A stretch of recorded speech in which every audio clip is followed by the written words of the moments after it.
The story unfolds, unraveling the haunting past of our protagonist. Once a joyful child, his world crumbled when monsters mercilessly slaughtered his family.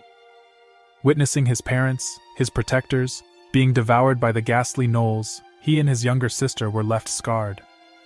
These horrific memories fueled his resolve to shield others from such atrocities and fight for their lives. In this world, the gods bestow skills upon the frail, providing them with the means to combat the monstrous threats. These abilities typically emerge when one turns 12, transforming the bearer into an adventurer. Their mission: to ascend to the coveted S rank and valiantly defend the innocent against the monstrous onslaught. Such heroes are bathed in glory and honor, a stature he yearned to achieve. With a heart full of hope, he prayed fervently in the church, imploring God to grant him a unique strength, one potent enough to shield all from harm. His prayers were answered. He received a skill. Euphoric, he rushed to the abbot to share his newfound power. However, his excitement was quickly extinguished when the abbot declared that his ability would prevent him from ever becoming an adventurer. His dreams of heroism faded into obscurity. We then see him as a grown man, trudging along with a backpack teeming with items, following a red-haired man who berates him for his slow pace. His skill, it turns out, is resurrection, but it can only be activated when he teeters on the brink of death. For adventurers, skills are their most potent weapons, but his is perceived as useless, a one-time expendable ability. Despite the harsh reality that he would never become an adventurer, he found a place amongst them. Granted, he was merely an errand boy with a rank of 6, but he took pride in his contribution to his country. Yet his presence stirred conversations, including among those he served. Rumors circulated, the red-haired man and another, discussing how even his own sister, gifted with abundant magical potential, had forsaken him. A diminutive creature springs out from the shadows, lunging at the crimson-haired warrior. Unfazed, Ash activates his flaming armor skill and raises his sword, which bursts into brilliant red flames. A fellow fighter, identifiable by his unique bandana, hurls a hammer with the force of a superpower skill. Outsmarting demons is a difficult task, but they're no match for a direct assault. Their level, however, seems almost trivial as their comrade shouts at them to collect the spoils from their fallen prey. Chrome, ever cautious, suggests that straying from the predetermined path could make it impossible to return. Yet the stubborn heroes dismiss his advice. The red-haired warrior, clearly disinterested in Chrome's guiding expertise, curtly tells him to be quiet. Unperturbed, they plunge further into the unknown, oblivious to Chrome noticing droplets of saliva falling from the ceiling, an unmistakable sign of cannibals. A fierce clash ensues between the heroes and the cannibals. Ash's sword cuts through the air again and again, but to no avail, as their foes continue to multiply. It appears their monstrous adversaries are driven by insatiable hunger. Eventually, our protagonist decides to join the fray, brandishing his modest dagger against the cannibals. However, his skill level is severely lacking. In the midst of the chaos, an unexpected shove sends him teetering on the brink of a chasm. He manages to grasp the ledge with a single hand, barely avoiding a deadly fall. A smirking swordsman looms above him, tauntingly suggesting that his death would be inconsequential. The swordsman then makes a hasty exit with his companion, leaving the protagonist hanging precariously and wishing him luck with a sarcastic undertone. Tentacles from bloodthirsty cannibals swiftly ensnare his legs, pulling him into their gruesome embrace. Even with resurrection, survival without aid is a fleeting hope. The moment he succumbs, his body is ruthlessly disassembled, each tear a new peak of agony. Is this his preordained end? The world blurs and dims at the edges of his vision. Suddenly, a prompt surfaces, indicating successful skill activation. Stirring from his stupor, he struggles to wake. But how will Chrome navigate this monstrous labyrinth? He attempts to rise, discovering nothing but skeletal remains where his body once was. Void of tissue, skin, and organs, nothing but a grim relic of humanity. Panic strangles his voice before it can form words. A skill window emerges, revealing a new identity. A lich. A soul reborn through malevolent magic, dwelling within the bones of the deceased. To the layperson, a shambling specter. The abbot had warned him. Resurrection, though a rare skill, held little merit for an adventurer. Consequently, he felt as futile as he ever did. What worth does a lifeless body hold? He had aspired to protect his nation, willingly offering himself to danger, only to be betrayed by those he trusted. Perhaps his sister had been right to abandon him, deeming his path too perilous. One can only ascend to the pinnacle of adventuring given the grace of luck and the boon of a potent birth skill. With a newfound sense of determination coursing through him, he contemplated the idea of evolution among monsters. Higher levels brought increased strength, and even altered their appearance. Could he too evolve and become an S-rank adventurer? Despite his monstrous facade and the inherent weakness of leeches, he resolved to push his limits. His unique appearance was a boon, leading ordinary monsters to believe he was already dead. Now, his task was to become acquainted with his surroundings. Chrome cleverly utilized his deceptive appearance to fell a higher-level goblin, feigning death to catch his opponent off guard. This victory elevated his level from a meager -3 to 1. He was adamant not to die, especially knowing evolution was on the horizon, beginning from level 5. Using the same tactic, he defeated a low-level slug, then slumped against a wall to contemplate. Although his transformed body didn't require sleep if it had food, he feared that forsaking sleep would mean losing his last shred of humanity. Being in the dungeon had utterly distorted his perception of time. A pang of curiosity made him wonder if his sister, Karmya, was worried about him. She typically wouldn't bat an eye even if he vanished for several days. Chrome decided to quash these thoughts, refocusing his attention on a level 7 red eye. His strategy remained unchanged: feign death and attack. If he observed the creature closely, he could discern its behavior, furthering his survival strategy in this challenging environment. He recognizes this as his domain, playing dead near the bags to trick the wolf into thinking there's food nearby. This clever strategy allows him to land several powerful blows on the wolf before they both tumble down a cliff. In the ensuing struggle, he slays the beast.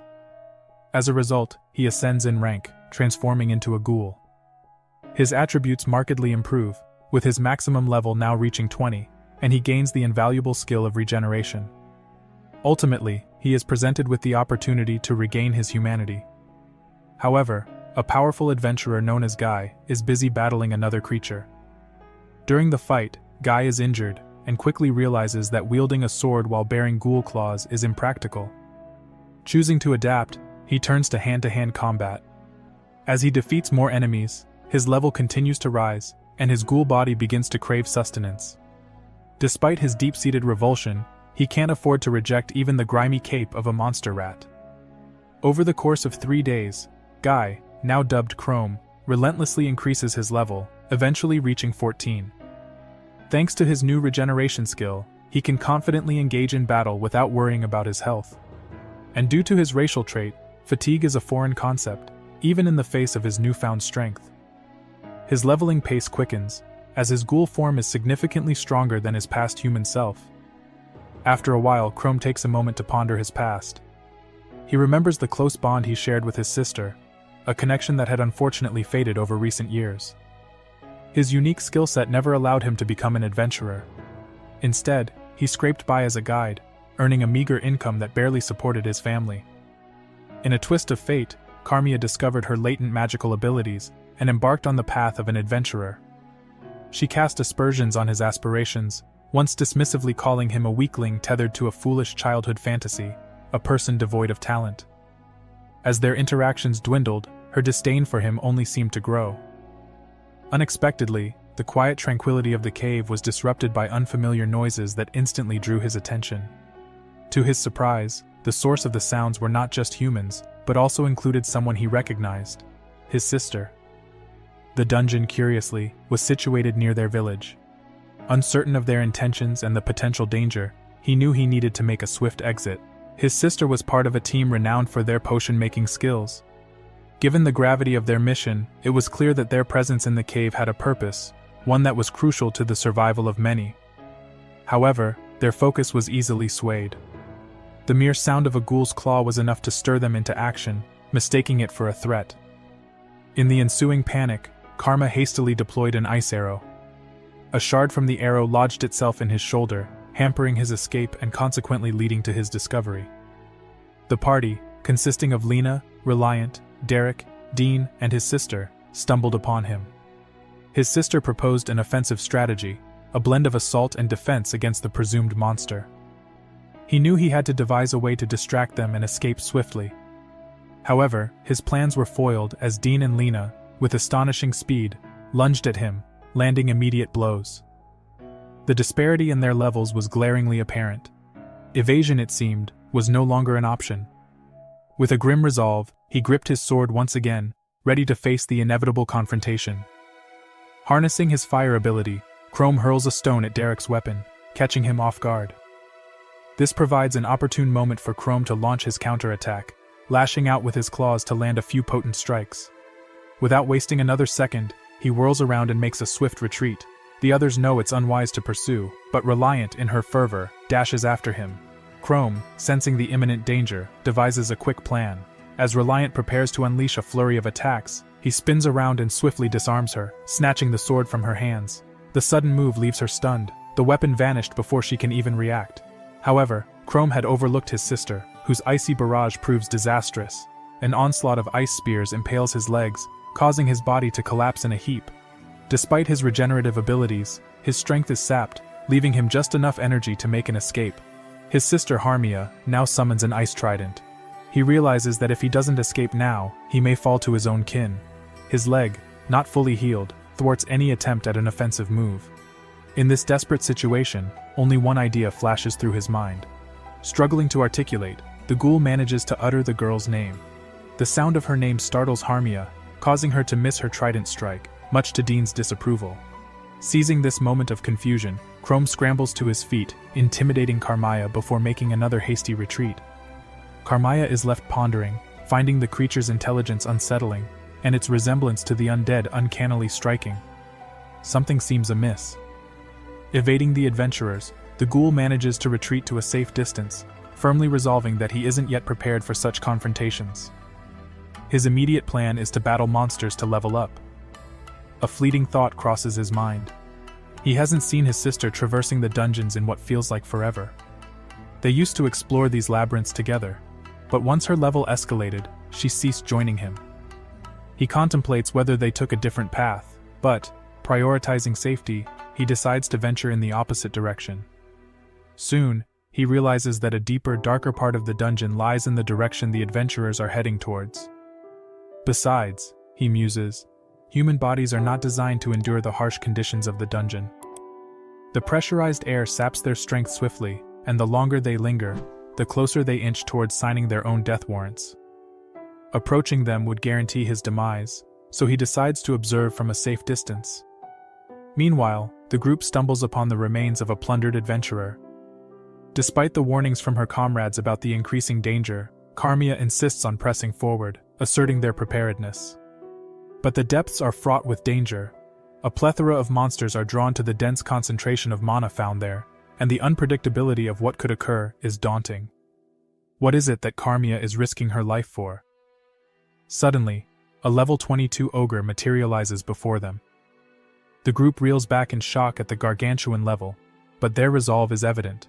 They are prepared to take on the ogre. From around a corner, the ghoul observes their bravado, painfully aware that his intervention would only cause chaos, for he's but a mere monster. Derek voices his outrage, berating the group for venturing into such peril. Karmya, however, remains steadfast, confident in their ability to overcome the ogre, especially given their numerical advantage. Derek brandishes his sword once more, only to be effortlessly toppled by the ogre. Lena attempts to use levitation, but she too is swept away with a single powerful shove from the ogre. The chilling ice spears, despite their lethal appearance, barely scratch the surface of his skin. Each member of the team, strong in their own right, fumbles when it comes to coordinating their efforts. Karmya realizes the gravity of the situation, and decides it's time to unleash her most formidable spell. It's a high-risk gamble, but if it fails, it might buy them enough time to escape. The spell, while potent, suffers from a limited range, and the enemy could easily sidestep it. Hence, it falls to her teammates to divert the beast's attention. Dean, preferring life over glory, contemplates fleeing, but is held back by a command from Chrome's sister. A hushed whisper passes between the ranks before they launch their assault on the ogre. Seizing this opportunity, the mage prepares her ice trident spell, even though the enemy is still at a distance. But just as the spell is cast, Lena employs levitation, abruptly departing from the battle with Derek. Karmya, disoriented yet determined, manages to maim the ogre, severing its hands. Amid the ensuing chaos, a voice echoes the grim truth. Their journey here was futile, for her brother had fallen long ago. Before she can fully process this, the enraged monster flings Chrome's sister aside, poised to attack. Abandoned by her comrades and drained of energy, she is left to face the beast alone.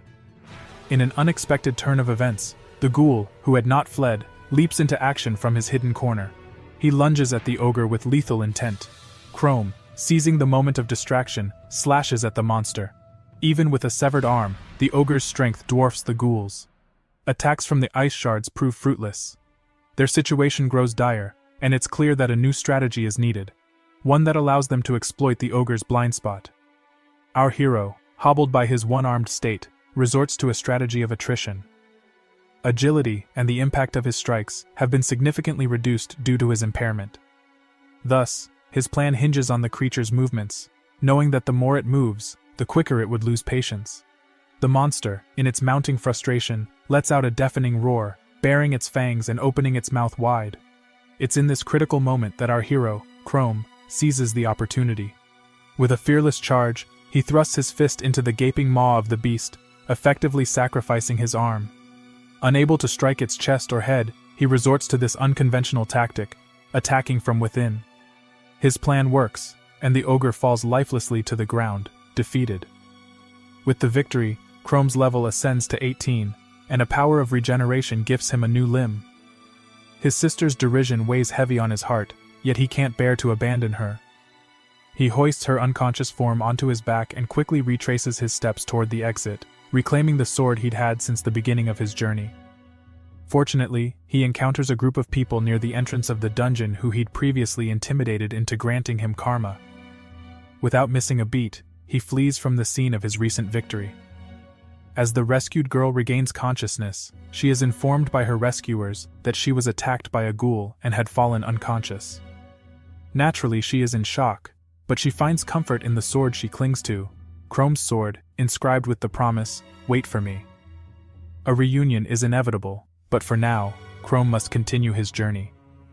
The hunter becomes the hunted as the ghoul sets its sights on the cannibals who once feasted on him.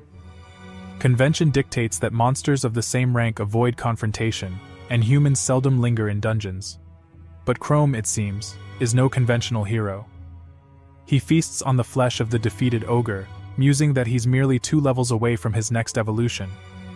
As if responding to his thoughts, a formidable adversary materializes before him. A level 21 gargoyle, a creature that has no business being in this part of the dungeon. His journey continues, fraught with challenges and filled with unexpected turns. A volley of fire was her weapon of choice, with her swordplay a force to reckon with. He was perpetually on the defense, dodging each attack with precision. The monstrous entity was relentless, its eyes glued to him, matching his every move with an aggressive counterattack. Chrome, however, managed to outmaneuver the creature, leading it to the cliff's edge. He feigned a fall, only to grasp the ledge at the last moment, tricking the monster into plummeting into the abyss. Then, like a specter, a ghoul dashed after her, its claws slashing the air before pinning her to the ground. Chrome's level had ascended to the formidable 20th. Evolution awaited at the next stage. Eagerly, Chrome dashed towards a nearby lake. Curiosity piqued about the transformation he would undergo. Would he appear more human this time? Evolution struck, transforming him into a C-rank mimic, taller and adorned with an unremovable mask. Along with his new form came a new skill. He was a reincarnated mimic, an undead impersonating humans before launching his attack. Rumor had it that no one had lived to tell the tale of what lay beneath his mask. This made him far more threatening than any ghoul. Despite the cost to his mana reserves, Chrome eagerly tested his new skill, transforming into a human figure, albeit with an enigmatic mask attached to his temple. The skill, however, drained his mana significantly, allowing only 4 hours of use with his current reserve. Living within the city was unfeasible. His path was clear. He had to continue leveling up and evolving. Suddenly, the earth beneath him convulsed in a violent quake, dislodging stones in its wake after a few minutes. The ground stilled, leaving a question hanging in the air. What had just occurred? rumors whispered of a colossal monster's remains, buried deep within the dungeon. The dungeon, a malevolent creation born of his dark mana, teems with life. In the unexplored corners where adventurers seldom tread, anomalous phenomena become a common sight. This indicates a dangerous overpopulation of monsters. Perhaps this surge in monstrous life is the cause of the recent earthquakes, forcing the rank sea beasts to alter their territories. It appears we are just witnessing the onset of chaos. Suddenly, as if summoned, another gargoyle emerges from a hidden crevice, catching our hero off guard. It launches a fiery attack towards the unsuspecting mimic. However, the mimic not only deflects the assault but also retaliates, swiftly eliminating its foe. The mimic's victory comes easier this time, as it has grown stronger and more adept at predicting these creatures' repetitive attacks. Despite their ferocity, the gargoyle's lack of human-like intelligence results in reckless, indiscriminate attacks. Now, with his rank and resistance to dark energy boosted, Chrome is poised to delve deeper into the dungeon. Gargoyles, once formidable adversaries, no longer seem to pose a significant threat. However, their loyalty to their fallen comrade is evident as they swarm towards the sounds of their dying kin, forcing Chrome to retreat from the battlefield.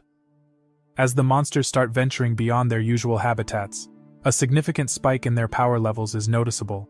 Something sinister is undoubtedly brewing within the dungeon. Our hero, meanwhile, continues his relentless battle against these creatures, his level steadily rising. His superior physical attributes, deadly claws and fangs, and impressive endurance, all contribute to a formidable combatant that far surpasses any ordinary human. With the next evolution milestone set at level 50, he hopes to finally escape this dark abyss. But the once rare C-rank monsters are becoming increasingly common. In the past, only those of deep rank, or perhaps even lower, inhabited these shadowy depths. The burgeoning issue at hand has its roots in overpopulation and predates even the rise of the ogre menace. If left unattended, the creatures of the underworld will breach the surface, laying waste to neighboring territories. The only viable solution is to vanquish the dungeon's master, dwelling deep within its bowels. In an unexpected twist, human footsteps echo through the dungeon's corridors.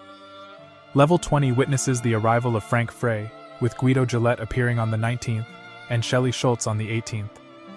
Our heroes deliberate on the unsettling emergence of higher-level monsters. Their plan? Not only to alert the guildmaster, but to challenge and defeat the dungeon's overlord. Chrome, however, deems it safer to withdraw. Frank engages in a spirited debate with Guido, arguing that their numerical strength isn't the primary concern at this juncture. The future may not present a more opportune moment, though Guido counters this sentiment, expressing doubts over their ability to handle the burgeoning monster population. In the end, the evolving monsters, their levels and appearances shifting, now possess an arsenal of unpredictable attacks. Frey's focus, it seems, lies solely on profiting from the materials they drop. Yet their duty is to safeguard humanity, and failure to quell this monstrous uprising could lead to catastrophic consequences. Shelly shares a hauntingly familiar tale. His own hometown was ravaged by a similar event, much like Chrome's. While Chrome managed to restore his home, Shelly's still lay in ruins. However, their conversation is abruptly cut short as Galato spots a mimic's paw, promptly launching an arrow at the target, utilizing his hunter's god's eye skill. As one, the heroes launch their offensive, and the mimic is forced to draw upon his abilities. As they brandish their swords at the stone, a man suddenly springs from his seat, hands shooting up in surrender. He feigns innocence, claiming to be an adventurer who mistook them for bandits, choosing to hide rather than confront. Guido, however, is skeptical. The man's jittery voice and suspicious demeanor fail to inspire trust, so Guido stays alert, ready to let loose another arrow. Meanwhile, Frank is equally unconvinced, finding the man's claim of being an ordinary adventurer hard to swallow. The use of the skill, it seems, has only deepened their suspicion. Frank, though more amicable, questions the man's uninjured state despite the recent skill usage. Judging by his threadbare attire, he must have been in the dungeon for several days. So where is his team? What level is he? What is his purpose here? Chrome perceives that the longer they scrutinize each other, the narrower his path becomes to fabricate satisfactory answers. Suddenly, a young girl rushes forward, bombarding him with questions about his welfare and expressing concern about his solitude in the dungeon. Unlike the others, she appears unafraid, even declaring, based on a mere glance, that he must be a good person. She kindly invites him to join their party to navigate his way out of the labyrinthine dungeon. The mimic, however, declines her offer and hastily retreats. Regardless of whether he's a criminal, chasing after him is not advisable. Everyone played their part in this unfortunate misunderstanding. Guido was hasty in revealing his intentions, while Shelly was overly naive and trusting. Despite this, the archer ultimately agrees to join the others in challenging the dungeon boss. They were resolute in their decision to prevent history from repeating itself. Lame, who had previously managed to flee, met a tragic end a week prior, transformed into a monster. Abandoned by his own team, he was left to perish. The girl's genuine concern for him was the first he'd experienced in a long time.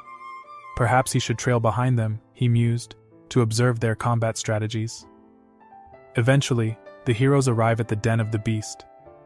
The 30th level Gargoyle King makes its grand appearance.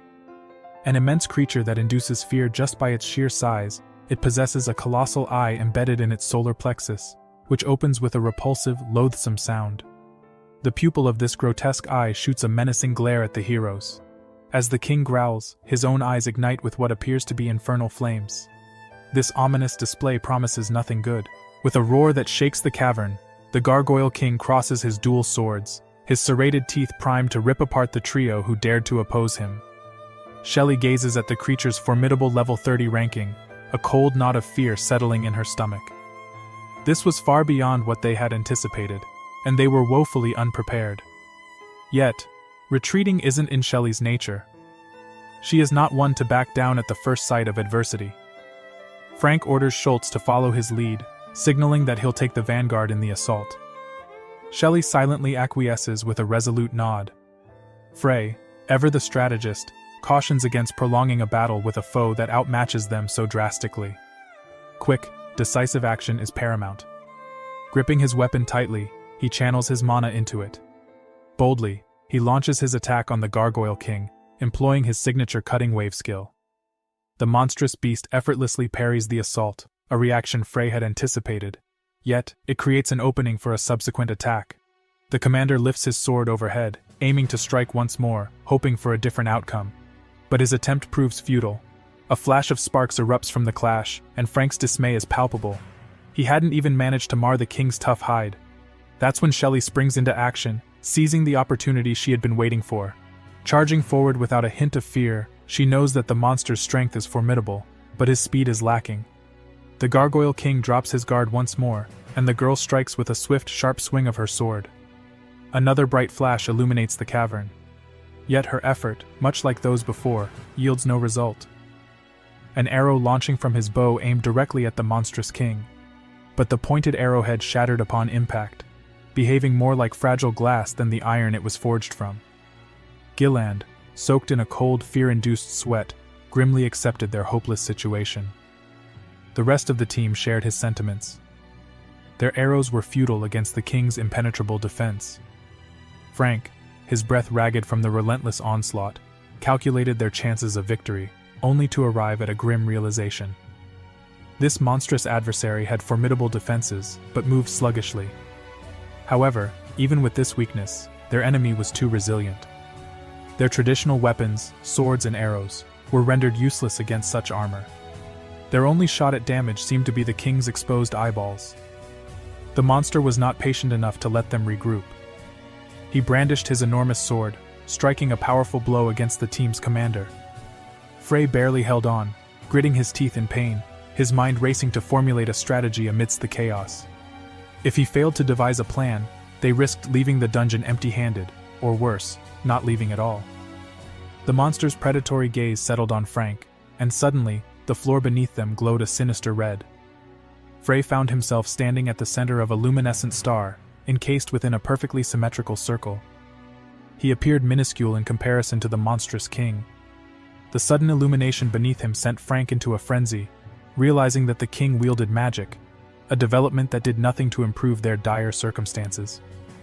Unleashing his fiery roar ability, the monster was engulfed in a vortex of flames. A wave of scarlet fire thrust Frank back, flinging him several meters away.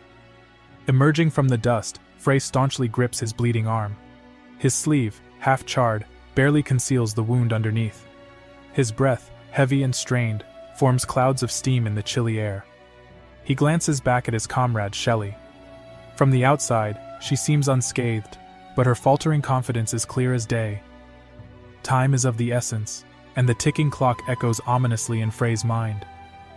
Their chances of escaping the underworld alive are dwindling with each passing second. Frank, his hand tightened around his sword, knows he must remain steadfast.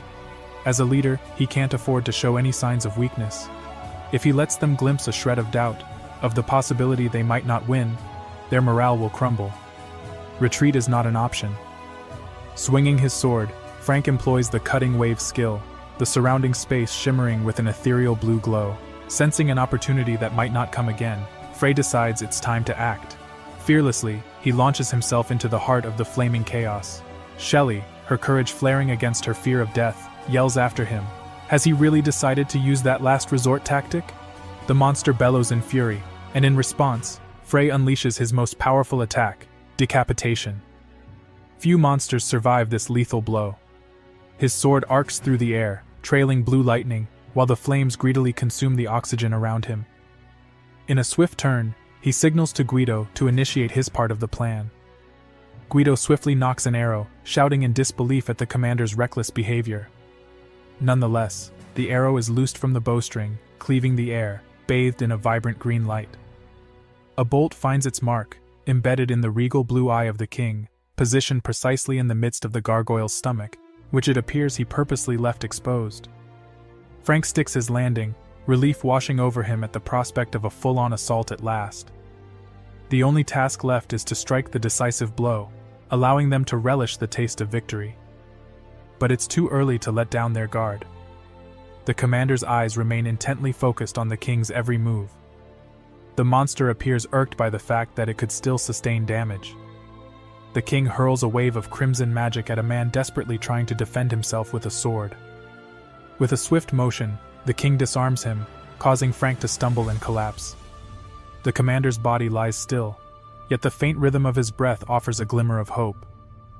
Guido, recognizing the dire situation, instructs the girl to leave their fallen leader behind and flee. The king towers over Frank, preparing to deal the final blow. Yet Shelly is not one to retreat so readily, especially not when it comes to abandoning her trusted ally. With unyielding courage, she positions herself between the monster and Frank. The sight of Shelly, standing tall against the formidable opponent, makes her seem like an insect. Guido watches her with a scowl, frustrated by her stubbornness, even as he readies another arrow. Moments later, Shelly still stands in defiance of the king, though now she kneels.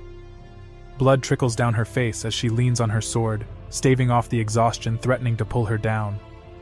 Behind her, Guido lies unmoving. His arrows are scattered, his bow resting a short distance from his outstretched hand, recently slipped from his grasp. As she gasps for breath, Shelly acknowledges that even though she couldn't prevent Frank's foolhardy assault, which nearly cost him his life, she won't allow him to perish here. Shelly's teeth grind together in a fierce display of regret. If only she had chosen to flee earlier, it's far too late now for such a belated surrender. She offers a remorseful apology to Guido, the lone voice of caution among them, who had initially been against this confrontation with the beast. Gilland, battered and bruised, slumps on the gritty earth. Propped up on his elbows, he responds, asking Shelly to silence her self-deprecating talk. His eyes flutter close. He harbors no blame, no resentment. After all, it was Guido's decision to engage, and Shelly should not shoulder the weighty guilt alone. Gilland's consciousness fades, leaving his life hanging in a precarious balance, too weak to discern between life and death. A stunned Schultz observes him. Schultz finds herself silently thanking Gilland for his support, even if their relationship might have been strained. As the king raises his hand to dispatch the last standing enemy, Shelly, once impulsive in battle, now understands her limitations. She can't win this fight alone. Resigned to her fate, she closes her eyes, accepting the inevitable defeat. As the gargoyle's crushing blow descends, a figure behind her retrieves Frank's abandoned sword. Moments pass, yet Schultz remains unscathed. Confusion floods her as she cautiously peels open her eyes, trying to comprehend her miraculous survival. Before her stands Chrome, with a resolute declaration that he can't stand idly by while his comrades fall. Grasping the sword hilt and blade, he withstands the monster's blow, teeth gritted against the force. Mimic's voice reverberates across the battlefield, announcing his stand against the stone menace. He won't let his comrades fight this battle alone any longer. Schultz's face is a mosaic of bruises and abrasions, but she seems indifferent to them. Her arm, too, appears to be hurt, given the way she's gingerly cradling it. Shelly spots a familiar mask, the visage of the man they'd encountered earlier. Against all odds, Guido is still conscious, albeit barely hanging on. He manages to lift his head, questioning why their mysterious savior decided to intervene. Chrome, haunted by a sigh of regret and a tinge of discontent, recalls his reasons. Before this moment, he was alone in the cave, his head bowed in contemplation. He'd recognized the inherent risk in trailing the team. The revelation of his true nature, a monster, the very kind adventurers eradicate daily, would be swift. Facing all three of them in battle was not something he desired, especially as they didn't seem inherently evil. However, Chrome refused to let his uncertainty overcome him. What was he contemplating anyway? Rising abruptly from the cold cave floor, his thoughts realign. This wasn't about morality, it was about his own desires and autonomy. This is why he, a mimic, yearned to be an adventurer. Whether in this life or the previous, the innate urge to protect others had always been his driving force. But fate, in its cruel humor, hadn't bestowed upon Chrome any exceptional talents or skills. He dreamt of vanquishing monsters and shielding innocents. Shelly, Guido, and Frank were risking their lives to safeguard countless others. Why then should Chrome shrink back, cower, and forsake them? He had the power to aid them, and without becoming a liability in the process. Dashing urgently towards the direction his team had vanished, Chrome is desperate to lend them aid. His mind can't help but circle back to the daunting figure of the Gargoyle King before him. He had managed to land a blow, yet their disparity in strength was undeniably overwhelming. Their failure to overcome the beast, despite their battle-hardened experience, was hardly a surprise. The creature stood at a formidable level 30, while Chrome was merely at level 21. The Gargoyle King boasted 44 units of mana, dwarfing Chrome's scant 23. Despite drawing on his mana for his reincarnation skill, Chrome barely keeps up, his sword clashing against the king's with increasing difficulty. A stream of curses escapes him as he reels backward, almost toppling over. A bitter realization dawns on him. He cannot vanquish this foe alone. Could he dare hope for assistance from the injured Guido and Shelly? The rational choice would be to flee, but their dire circumstances offer little hope. Frank could potentially bring aid, but would he have the strength left to assist Schultz and Gilland?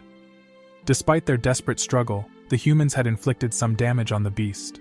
A wound marred its head, and its stomach eye, a known weak point, was also injured. Like his predecessors, Chrome recognizes the vulnerable stomach eye as the beast's Achilles heel. The king's sword strikes Chrome square in the chest, pushing him backward yet again. The creature seems to smirk, taking pleasure in its successful assault. A spray of scarlet blood erupts from Chrome's chest wound, painting the battleground. Shelly's horrified scream echoes around them, declaring the wound as potentially fatal, while Guido marvels at Chrome's resilience. A flash of green sparks in Chrome's eyes, signaling the activation of one of his abilities. The gargoyle roars in fury, confronted with an adversary who, despite his injuries, refuses to yield. And Chrome does not disappoint. He rallies, brandishing his weapon with renewed vigor. He may be battered, but he is far from broken. His focus sharpens, his target clear, the beast's blue eye. The king brandishes his weapons with reckless abandon, seemingly oblivious to the mimic looming before him. Meanwhile, the monstrous entity prepares to retaliate. Chrome employs his regenerative abilities to heal a gaping wound on his chest. The mimic, with its resilient physique and this regenerative power, seems virtually invincible. The underdog readies himself for the second round, striking an offensive posture. Recognizing the futility of his weaponry against such a formidable opponent, the king resorts to his fiery roar, a tactic previously used in his duel with Frank. The mimic narrows his eyes, cloaking himself with a layer of fire magic.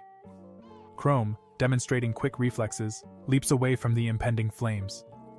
He escapes unscathed, but ruefully acknowledges the predicament. He can't reach the king by following this course of action. The monster crashes his sword down on the warrior, causing the stone floor to shatter beneath its might. Chrome narrowly avoids the blow, instantly understanding the catastrophic implications of his strategy. The mimic finds itself in a dire predicament, trapped in a corner with no feasible escape. Chrome's eyes mirror the foreboding sight of the rising sword. Evasion is out of the question this time. Shelly watches the unfolding drama with a heavy heart, unable to assist the mimic. Even if she had the means, she's already suffered a defeat at the hands of the gargoyle. Chrome's demise seems inevitable. A purple flash pierces the air. Yet against all odds, the expected catastrophe is averted. The monster rumbles with frustration. His sword is restrained by ashen hands adorned with long black claws, a transformation far removed from the man Chrome once was. The king releases a fiery blast from his nostrils. A crimson reflection flickers in Chrome's eyes. With an impish grin, he retorts, "Did you truly believe I was finished with you?" His smile wide, the taste of victory sweet in his mouth. The mimic's tactics had borne fruit. The beast had exposed its belly, now pierced by Frank's sword. All the while, Chrome continues to grip the king's weapon with his other hand. The creature emits a furious roar that echoes through the battleground. Shelly stares in disbelief at the seemingly frail figure, who not only withstood the monstrous attack, but managed to inflict a wound on the monster's eye-like stomach. The girl is left pondering the origins of this man, and the source of his extraordinary power. Flames swirl around the beast and the man, enveloping them in a scarlet cyclone. The searing heat of the monster's flames reaches Chrome's sword-holding hand, making him wince. As he grips the sharp fire-engulfed tip, he aims to strike the beast. Mimic swiftly retrieves his weapon and sidesteps the impending attack. Despite the mortal wound inflicted by Chrome, the gargoyle remains a formidable adversary. Its purple blood seeping from the wound, the beast continues to battle. Realizing he can't counterattack, Chrome narrowly dodges another onslaught. He retreats to the sidelines, buying time to recover. Thanks to his regenerative abilities, he manages to evade the fiery barrage unscathed. However, a counterattack remains unattainable. His mana is nearly depleted. Of the maximum 28 units, a mere 5 remain, his power level, a paltry 21 compared to the beast's formidable 30. The gargoyle's might remains unchallenged. The distinctions may seem minuscule, but they're beyond the grasp of a mere mimic. The situation continues to deteriorate, a disheartening scenario. Chrome's regenerative powers have abandoned him, and at this pace, he fears the premature depletion of his mana reserves, rendering reincarnation unattainable. Once that happens, Shelly and Guido will be confronted with his unmasked reality, a development they certainly wouldn't appreciate. Nevertheless, it's evident that the mimic, a creature as stubborn as a stone, is approaching its limit. The suspense lies in determining who will succumb first to exhaustion. A brilliant flame engulfs the monstrous figure. Chrome grits his teeth against the intense heat, conscious of the flame's protective layer that prevents his approach. Should the mimic revert to its true form, it may intimidate those he'd rather avoid, but it won't faze the enemy before him. An impasse. The ground trembles under the king's weighty stride. Chrome finds himself cornered with no escape route. On the sidelines, Shelly struggles to rise, driven by the sheer determination that their guardian's life depends on her action. Guido reaches out for his bow, gripping it with unwavering resolve. He launches an arrow, declaring that the last thing he wants is to owe someone a debt. The arrow whizzes past the mimic, who is oblivious to its trajectory since it doesn't threaten the monster. Narrowing his focus, Chrome observes the arrow lodged into the fragile stone ceiling, precariously dangling above the crowd. Suddenly, a massive boulder dislodges, plummeting straight onto the king's skull. Mimic silently lauds Guido for his impeccable shot, a strike that lands flawlessly. Such a golden opportunity to eliminate a formidable foe rarely presents itself. With renewed determination, Chrome plunges his sword deeper into the monstrous creature's stomach eye than ever before, ensuring a devastating blow. Springing backward, he narrowly avoids an enveloping inferno that engulfs the king. Purple ichor erupts from the inflicted wound. Despite enduring 2 powerful attacks to its weak spot, the gargoyle persists, continuing to loom menacingly. The beast is most vulnerable in these fleeting moments post-attack. However, the force of his aggressive assault causes Chrome to relinquish his grip on the sword, which now rests beneath the beast's hulking feet. With no other option, he prepares for unarmed combat. His hands, a stark gray compared to an average human's, are adorned with elongated razor-sharp nails. With a battle cry declaring the imminent end of his adversary, Chrome hurtles himself into the flames, aiming a punch directly at the creature's eye. A verdant glow clashes with the monster's crimson radiance. Standing over the vanquished foe, Mimic allows the realization of victory to wash over him. He has triumphed. Chrome had triumphed over the monstrous boss lurking within the 30th level of the dungeon, a victory won at great cost. The system pinged, indicating a windfall of 630 points awarded to Chrome. His level escalated from 21 to 25. In this world, dungeons served as malignant hubs of magical energy, luring in all manner of creatures. Such locations also fashioned remarkable ecosystems for these monstrous inhabitants. The dungeon's boss was the inaugural beast to claim the shadowy depths of this realm, becoming a potent beacon of magical energy for other nefarious entities. With Chrome and his team's efforts, this commanding force had been vanquished.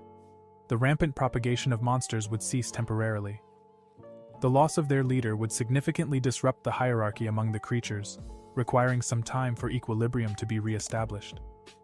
An unsettling query lingered in the air. Had Guido and Shelly observed Chrome's partial transformation during his clash with the gargoyle? Guido's penetrating gaze suggested they might have.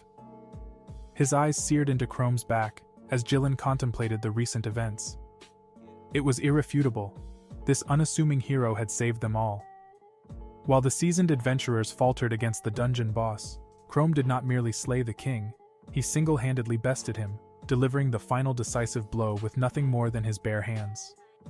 Who exactly was Chrome? From whence did he derive such formidable power? Despite his apparent physical fragility, his lean arms and thin legs, his strength was undeniable. Embellishing a smile on his face, Chrome ponders about the immense growth he's achieved from this intense battle. Not only had he leveled up significantly, but he also managed to save his comrades from a seemingly unavoidable demise. The journey was going according to plan. The remaining task was to further enhance his abilities, to double his level from 25 to an ambitious 50. He stood on the precipice of a new evolution. His transformation into a formidable monster was imminent. At that moment, Shelly approaches him. With sincere gratitude in her eyes, Shelly thanks Chrome for his timely intervention. She was fully aware that without his assistance, they would have succumbed to an unworthy fate. As she introduces herself, a warm, sweet smile brightens her face.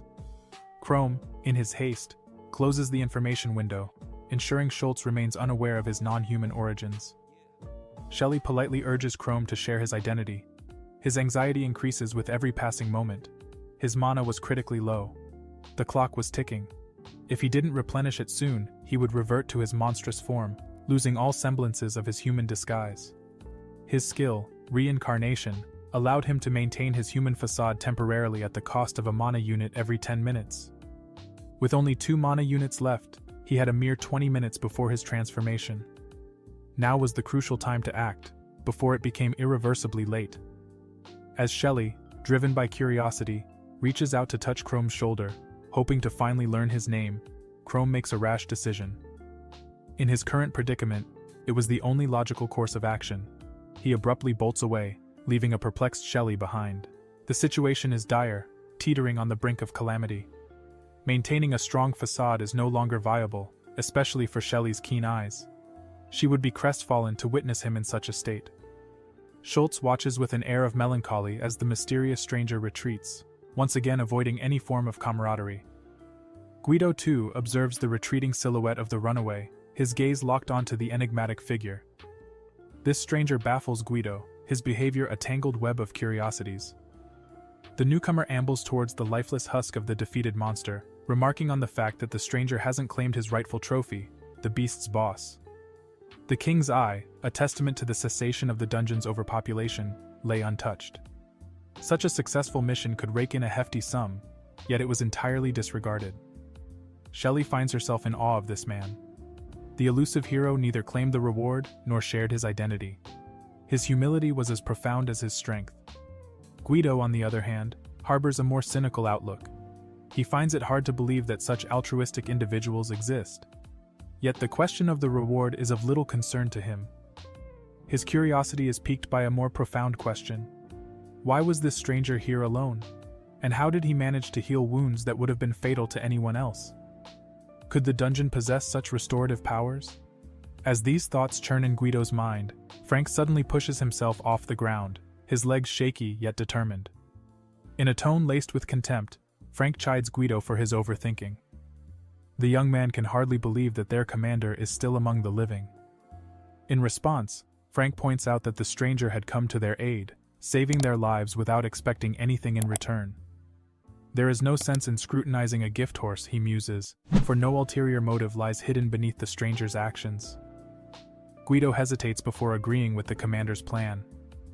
The commander's sword, named Frey, protrudes from the king's eye, smeared with dark violet blood.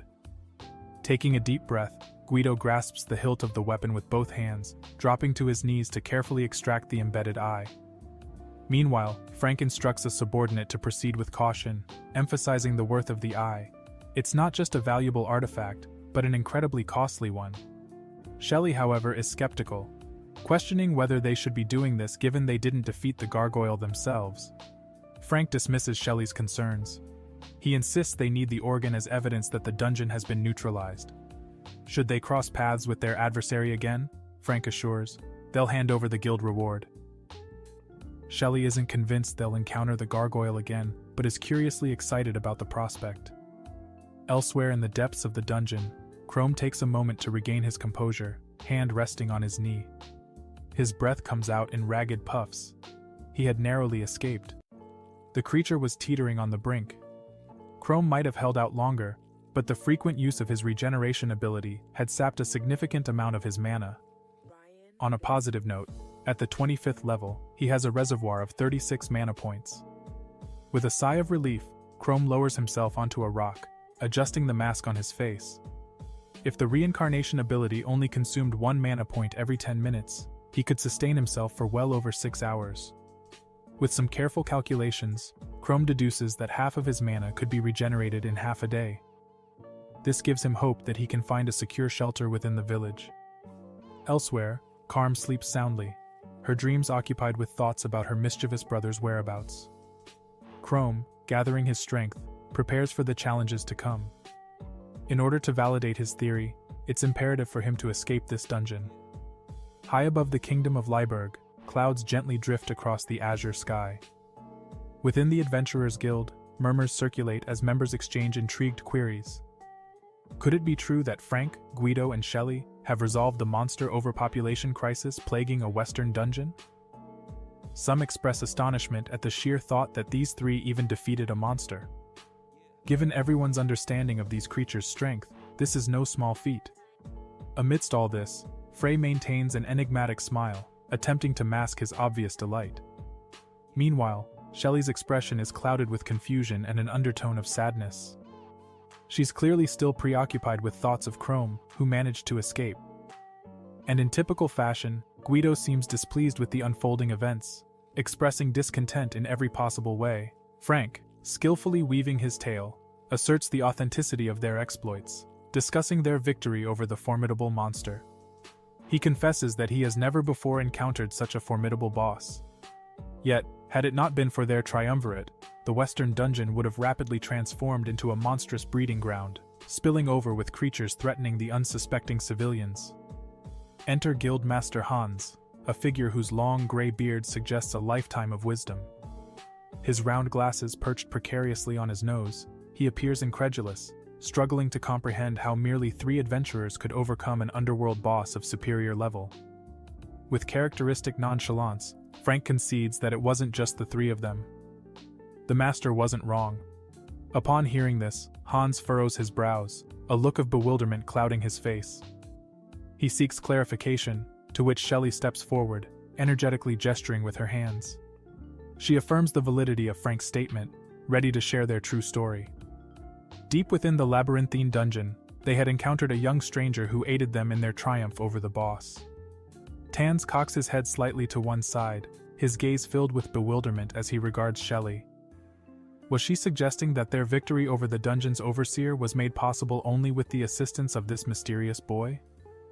Turning away dismissively, the master muses that Shelly must have been overwhelmed by the enchanting, deceptive miasma of the dungeon, clouding her judgment and perceptions. Schultz is incensed by this proposition, his ire flaring. With a vehement proclamation that her words are the unvarnished truth, she jabs her fingers towards her own eyes, attempting to articulate the uncanny attributes of the stranger. His hair, a spectral gray, sat atop alabaster skin, a gaze that radiated danger lurking beneath. An enigmatic, ever-smiling mask rested on his head. Shelly insists on her veracity, proclaiming her first-hand witness to these details. Guido interjects, suggesting that their companion's praise may be overly generous. To Guido's recollection, the stranger's gaze was devoid of life, and the aura that surrounded him was unsettlingly eerie. His gaunt cheeks suggested malnutrition, and his pallor spoke of sickness. Gillen grumbles about Shelly's excessive praise, only to be met with her counter-argument that Guido was, in fact, underselling the value of their cryptic benefactor. The escalating dispute is cut short by Frank's intervention. Frank concedes that Schultz's description may be overly flamboyant, yet it was undeniably true that without the intervention of the mysterious youth, their survival would have been uncertain. Hans voices his disbelief, likening the tale to a far-fetched fable. A nameless boy materializes, assists in vanquishing the formidable dungeon master, then vanishes into the looming twilight. The debate intensifies until Frank offers his incontrovertible evidence. Few dare to tell tales of blind faith, yet that is the story brought by those who secured the eye of the Gargoyle King. This evidence is irrefutable, isn't it? With pride, they display a pouch glowing a dangerous crimson, signaling the presence of a high-level artifact within. The others in the guild marvel at their discovery, a powerful aura of magic radiating from the bag that holds the eye. This also attests to the help they received from an unassuming boy with white hair who refused to claim his reward. This revelation sparks indignation among the guild members, for such a decision is unfathomable. Defeating a formidable boss and foregoing the reward appears utterly nonsensical. What could compel someone to reject such a considerable sum of money? Some conjecture that perhaps he's a simple village idiot, unaware of the financial gains from such endeavors, or just an enthusiast of pointless brawls. Shelly daydreams that perhaps he is a guardian from a noble lineage, who wandered into the dungeon to sharpen his skills against local monsters, who are mere pests to him. The boy did bear an air of nobility, not akin to an ordinary commoner. Frank, however, grumbles at Shelly's flights of fancy. Frey scratches his head, viewing Shelly with a healthy dose of skepticism. Regrettably, due to his botched storytelling, he now finds himself labeled as the village fool. His indifference towards the accolade was evident. A man silently offered an apology to a bystander for the ensuing confusion. Amidst the throng, a raven-haired girl, having overheard the entire ordeal, reasoned that this man must be an exceptional warrior, skilled enough to vanquish a boss of such magnitude. The western dungeon, where her friend's brother was last seen, was the site of his victory. Karm carefully unsheathed her dagger, upon which was etched the phrase, "Wait for me." Safeguarding the blade, she secured her grip on the sheath, fearful of potential thieves. Her brother had vanished in this very western dungeon, the same location where an anonymous savior had protected her from a savage ogre. With the boss now defeated, the dungeon's hierarchy was bound to shift. The monsters within would grow weaker, and this subterranean realm would pose significantly less danger. It would take years for a new boss to emerge. The dungeon was safer now, allowing her to resume her search for her lost brother. Clenching her weapon tightly, she was resolute about starting her quest soon. The absence of her brother Karm was a void she deeply felt. Frank, upon receiving his bounty from the guild, hoisted a bag of gold coins in triumph, declaring that the perilous venture had been worth it. Guido, as was his nature, dampened the elation. In his gruff voice, he complained about how half their earnings would be expended on healing their wounds, acquiring new weapons and armor, and covering their accommodation expenses. Was it all truly worth it? Shelly, still anxious about the elusive stranger, clasped her hand over her mouth, questioning anxiously what would become of his share. Frank nonchalantly shrugged his shoulders, reminding everyone that he had voluntarily absconded. Nobody pursued him, foregoing the reward. Before parting ways, the mountainous heap of gold needs to be split into 3 equal parts. The commander hands the coins to Guido, entrusting him with the task of evenly distributing them among the 3. Upon receiving her share, Shelly is surprised when Frank places an additional small bag atop her existing earnings. Her eyes round in wonder, questioning why he's given her this extra sum. Guido glares with contempt at the overzealous reaction of her compatriot. Frank, wearing a broad grin, nonchalantly rests his hands on his belt, reminding her of her yearning to return to her homeland. His demeanor grows solemn as he tells her that the journey won't be a walk in the park, urging her to be as vigilant as possible. Struggling under the weight of the gold bags, Schultz bows low in gratitude, thanking him for his generous act. She jubilantly vows to return the favor to the commander in due course. Frey smiles at her sincerity. As Shelly waves a final goodbye to her comrades, she leaves with a spring in her step, bound for home. Frank returns her wave with a grand smile, but Guido doesn't share in their jubilation or express sorrow for their parting. In fact, he barely gives her a glance. Once Shelly is out of sight, Guido reveals that the extra money gifted by the commander was, in fact, a donation Frank received from the church as an orphan who lost his parents in a monster raid. Guido challenges whether Frey is squandering this money carelessly. She argues that if Shelly knew about this, she'd undoubtedly berate the commander for such recklessness. His joviality dissipating, Frank notes that the number of overcrowded dungeons grows exponentially each year. In a future several centuries from now, scientists predict that the tranquil kingdom, currently inhabited by peaceful folk, will be overrun by monstrous creatures, shattering the peace that prevails today. In light of this looming threat, the efforts of adventurers who tirelessly purge dungeons of these beasts and aid the poverty-stricken orphans affected by dark forces seem inconsequential. Ultimately, all roads lead to one dire conclusion. Frank, in conversation with Guido, suggests that people are inherently flawed, doomed to perpetuate futile acts. Even Guido, he points out, acted pointlessly when he refrained from feeding the monsters. Gilland, questioning his knowledge about Shelly's whereabouts, provides the answer himself: the monster-infested, crumbling city of Atfield. Guido suggests to Schultz that it may be time to forsake this doomed city, yet she finds herself drawn back time and again. Meanwhile, within the gloom of the dungeon, Chrome confronts a mysterious beast. His successful slaying of the creature earns him 36 points, added to his account by the system. He dedicated the day to purging the dungeon of the lingering monsters in an effort to elevate his level, but to no avail.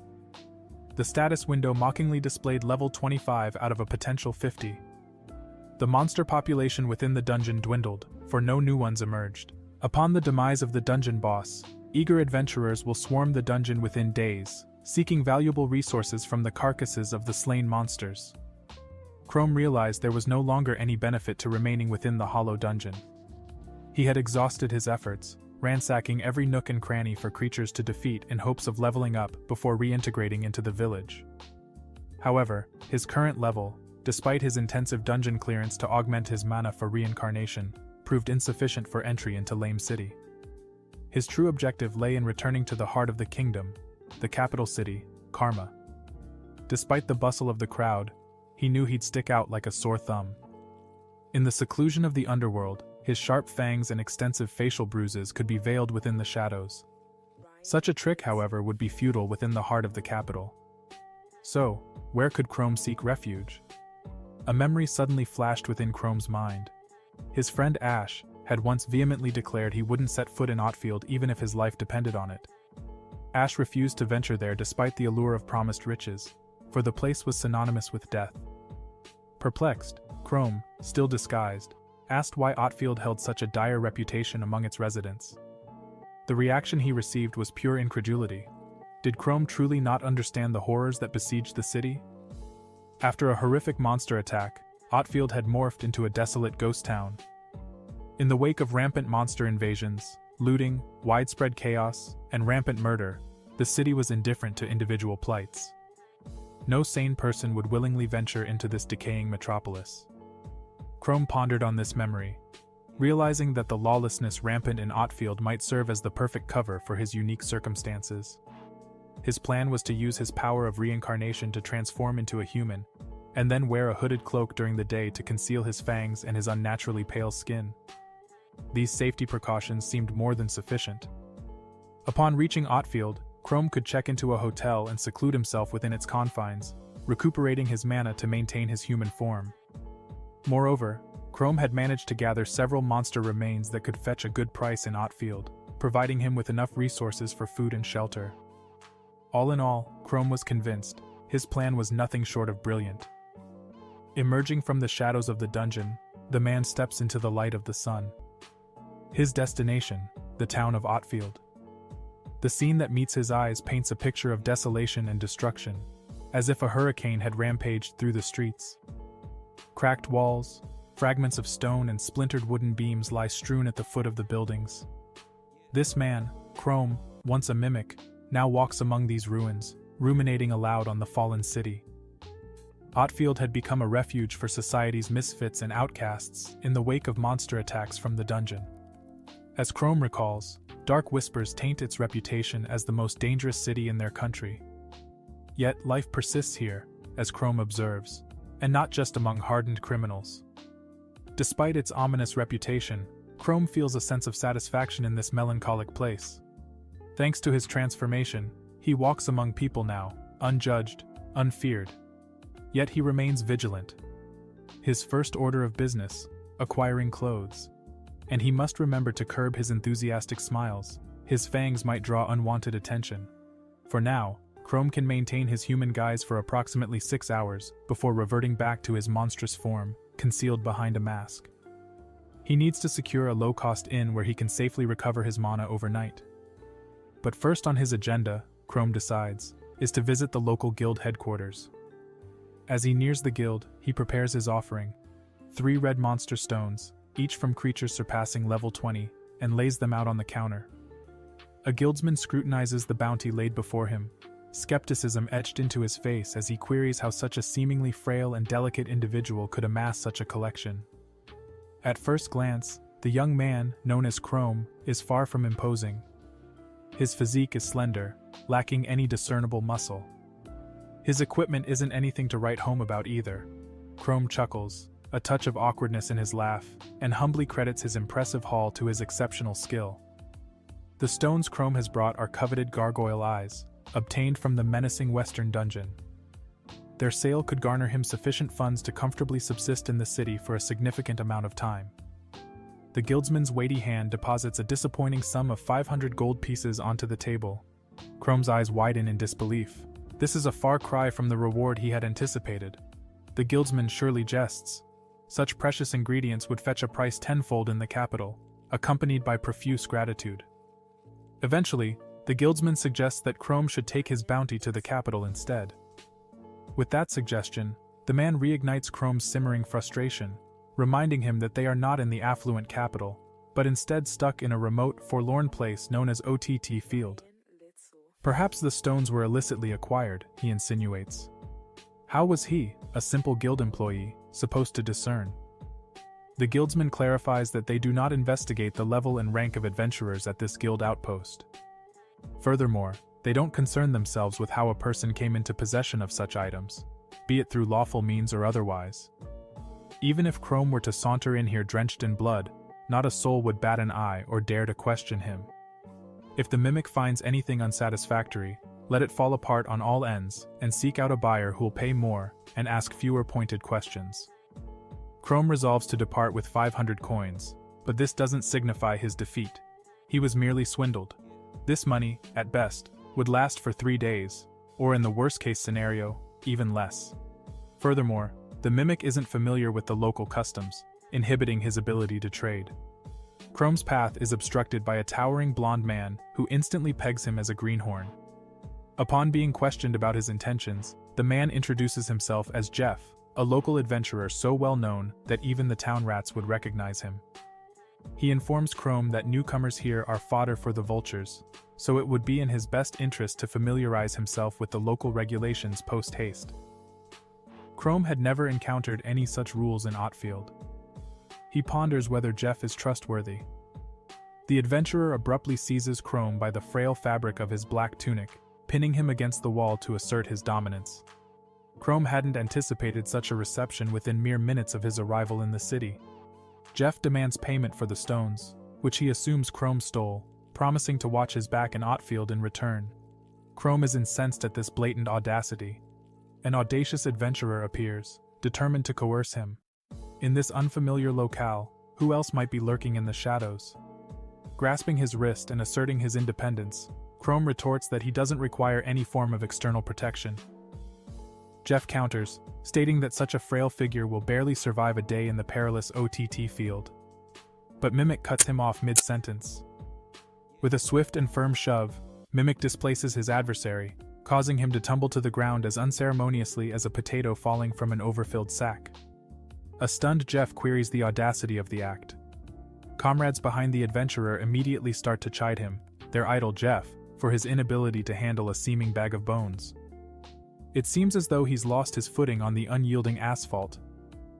In the meantime, Chrome coolly evaluates Jeff's prowess. Assuming his judgment is accurate, Jeff is around a level 20. In a burst of energy, the man regains his stance from the asphalt, proclaiming that Chrome will now pay for his insolence. From his scabbard, he brandishes a gleaming silver sword. Chrome is taken aback. Is he seriously going to strike him, a man armed with a gun, in broad daylight, in full view of a crowd of bystanders? The audacity defies all logic. Even Jeff's compatriots implore him to calm his temper. It's evident the situation is ill-suited for combat, yet Jeff seems deaf to their pleas. Enraged by Chrome's audacious maneuver, he vows to instruct the young man in a lesson of respect. In that fateful moment, our protagonist musters his courage to intervene. He charges towards Jeff and his entourage, skillfully disarming the adventurer with a swift kick to his sword's hilt. As Jeff watches his weapon skid across the ground, his anger towards the youth deepens. Sensing an impending escalation, the boy knows it's time to make a swift exit. A hollow threat echoes behind him, Jeff swearing to end his life on their next encounter, declaring no force could shield him. Seeking refuge in a nearby alley, the boy known as Chrome reflects. He could have easily dispatched Jeff, but his mana, as vital to his existence as oxygen is for reincarnation, would have been squandered. Furthermore, such a display would swiftly reveal his mimic nature. It appears that coexisting with humans will be significantly more challenging than his life in the dungeon he recently escaped. Later, within the confines of a modest room paid for with his limited funds, Chrome assumes the form of a monster and collapses onto the bed. He acknowledges that even the underworld hadn't drained him this much. Ultimately, Chrome manages to secure a budget-friendly hotel room, a sword, and a cloak, though all of it seemed to carry the faint echo of previous ownership. As per the system, the rusty dagger was a stolen item, sold and then bought by Chrome himself for a total of 240 gold coins. The worn-out robe, also stolen, had cost the mimic 60 coins. The hotel room, the most basic one available, was rented for 110 gold. Its simplicity was not a concern for Chrome, who only sought a sanctuary to replenish his dwindling mana overnight. As he sits on the edge of the bed, head bowed in exhaustion, he longs for more time among humans. All he's ever known are the monsters lurking in the dungeon. However, his immediate goal is to gather information about this city before descending back into the underworld to continue his quest. Gifted with a unique ability that consumes just a trickle of mana, Chrome found solace among the people, spending time in their companionship. In the hallowed halls of the church, the Sacred Father queried Shelly about the substantial sum she had donated, questioning its true worth. He harbored worries about the young girl squandering such a large amount on her own whims. With a tender smile, Schultz cradled a young child in her arms, reassuring the Sacred Father that there was no cause for concern. The intrepid adventurer, she proclaimed, would certainly accrue an even larger fortune upon her return to the capital. Despite their gratitude towards Shelly for her generous donation, the Holy Father expressed his sorrow that she had expended so much. He suggested that Schultz should view this city as a regretful memory, one best forgotten. Surprised, Shelly sought to understand the elder's statement. She affirmed her indelible bond with the city, a place forever etched into her memory by a monstrous attack, a place where she was raised within this very church. Among her are children whom she affectionately calls her siblings, whose care she assumes. A young boy, curious and hopeful, inquires whether she is a famed adventurer in the capital. Schultz, with a hint of pride, confirms that indeed his sister is a celebrated adventurer. The boy, in his innocence, then questions whether the capital would provide aid to handle the aftermath of the calamity. Shelly hesitates momentarily, then, brimming with confidence, reassures him that they will indeed overcome the disaster. Bidding farewell to the Holy Father, she entreats him to look after himself. He returns her sentiments, reminding her that her path is fraught with perils far greater than his. Chrome had always found it difficult to communicate. Every time he attempted to strike up a conversation, people regarded him as if he were the world's biggest fool. He considered the idea of gathering more monster stones to sell in the capital, where he could potentially earn a hefty profit.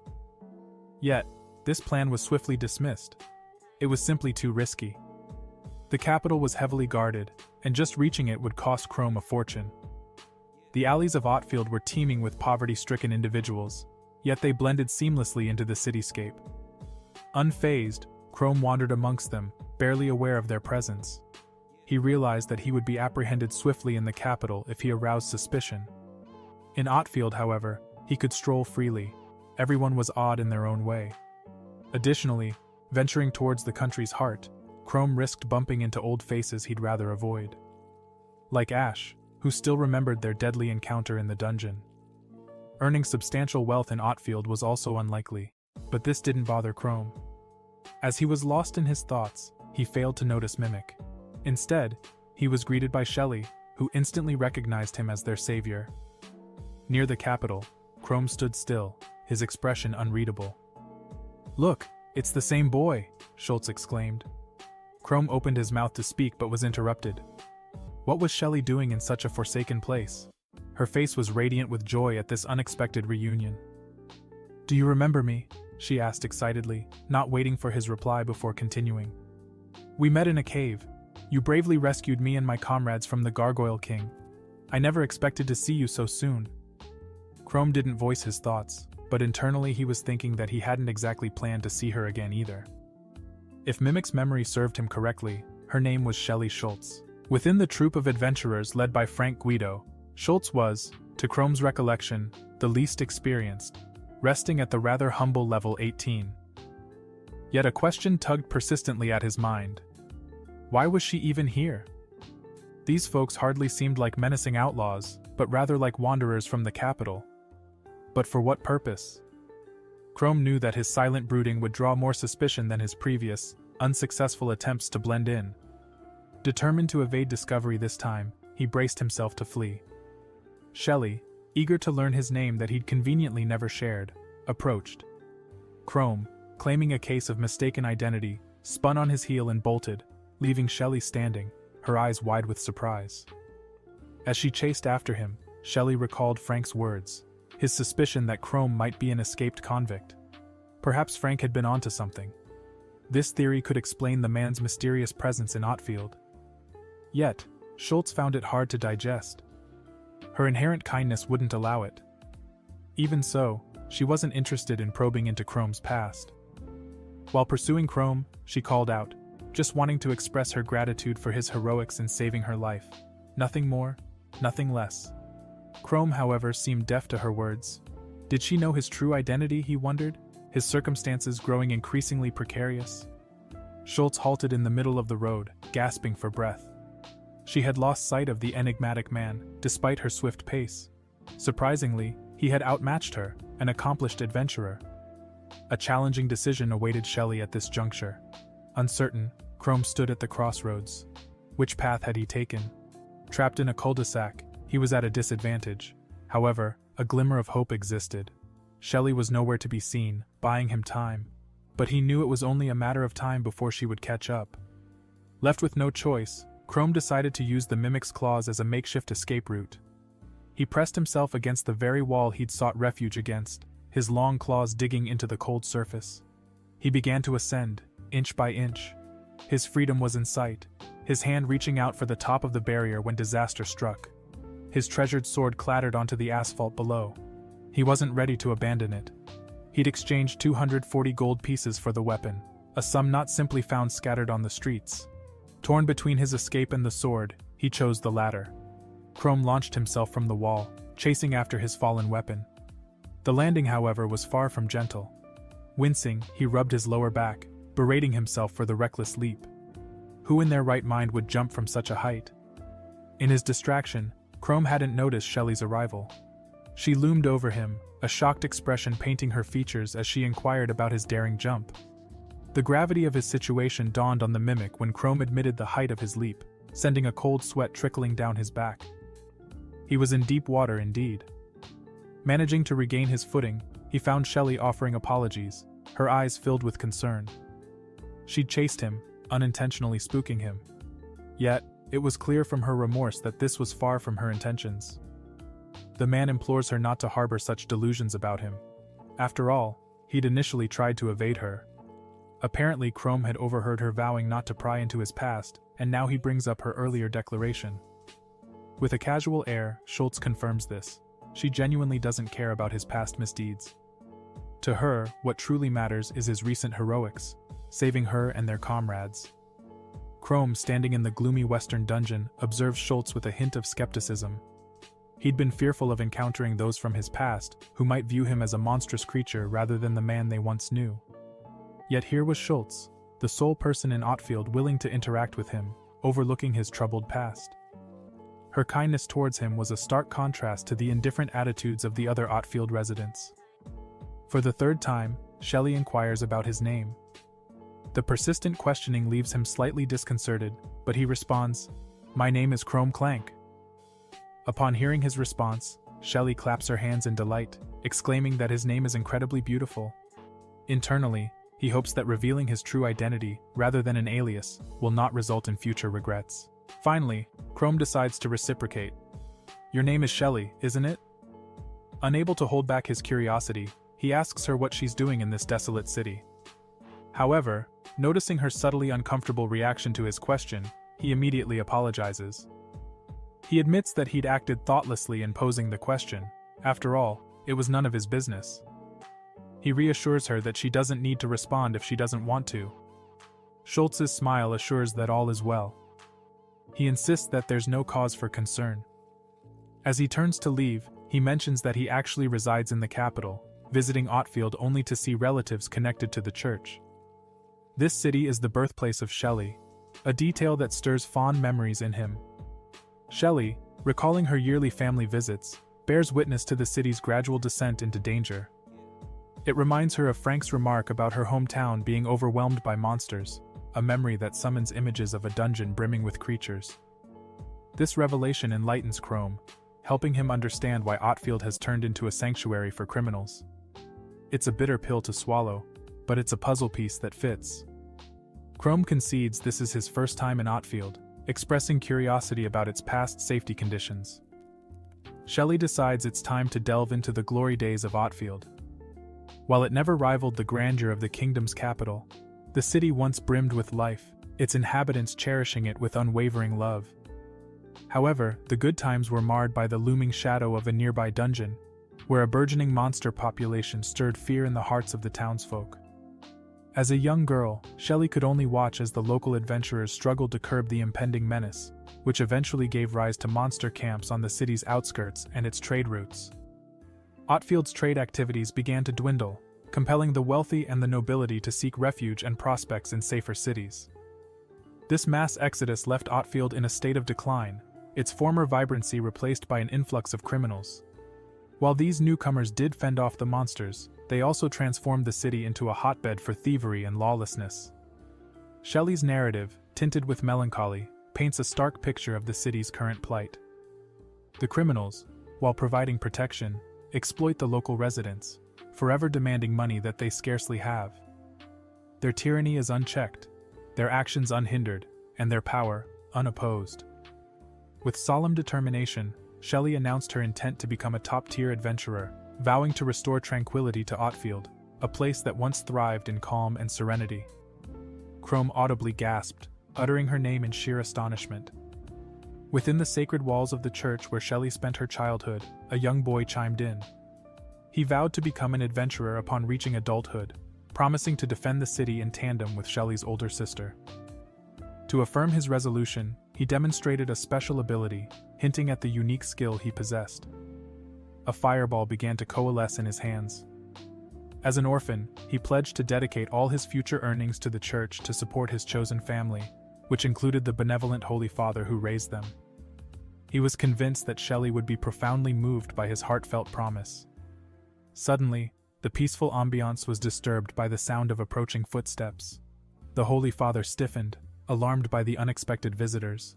As the church door swung open with a jarring force, two towering figures strode in, adventurers, or so they appeared. The boy, filled with curiosity, innocently asked about the identity of the imposing men who had intruded upon their peaceful haven. Jeff, the more prominent of the newcomers, remarked with a hint of sarcasm about the surprising nature of Atfield, expressing disbelief that their decrepit church, overrun by rats and debris, was still operational. The Holy Father felt a cold chill run down his spine.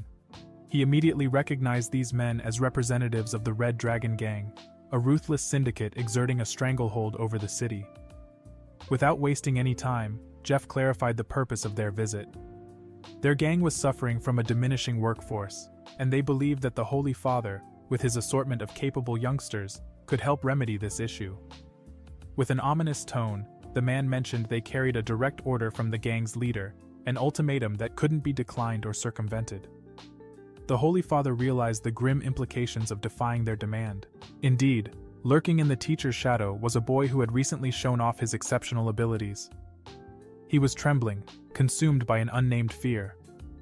These faces were unfamiliar to him, yet their mere presence elicited a visceral trembling throughout his body. Clinging to the Holy Father's robe was his only solace. Choosing the path of courage rather than fear, the boy was determined.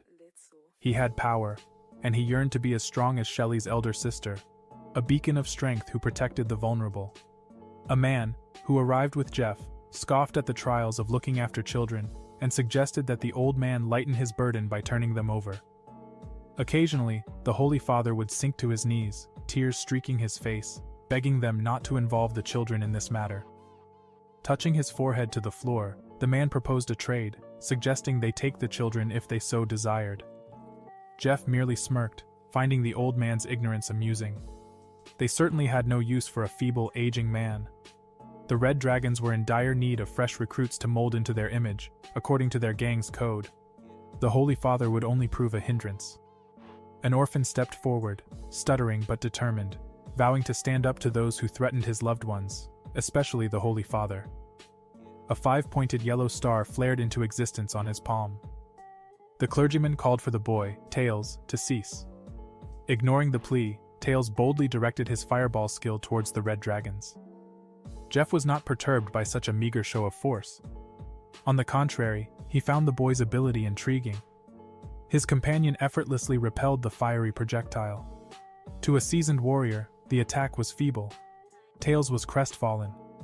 His intention had been to protect his kin and the Holy Father, but his assault had been ineffective. The long-haired man remarked that the boy had failed to fully utilize his abilities. He decided to provide a demonstration. Conjuring a star identical to Tails, though imbued with a vibrant purple and a brighter glow, he showcased his own skill, ball lightning. The raw power he possessed was invaluable to the gang. With a simple touch, he reduced a wall to rubble, allowing the stark streetlight to pour in. Jeff marveled at his comrade's skill. It was genuinely impressive. Tails could only retreat before these two formidable figures, feeling insignificant and powerless.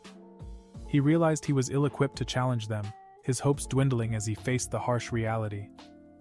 Crumbling to his knees, the boy is met with the taunting voice of Jeff, asserting that he's finally grasped the hopelessness of his situation. A second gang member extends his palm invitingly, guaranteeing that the Red Dragons will hone his abilities to exceptional levels. He needn't fear anymore. The Holy Father, on the sidelines, acknowledges the danger. If they push the boy too hard in training, it could be his end. Leaning against the brick wall next to a dormant fireplace is an iron rod, not unlike a poker. The Holy Father seizes it. Once a monster slayer, he still has the fight in him. He swings the rod, landing a blow on the back of Jeff's partner's head. The retort is swift, a sword strike. The clash of metal illuminates the room with an eerie purple flash, stirring doubt in the Holy Father's mind. Jeff reacts with exasperation, questioning the old man's reckless act. Urgently, the Holy Father implores the boy, Tails, to flee while he can. Tails' eyes well up with tears as he beholds his guardian, but he heeds his words and bolts for the exit. Jeff curses, yearning to chase after the defiant lad, but his partner suggests otherwise. The gang member insists that before pursuing the boy, they must first discipline the audacious old man who dared to defy them and the Red Dragons. His face remains stoic, but the fiery gleam in his eyes reveals his true emotions. As the uproar escalates, curious children trickle out of their rooms, anxiously questioning their guardian about the ongoing chaos. With a pained voice and eyes shut tight, the Holy Father implores the children to escape the church, just like Tails. Stricken with uncertainty, the orphans hesitate. Jeff seizes the opportunity, pressing his blade to the prostrate Holy Father, warning that even the slightest movement would sever the man's head from his body. His accomplice, grasping the old man's gray hair, shoves his face further into the floor. He declares that his ball lightning's destructive potential grows with every second of accumulated energy. Their options? Surrender the Holy Father's life or hand over the children. The ultimatum's resolution rests solely with the old man. All the while, the crackle of threatening lightning echoes ominously through the city streets. Shelly stands frozen, her mouth agape. The reward Chrome was supposed to receive for vanquishing the Gargoyle King, entrusted to Shelly by Frank, was already distributed because the mimic hadn't claimed it. Schultz hastily apologizes, revealing she had donated part of the bounty to her church, while Frank and Guido divided the rest. To Chrome, however, this is not a catastrophe. As long as he possesses any money at all, he remains content.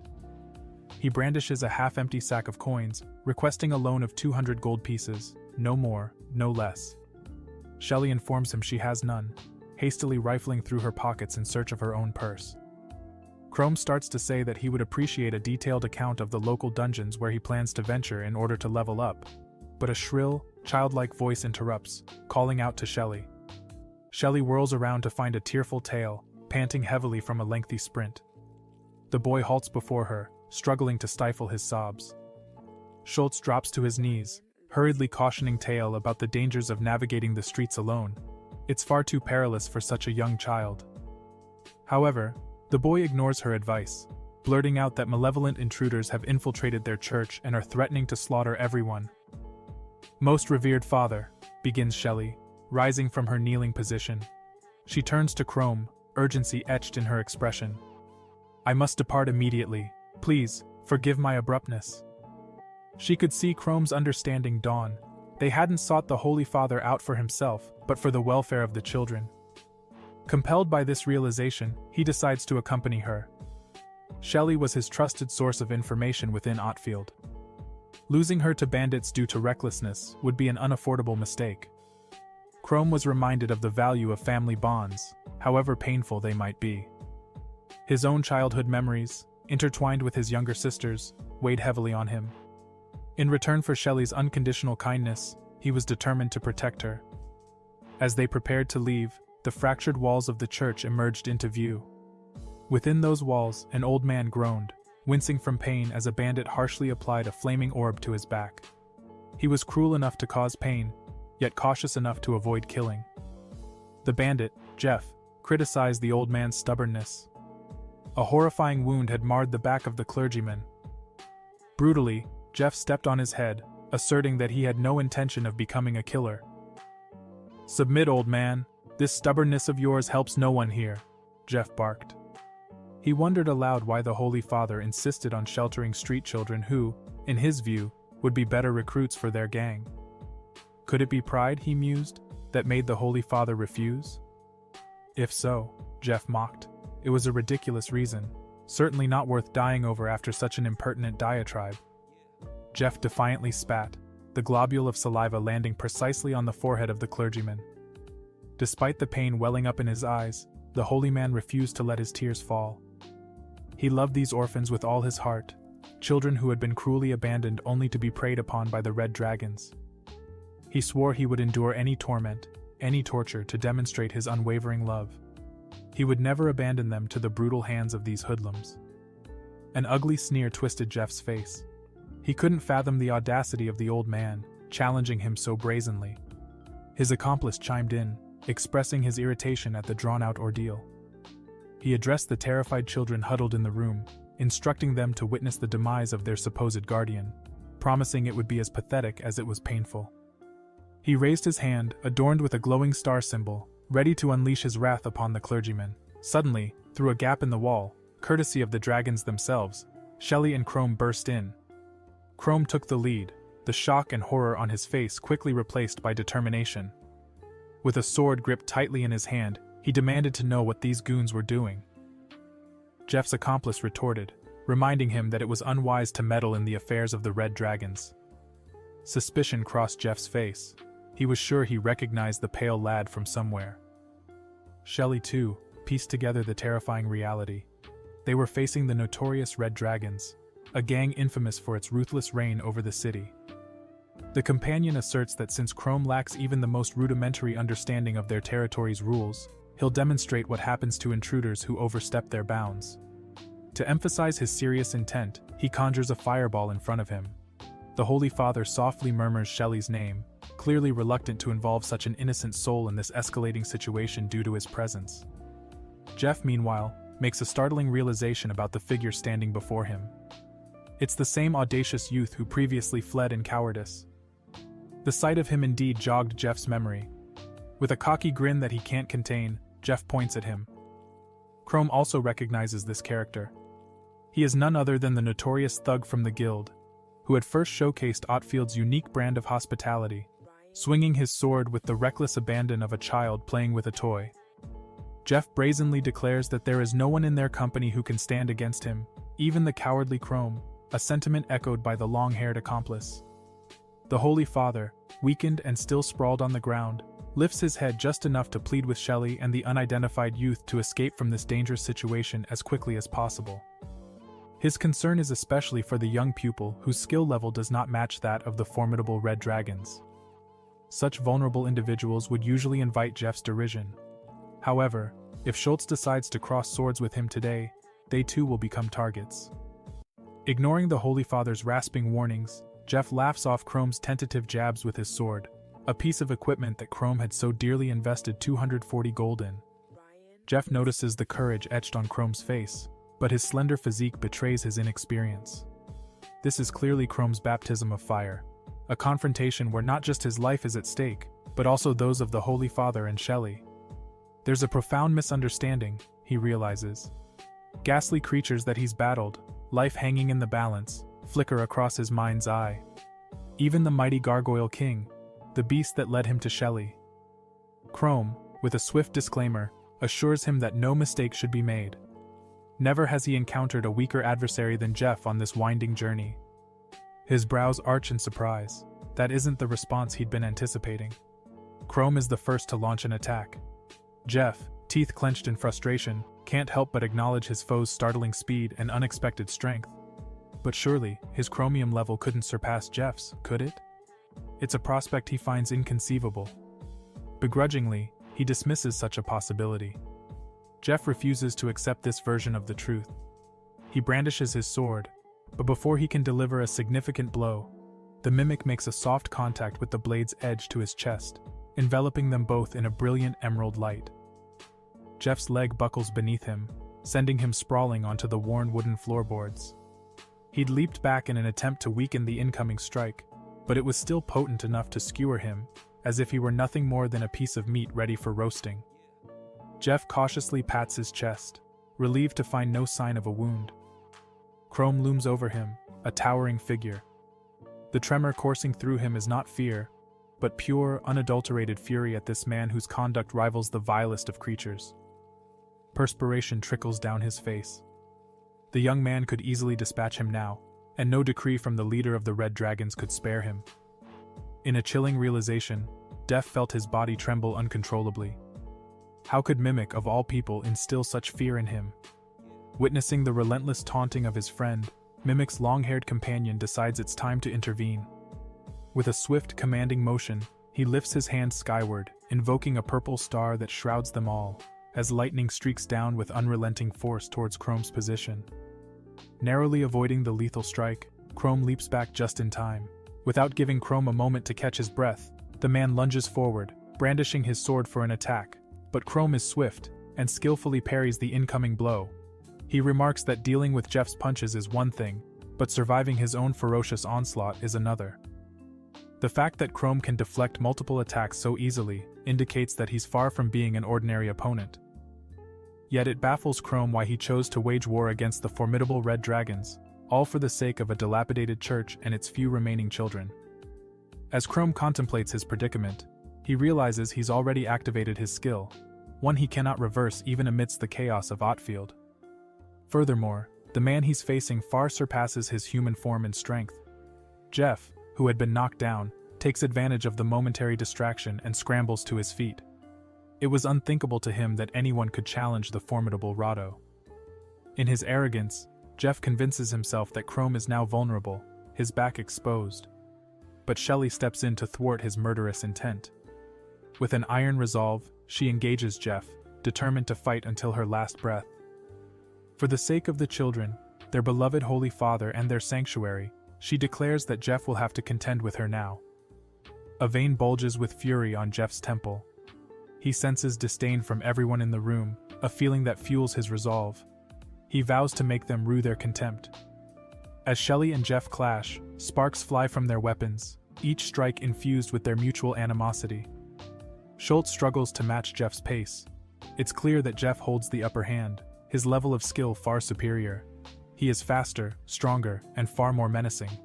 The prospect of a swift triumph hums in Jeff's veins, promising him a quick end to the confrontation. He views Shelly as insignificant, especially when pitted against the likes of Chrome. What's more, it becomes glaringly obvious that this is Schultz's maiden dance with human adversaries. Judging by her attire, she's a guild adventurer, implying her battle scars were earned against monsters, not men. This sets the stage for a straightforward victory. Experience and power lean heavily in Jeff's favor, making the thought of defeat laughable. A grin tugs at his lips as he sizes up his opponent. Does he detect the taint of fear on her innocent features? He parrots the same words to her that he'd delivered to Chrome moments before. Is this her first time staking her life on the front lines? If so, she is but a naive second-tier adventurer, barely worth a glance. And Jeff, he holds a particular fondness for toying with women. Has she been forewarned? He hopes she won't succumb too easily. His derisive declaration furrows Shelly's brow. Never before has anyone audaciously dismissed her as a mere plaything. As for the showdown between Rado and Chrome, the scales of leadership clearly tilt towards the elder. He concedes that his adversary possesses both audacity and a high level of skill. But the metal in his hand should have been consigned to the trash long ago, not used as a token in a duel against someone as formidable as Rado. With an air of indifference, the man lowers his weapon, seeing in his youthful foe a sparring partner rather than a serious contender. He questions Chrome's motivation for picking this fight. According to the laws of nature, the strong should invariably lord over the weak. Chrome believes they can simply seize what they want and depart. But what then? Nothing changes. Contrary to his ally, Rado prefers conservation over expenditure. He continues, warning that a full-throttle battle between titans like Rado and Jeff could wreak untold damage. While Rado is willing to offer Chrome a chance to leave unscathed, he's adamant that he won't turn a blind eye to any further mischief. This is his final warning. He doesn't believe that Chrome would risk his life over such a trivial sense of gratitude.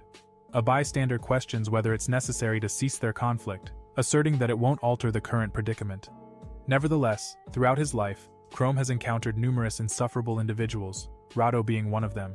Chrome's encounters with such people solidified his resolve, fueling his dream of becoming an adventurer. Even when the path seemed absurd or fruitless, he refused to abandon his pursuit. Staring at his adversary, Chrome vehemently declares that he won't be swayed by someone like Rado, who consistently evades confrontation despite his own transgressions. Annoyed, Rado retorts, labeling Chrome a complete fool. The elder confesses that he didn't anticipate a confrontation with a fool in such circumstances. Still, as a member of the Red Dragons, he finds it unacceptable for a young upstart like Chrome to tarnish their reputation and dignity. With a swift motion, Rado extends his hand, invoking a surge of lightning into his sword. It's a spectacle Chrome has never witnessed before, leaving him in awe of the radiant energy crackling around them. Rado, in a menacing promise, states that he'll incinerate Chrome within mere seconds. This action, he avows, will make Chrome rue the decision he made, even if the boy doesn't harbor any doubts at the moment. Rado, with a burst of energy, lunged forward, his lightning sword aimed straight at Chrome. "Prepare to meet your end," he shouted. Chrome, barely snapping out of his shock, saw the electrified blade zooming towards him. With a quick sidestep, he avoided what could have been a fatal blow. Chrome knew all too well that trying to block such a powerful attack could spell disaster for his own sword, not to mention it might cost him his life with just a single hit. At this moment, he found himself dancing on the edge of a knife, dodging but fully aware he couldn't keep this up forever. The thought of being cornered against a wall filled him with dread. It would be the end. Meanwhile, Shelly was locked in her own fierce battle with Jeff, yet she couldn't help but worry for Chrome. As Jeff advanced on her, it was clear he was puzzled. Despite his superior skills and experience, his attacks just couldn't break through. Shelly, unyielding, stood her ground, their swords clashing with sparks flying. Jeff, frustrated, couldn't understand why he was being matched blow for blow by Shelly. "It's your lack of will," Shelly fired back, seeing right through him. "You'll never defeat me with such half-hearted efforts." Jeff, fueled by anger, launched another attack, his curses slicing the air. Shelly knew, however, that Chrome faced a greater danger. She had to finish her fight quickly to lend him aid.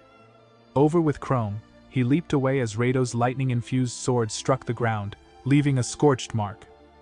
Trapped in a dire situation, Chrome realized he was outmatched and outreached. Rado taunted him. "What's the matter? Show me what you've got." Chrome, caught in a moment of hesitation, contemplated revealing his true monstrous form, yet the thought of the ensuing chaos held him back. The priest, the children, and even Shelly fighting nearby would be thrown into panic. No, he couldn't risk it. Chrome, with his back against the wall, both literally and figuratively, knew he had to find another way out. Chrome froze, his mind racing back to a perilous moment in the dungeon. It was a situation that could have spiraled out of control if not for the presence of his friends, Frank, who had passed out, and Shelly and Guido, caught in their own battles. He realized that the stakes were different now. The chaos that would ensue from revealing his true form seemed a lesser evil than allowing these villains to wreak havoc in the sacred space of the church. The fear of being rejected by Shelly and the children haunted him, but Chrome understood that his reluctance was a matter of pride more than anything else.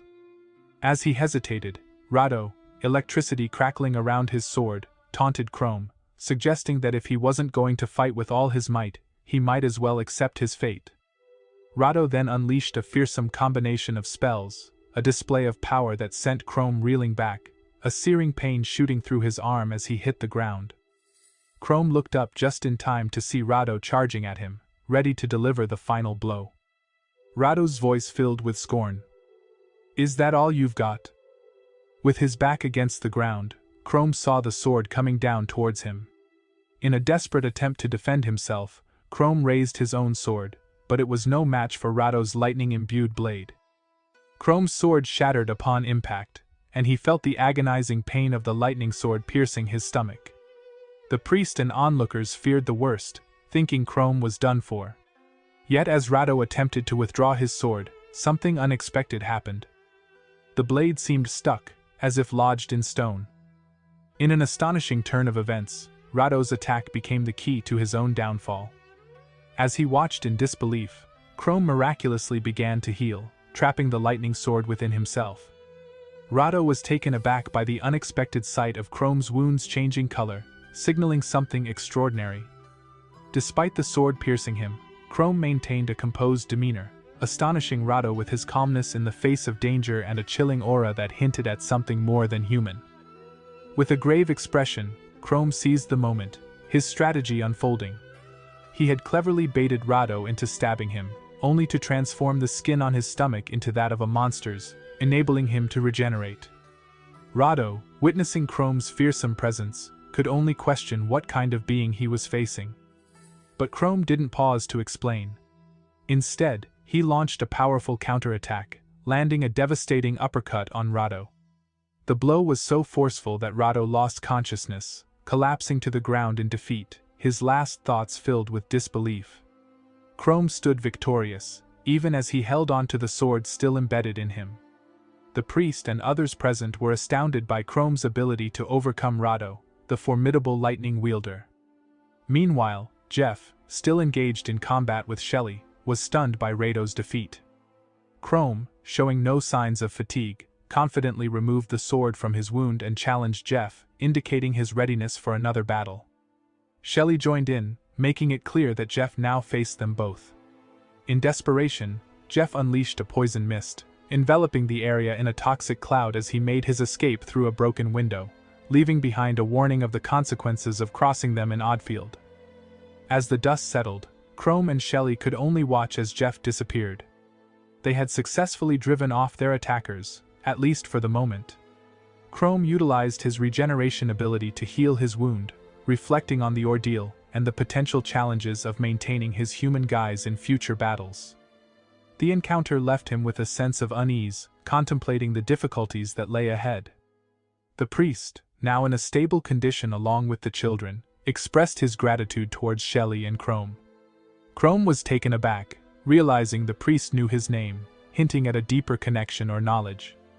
In the midst of the chaos, the priest couldn't help but ponder the fate of the children had they not been there to intervene. His concern then shifted towards Chrome's injuries, specifically his deep stab wound, to which Chrome assured him he'd be fine, thanks to his healing abilities. However, Chrome couldn't help but feel anxious. Using his healing skill would deplete his mana, jeopardizing his ability to keep his true form hidden under the masquerade. He knew he had to end this quickly and return to the inn. Suddenly, Shelly broke the tension with a declaration. "We can't stay in Atfield any longer," she said with urgency. She explained that the situation had worsened dramatically during her brief absence, fearing that the malevolent dragon minions might return. Shelly proposed that they should head for the capital, but the priest was quick to dismiss the idea. The cost of living and the taxes in the capital were far beyond what they could afford, not to mention the logistical nightmare of transporting all the children such a distance. Shelly tried to persuade the priest, detailing the atrocities committed by the dragons, insisting that staying in Atfield was no longer an option. Despite her pleas, the priest stood firm, confident in their ability to fend for themselves. He then shifted the focus to Shelly and Chrome, advising them to leave town immediately to avoid becoming targets for revenge by the dragon's followers. Chrome and Shelly exchanged worried glances, recalling Jeff's ominous warning that their foes would not grant them an easy demise. The priest emphasized that their adversaries were highly concerned with maintaining their image and would undoubtedly seek vengeance. Chrome was visibly troubled by the conversation. Shelly, expressing her gratitude and apologies to Chrome for her inability to offer more help, inquired about his next steps. Chrome mentioned he planned to return to the inn and had no further plans beyond that, hesitating when he almost asked Shelly about her intentions. He realized he couldn't just invite her along, considering the church's significance in her life and the fact that she was now a target for the evil dragons. As Chrome wrestled with his thoughts, Shelly found herself tangled in a similar dilemma. She knew staying in the church was crucial to protect everyone, yet the threat of those villains returning, perhaps with even more force, weighed heavily on her. She recalled their previous attack, now bolstered by the memory of additional foes. The priest's words echoed in her mind, highlighting their dire lack of resources to evacuate everyone to safety. Abandoning the church would undoubtedly leave the community vulnerable to being taken. Shelly's heart was heavy with uncertainty about the best course of action. Chrome, sharing her concerns, sought her insight on a different matter: the mysterious hole of disaster and the downfall of Atfield. Shelly informed him that the chasm emerged suddenly to the north of town, and early attempts to investigate it had tragic outcomes. A squad of 20 knights from the capital, sent to neutralize the threat, had been completely obliterated. This devastating loss led to the kingdom abandoning Atfield, leaving it to fend for itself against growing dangers. This revelation ignited a spark in Chrome. Understanding the gravity of the situation, he saw a path forward that could change everything. His initial journey to Atfield was a quest for personal growth, seeking challenges to elevate his own power. However, the dire circumstances presented a noble purpose: to tackle the dungeon disaster head-on and liberate Atfield from the menacing clutches of the evil dragons. Chrome was no stranger to adversity. Facing monsters of higher levels was precisely the challenge he sought. And what better proving ground than a dungeon that had already claimed the lives of the nation's finest knights? He recognized that if left unchecked, the evil dragon's reign of terror would continue unabated, posing an ever-present threat to the town. By descending into the dungeon and defeating its master, Chrome believed he could draw the attention of the kingdom's knights once more, not as invaders but as allies in restoring peace. Firm in his resolve, Chrome clenched his fist, feeling the surge of determination flow through him.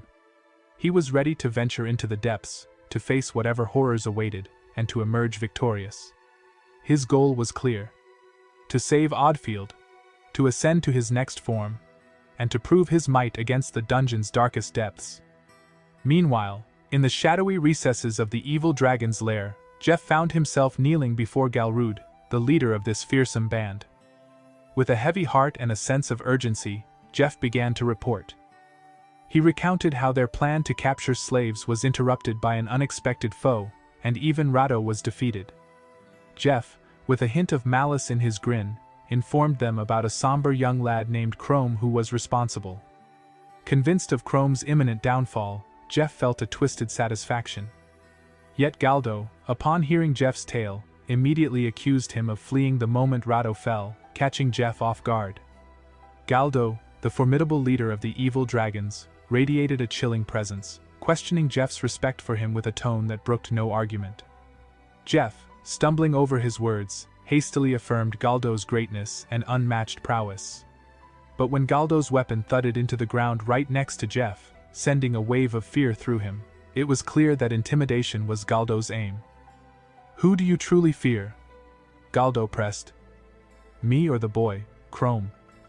Jeff, now kneeling and shaking, declared his fear for Galdo surpassed all else. Galdo sternly warned Jeff against bringing shame to their name again, or he would face dire consequences.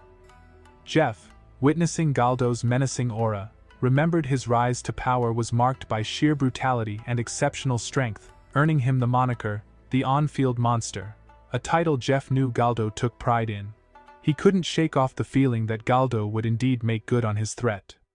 Meanwhile, Galdo turned his attention to another matter, questioning Carnella about the reduced guard numbers at the Hole of Disaster. Carnella, a high-ranking official within the evil dragons, was questioned for her actions without Galdo's consent. She explained her focus had shifted to a more pressing issue: the Knights of the Kingdom, who were spotted in town. Despite only confirming a few, she suspected more were hidden.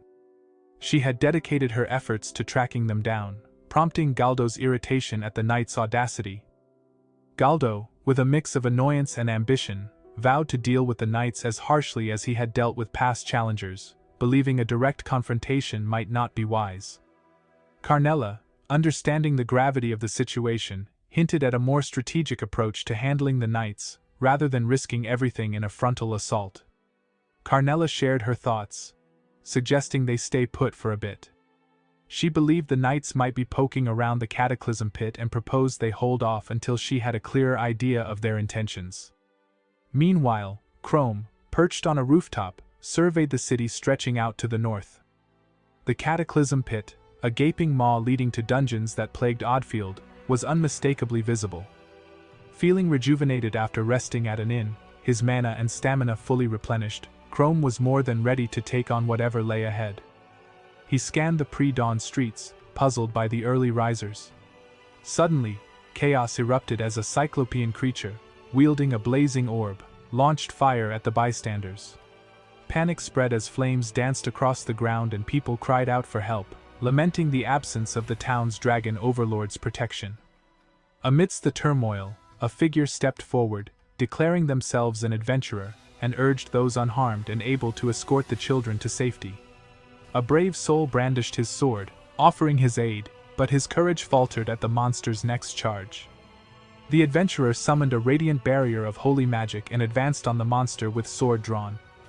The creature, irritated by the attack, focused its anger on the newcomer, who quickly dismissed the frightened man's attempts to assist.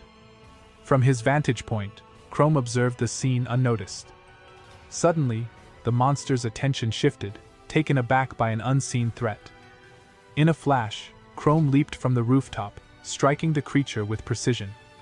The adventurer, catching sight of Chrome's intervention, speculated on the presence of such a formidable fighter in a town beleaguered by monsters. Despite Chrome's unassuming appearance, the adventurer wondered if he might be linked to the malevolent dragons but decided to concentrate on the immediate threat. "Let's focus on taking this beast down," Chrome proposed, once again engaging the monster with his sword at the ready. Together, they attacked, the adventurer enhancing his weapon with a spell known as Holy Sword, its blade gleaming with divine light, ready to strike down the darkness before them. Chrome watched in awe as the mysterious woman wielded her sword, shimmering with a divine light, a stark contrast to Rado's lightning-charged blade. This holy blade sliced through the air, its light a bane to the darkness, effortlessly cutting a menacing monster in two. The creature, oozing malice and dark mana, fell to the ground, its end swift and clean. Chrome couldn't help but marvel at the effectiveness of the holy attribute against beings of shadow and decay, such as demons and the undead. He knew well enough that getting too close without caution might lead to his own undoing, purified by the holy essence of her weapon. The crowd around them erupted into cheers and gasps of admiration, lauding the woman for her swift dispatch of the beast. A man, curious and slightly in awe, approached her, inquiring if she was a passerby, a traveler perhaps. She, however, sensed an unusual pull, a whisper of attraction between the sacred and the profane. Her sword seemed to react, however slightly, to Chrome's presence. Their gazes met, each carrying a mix of curiosity and caution. Chrome felt a wave of relief wash over him, grateful that the ordeal hadn't resulted in any harm to the bystanders. As she withdrew her sword, still pondering the odd sensation she felt towards Chrome, she decided it was something worth exploring further. Chrome, on his side, realized the grave implication of monsters of such power freely roaming the streets. The tales of evil dragons protecting the populace seemed just that, tales, as none were in sight to fend off such dangers. Something was amiss, Chrome sensed, looking over the bisected monster. The air held a tension, a puzzle piece out of place. The woman, meanwhile, found no fault in Chrome's actions or words. He had, after all, assisted in defeating the monster. Yet, the inexplicable response of her holy mana to an ostensibly ordinary man raised a multitude of questions. In this desolate city, seldom visited by heroes or adventurers of renown, his presence was an anomaly. Preparing herself, she drew her sword slightly, intending to uncover the truth. Chrome, although relieved at the absence of injuries, couldn't shake off a lingering unease. His thoughts were interrupted by a man who approached, showering him with praise for their heroics, claiming that without their intervention, disaster would have struck. The gentleman expressed his deepest gratitude to Chrome and the woman, thanking them from the bottom of his heart. He rallied everyone around to collectively show their appreciation, but Chrome modestly declined, insisting that it wasn't necessary. Being the center of attention made Chrome uneasy, especially in such a large crowd. Just then, a little girl, overjoyed at seeing her father saved, ran into his arms. Their reunion was heartwarming. The man credited Chrome and the woman for their bravery, urging his daughter to thank the duo. The girl's enthusiastic compliments made Chrome blush with embarrassment. The woman called out to Chrome, who looked her way, puzzled. "What's up?" Suddenly, the monster they thought was defeated stirred back to life, readying a fireball with a menacing growl. The crowd gasped in shock at the creature's unexpected resurgence. The woman, momentarily caught off guard by Chrome's presence and her oversight of the divine prophecy of victory, quickly recalibrated her thoughts. Despite the monster's futile resistance, she prepared to defend against its attack with her holy shield spell, planning to retaliate swiftly. The monster, in a last-ditch effort to cause harm, locked its sights on the little girl, sneering at the thought of targeting her with the fireball. The innocent child, unaware of the danger, froze in confusion. The woman noticed the monster's malicious intent, understanding it was desperate to drag the child down with it. Chrome, realizing the imminent threat to the girl, dashed forward, though he doubted he could reach her in time. A daring thought crossed his mind: could his true monstrous form make the difference? Yet revealing his true identity in front of so many would shatter the life he knew. Chrome feared losing his place in Atfield, and the thought of never seeing Shelly again weighed heavily on his heart.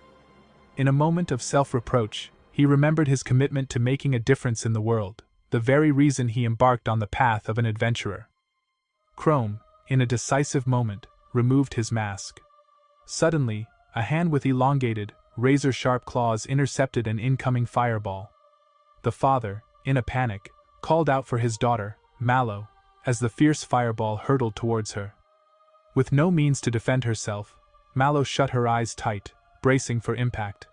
Then, an explosion scattered the flames. The creature who had launched the fireball stood there, dumbfounded. Chrome's arms bore the brunt of the blaze, seared severely in his brave attempt to shield the girl from harm. Mallow, opening her eyes, found herself staring at a fearsome figure who had emerged to protect her, his arms charred from the ordeal.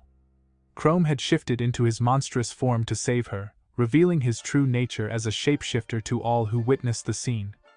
The girl's father, alongside the others, was taken aback by the sight. Confronting the enemy, Chrome, now in his monstrous guise, charged. The enemy, caught off guard by the appearance of another beast, hesitated. With a swift movement, Chrome used his formidable claws to cleave the monster in two, earning himself 38 experience points for the deed. The onlookers, initially relieved, recoiled in horror as they realized a monster had been their savior. The revelation of Chrome's true identity cast a shadow of fear and suspicion among the crowd. The woman in the crowd grimaced, her expression soured by the unfolding events. Despite his heroic actions, Chrome's monstrous appearance caused panic, leading many to flee in terror. Chrome, though unrepentant for revealing his true form, felt a pang of concern over the consequences of his actions. He understood the gravity of the situation. His secret was out. The crowd's gratitude turned to fear as they scattered, leaving Chrome to ponder his next move. His gaze then fell on Mallow, who, though safe, was visibly shaken by the ordeal. Chrome felt a sense of relief at her safety, but his moment of peace was shattered as Mallow's father, mistaking Chrome for a threat, demanded he stay away from his daughter. Frozen, Chrome was then taken by surprise as the woman, armed with holy magic, launched an attack against him. She had sensed something amiss about Chrome but had not anticipated the full extent of his secret. Chrome, trying to clarify his nature as a shapeshifter, was met with accusations of being a deceitful monster, far more dangerous than any they had faced before.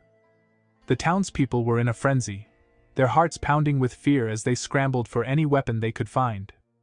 They were convinced that Chrome, whom they mistook for an evil dragon, was their doom. Chrome, amidst the chaos, felt a sense of peace knowing he had acted rightly, not seeking any reward for his actions. He chose to flee, leaving behind the townsfolk who, despite their fear, felt a wave of relief wash over them as he disappeared from sight. Suddenly, a stone whizzed through the air, striking Chrome on the side of his face. "Don't provoke it," a woman's voice rang out, scolding the thrower.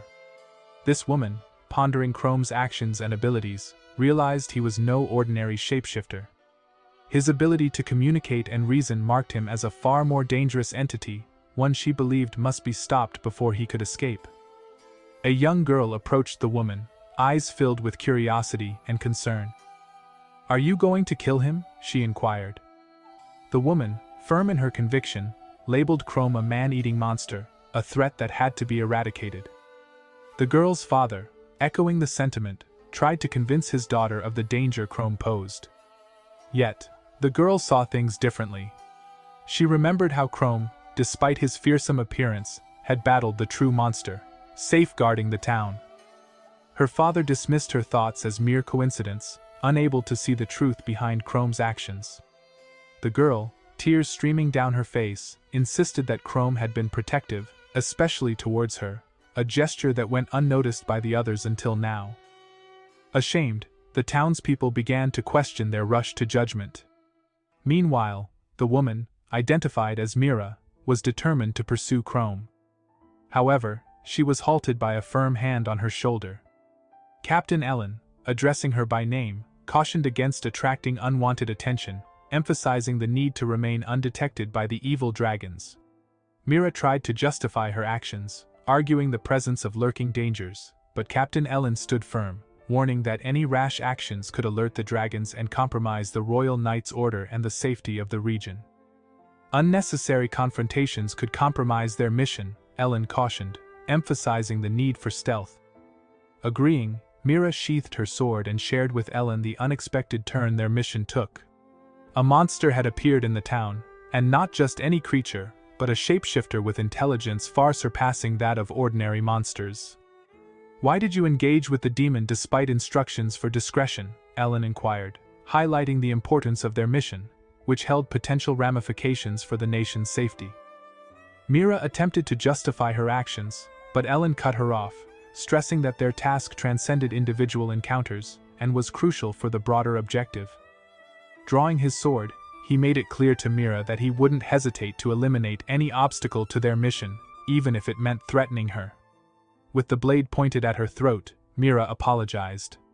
Ellen sheathed his sword, warning her not to let it happen again. When Mira brought up the intelligent monster again, Ellen dismissed it as a mere anomaly, suggesting its potential harm was insignificant compared to their primary goal.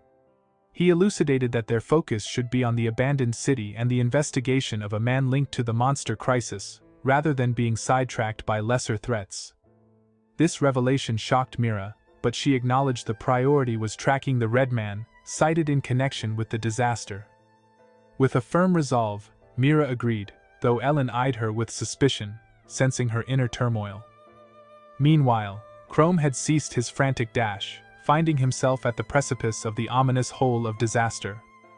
Gazing in awe at the so-called abyss of catastrophe, the source of Atfield's anguish, Chrome couldn't help but reflect on the day's earlier events. Recognizing his face now meant he could never return to Atfield. Yet, he tightened his grip, resolved that clearing this abyss was crucial for the town's safety, ensuring it remained free from monster terror and preventing the wicked dragons from claiming more of its territory. Chrome, fueled by determination, planned not just to cleanse this blight, but to also strengthen himself, evolve, and acquire new abilities or forms before making his triumphant return to the capital. With a steadfast heart, he prepared to embark on his quest, transforming into his level 25 shapeshifter guise. Meanwhile, amidst the growing chaos, the priest cautioned Shelly against her impulsiveness. Despite his warnings, Shelly, with a heart full of resolve, excused herself and dashed off into the looming danger. The veiled dragon's presence grew stronger by the day, and the monster crisis deepened. Shelly realized she couldn't idly wait for the day she felt strong enough, haunted by the potential doom her family might face. With both the dragons and the knights failing Atfield, Shelly knew she had no choice but to take matters into her own hands. Driven by a fierce determination, Shelly vowed to conquer the abyss of catastrophe herself and safeguard her town from disaster. Her journey led her to the dark dungeon, a place shrouded in peril. Chrome, in his shapeshifter form, ventured into the heart of darkness, mindful of its history of devouring the Royal Knights elite. Aware of the risks, Chrome planned a cautious advance, aiming to bolster his strength, leveling up over and over again while resting periodically. Chrome pondered the unique advantage monsters held in the dungeon, a stamina and resilience far beyond what humans could muster. Navigating the maze-like paths, he faced a choice between two tunnels, uncertain which would lead him deeper into the abyss. With no clear sign to guide him, he resorted to an unconventional method. Placing his sword upright, he let it fall, choosing his path by its direction, a gamble, but without any clues. He felt he had no better option. Following the direction the sword pointed, Chrome continued on, only to be abruptly halted. His foot snagged by something on the ground, he stumbled and fell, entangled. To his dismay, he found his ankle caught in a web, thicker and stronger than any ordinary spider's silk.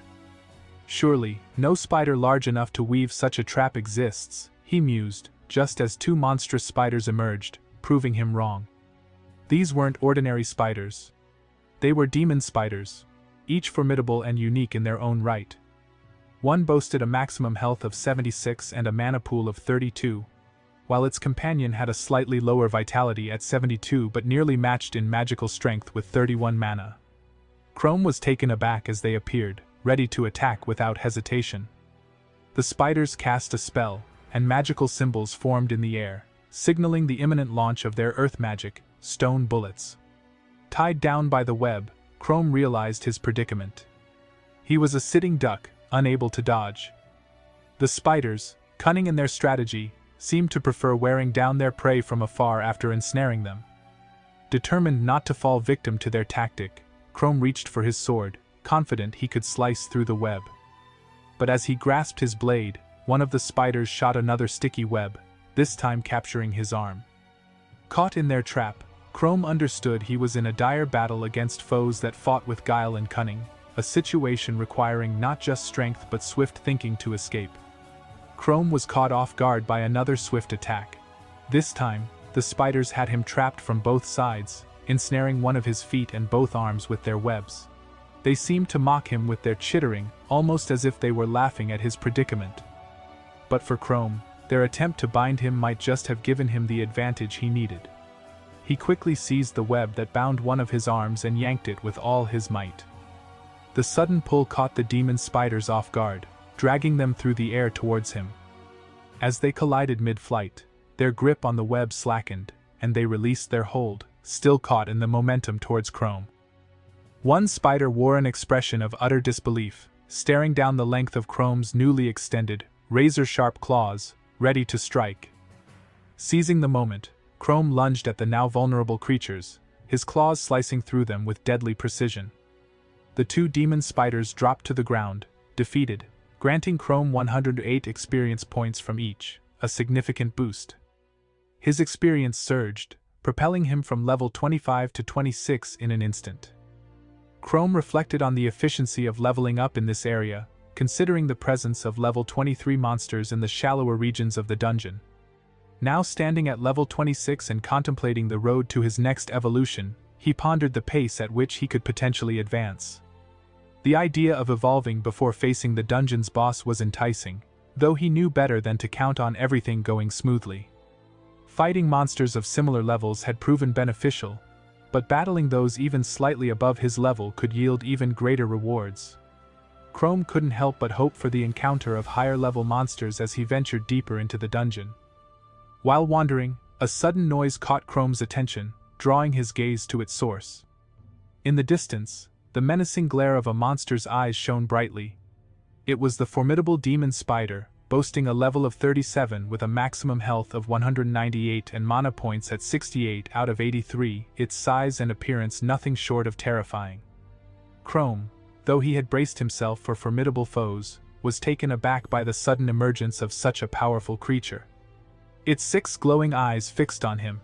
The demon spider charged with alarming speed. Chrome narrowly avoided its attack, which smashed into a wall, leaving a significant crack.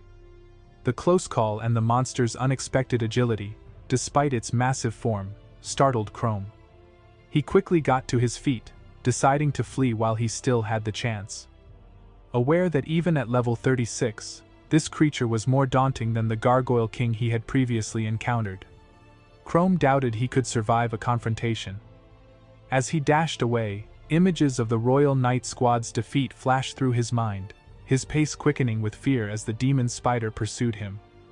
Chrome reasoned that such high-level monsters couldn't be common and planned to lose it by navigating through the maze-like tunnels. Spotting a narrow passage, he thought it impossible for the spider's massive body to follow. Squeezing through the small opening, he grunted as he landed awkwardly on the other side, only to find the path completely blocked. It dawned on him then that the demon spider had herded him into a trap. Peering into the tunnel, the demon spider's excitement was palpable as it spotted Chrome trapped within. Realizing escape was no longer an option, Chrome steeled himself for the fight of his life. He had always planned to level up by taking on stronger opponents, and facing down this monstrous spider was no exception. It was a fight he couldn't afford to lose.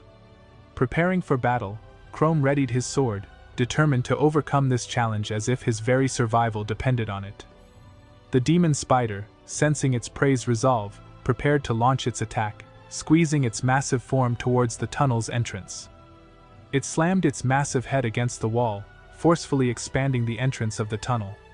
Fragments of stone hurtled towards Chrome as the structure began to crumble. The enormous spider lifted its giant leg, its claws sharp and menacing, aiming for Chrome. Chrome saw the attack coming and leaped to dodge the strike, the claw crashing into the ground instead. Observing the spider's massive form, Chrome noted its speed wasn't unbeatable. Its large size hindered its precision. Springing onto the spider's limb, Chrome readied his sword while airborne, poised to strike. He descended, slashing at the spider's neck, marking the beast with a significant wound. Chrome realized the spider's colossal size was its weakness. It struggled to move its neck. Confident in his agility and the close distance between them, Chrome believed he could defeat this giant foe. The spider, revealing its power, emitted a glow from its mouth, preparing to unleash its special ability. It launched an attack known as Blood Thread, projecting a stream of blood-red webs towards Chrome. Chrome, anticipating the swift assault, evaded the blood threads. He recognized the red hue as a sign of a special technique and took cover behind a boulder. However, the spider, with a flick of its thread, sliced through the rock-hiding Chrome, showcasing its formidable strength. As the spider wielded its blood thread against another wall, causing debris to rain down on Chrome, he realized the lethality of this skill. Determined not to fall victim to it, Chrome strategized to engage the spider in close-quarters combat to swiftly bring it down. He noted a significant delay in the spider's attack pattern, an opportunity to strike without it retaliating with its deadly skill. Soon, the spider attempted another technique, aiming a web at Chrome. He dodged just in time, the attack leaving behind a vast web. Chrome was taken aback by the scale of the assault, but remained undeterred, ready to exploit the spider's vulnerabilities. Overwhelmed by his dilemma, Chrome feared he wouldn't be able to move, which would spell doom if the demon spider used its infamous red thread skill again. Cornered and cautious, Chrome knew approaching without a plan was too risky. As the monstrous spider edged closer, the memory of its deadly red thread haunted him. Considering his tall shapeshifter form, Chrome wished he were smaller to dodge more effectively. Then, an idea sparked in his mind. With no time to waste, Chrome dashed forward, planning to shrink his size. The demon spider, anticipating his move, launched a barrage of spider webs at him. Touching his mask, Chrome prepared for his third and perhaps most crucial attack. Activating his masquerade skill to dodge the web and shift into a smaller human form. The spider, caught off guard by Chrome's sudden change, could only watch as Chrome vaulted onto its head, plunging his sword into one of its eyes. Standing atop the spider, Chrome quickly withdrew his blade, ready to blind the beast eye by eye. But as he focused on his attack, he barely noticed the spider's claw swinging towards him. Reacting just in time, Chrome deflected the claw with his sword and leapt back to the ground, narrowly avoiding a deadly clash. On the ground, Chrome realized that a relentless assault would leave him open to counterattacks. Yet he couldn't afford to waste time. As he prepared another charge, the demon spider spun a dense web, aiming directly at him. Surprised, Chrome erased his arm transformed into a monstrous shield, catching the web.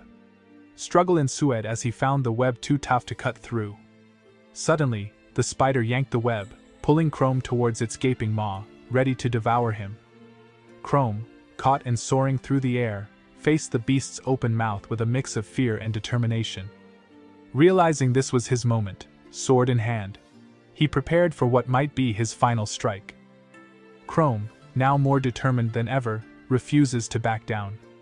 The battle is far from over for him. Suddenly, he feels a tug on his arm. A spider web has ensnared him. As the web tightens, pulling him closer, the demon spider on the other end finds itself clutching only Chrome's severed arm. Surprised and frustrated, the spider howls in dismay. Chrome, undeterred and even amused by the turn of events, seizes the moment. With his remaining arm, he raises his sword and strikes the spider squarely in the head, effectively ending its threat. Victorious, Chrome stands, albeit with one arm, having conquered the formidable foe. The battle earns him a hefty 1558 experience points, catapulting his level from 26 to a remarkable 33. A laugh escapes him, marveling at his unexpected triumph. Chrome's arm, which had momentarily assumed a monstrous form, reverts to human flesh. Reflecting on the fight, he acknowledges the role of luck, terrain, and an advantageous matchup in his victory. Now a level 33 shapeshifter, he gingerly retrieves his severed arm from the spider's mouth and reattaches it, utilizing his regeneration skill to mend the wound seamlessly. Realizing the extent of his injuries and the energy expended, Chrome decides it's wise to rest and recuperate. He finds solace in a secluded spot, appreciating the irony of feeling more at peace in a dungeon than in the bustling city. Once his mana is restored, he sets out again, marking his path and hunting monsters with renewed vigor. Despite his progress and increased level, now at 37, Chrome acknowledges the challenge of navigating the vast dungeon. He muses over his situation, caught in a loop but undeterred, driven by a mix of frustration and determination.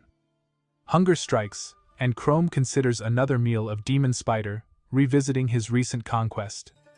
As he feasts, he contemplates his next move. Chrome described the odd taste as a blend of paint and rancid blood, strangely satisfying his intense hunger. In the midst of the dark, echoing dungeon, he picked up the sound of footsteps. Chrome's mind raced, initially suspecting the Undra, notorious for their strength and the hassle they presented. However, he quickly deduced these steps were different. He toyed with the idea of an unknown monster lurking nearby. The steps seemed human, but that seemed implausible. The thought of encountering someone who managed to navigate this treacherous place alone filled him with unease. Without hesitation, Chrome activated his masquerade ability, ready for whatever or whoever was approaching. To his surprise, it was Shelly who emerged from the shadows. From a distance, she had mistaken him for a creature of the night. Preparing to fend off what she thought might be a devil, Shelly was ready to launch a spellstone and make a swift escape. Her heart skipped a beat when she realized it was Chromie. The footsteps he had been wary of belonged to her. Chrome rose to his feet, questioning her presence and how she managed to venture so deeply into the dungeon with her current strength. Shelly revealed a map, a detailed guide to the Hole of Disaster, outlining both the monsters and the maze-like paths that led deeper underground. Chrome was taken aback, unaware such a map even existed. Shelly's curiosity about his presence in the dungeon led Chrome to share his goal of leveling up and possibly challenging the boss. As he took the map from her, Chrome couldn't help but think of Shelly's family waiting back at the church, realizing the danger she was in by coming here. He insisted she could navigate her way out using markers he had left behind. Shelly detected a change in Chrome's demeanor, colder than before, yet underneath she sensed his concern for her safety. His worry was palpable, betraying his rough exterior. Despite his stern words, Shelly understood Chrome's solitary quest to conquer the Hole of Disaster was also a protective gesture, aimed at ensuring her safety. Shelly's determination was palpable as she turned to Chrome, her voice steady and full of resolve. "There's no turning back for me," she declared. She went on to explain that the Hole of Disaster had once obliterated an entire battalion of the kingdom's finest, highlighting the foolhardiness of believing a lone adventurer, no matter how formidable, could tackle it alone. Chrome, understanding the gravity of her words, argued that this was precisely why she should leave. Her presence might hinder more than help. But Shelly wasn't about to give up. She implored Chrome to face the Hole of Disaster together, countering every one of his concerns with a fierce determination. She argued that her staying would not be a burden. She shared that the inhabitants of Atfield had gathered comprehensive knowledge on the weaknesses of the monsters lurking within, a testament to their survival instincts. For instance, she said, brandishing a handful of kulchai seeds, "These can blind a demon spider." She went on to describe how the blue light of holiness repelled Andreses, among other valuable tidbits she had amassed. Shelly revealed the contents of her backpack to Chrome, showing that she had retrieved her donation to the church to invest in their venture. This gesture made it evident to Chrome how seriously she took their mission. She assured him of her usefulness, especially with her insights into the dungeon's boss. It became clear to Chrome that Shelly was set on joining him, and her knowledge was indeed invaluable for navigating the dungeon. Considering his mana points stood at 54, Chrome calculated that the Masquerade spell, which allowed him to maintain his human guise at the cost of 1 mana point every 10 minutes, would last them enough time to reach and defeat the dungeon boss, given their newfound guidance. Conceding that Shelly's preparation and determination presented an advantage rather than a liability, Chrome consented to her company, albeit with the condition that should she prove to be an impediment, he would have no choice but to send her back. Shelly's spirits lifted at his agreement, her face lighting up with joy and relief. Meanwhile, in a dark and foreboding lair, the evil dragon Karmya received reports of their movements. It was noted that they bore the insignia of the kingdom's knights, yet they seemed to be concealing their true identities, possibly in search of someone or something within the shadows of the whole of disaster. She also mentioned they were trying to stay under the radar while searching for a man with red hair. Galrod found himself pondering about this red-haired individual, realizing they weren't the target of their search. Carnelia then shared fresh news she had just stumbled upon, revealing that a lone adventurer girl daringly entered the disaster's abyss by herself. Galrod's temper flared, a menacing aura surrounding him as he demanded to know if Carnelia had dealt with the intruder. Carnelia, taken aback, confessed she hadn't deemed it necessary. Galrod's anger peaked, and in a fit of rage, he rebuked her, reminding Carnelia of his strict directive to bar anyone from entering the abyss of disaster. It could be a knight in adventurer's garb, and we must purge any variable from that place, Galrod insisted, deciding to take matters into his own hands and venture into the abyss of disaster himself. He commanded Carnelia to summon all available forces immediately. Emitting a fierce aura, Galrod vowed not to let anyone disturb his utopia, promising to make intruders beg for death before offering them to the monster. As they proceeded, 3 demonic spiders ambushed them. Chrome realized the challenge in fending off multiple foes while ensuring Shelly's safety. To his surprise, Shelly lunged at one of the spiders. "I'll take care of this," she declared, ready to hurl something she held tightly. With a swift motion, she tossed kolchai seed powder at the demonic spider. The powder clouded the air, and the spider's glowing red eyes vanished, leaving it disoriented. Chrome noticed the creature's confusion as it charged blindly into a rock, incapacitated. Seizing the moment, Chrome delivered a decisive blow, the spider collapsing as he garnered 78 experience points from the defeat. After dealing with all 3 demonic spiders, Chrome's level rose from 37 to 38. Shelly beamed, pleased with the outcome. Chrome, albeit surprised, admitted he hadn't expected the kolchai seed powder to work so effectively. Shelly hinted at a shortcut. Taking the next left would lead them deeper, eventually reaching the boss of the disaster's abyss. Chrome lamented his prior oversight of not scouting the town for information, recalling the futile effort spent wandering aimlessly for a day. Shelly reasoned that it was unlikely travelers could acquire such a map, no matter how diligently they searched, leaving Chrome to ponder the reason behind such exclusivity. Shelly shared, with a heavy heart, the sacrifices made to create the map they held. It was a testament to the courage and determination of many, kept hidden from the malicious dragons. She pondered the cost in lives for just a fragment of their knowledge. The dragon's dominion over the town, she explained, was fortified by the calamity of the dungeon. Should these dragons discover the existence of such a map, they would surely seize it, stripping the townsfolk of their hope. Shelly conveyed with passion that this map embodied the deepest desires of Atfield, making it a sensitive subject for those not from the town. Chrome's heart sank as he absorbed the gravity of their losses and the town's fervent wish. Shelly's trust in him, her willingness to share, and even consider gifting him a copy of the map warmed his heart.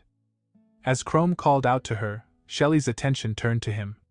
He reassured her with confidence that they would indeed conquer the dungeon's peril. Her spirits lifted.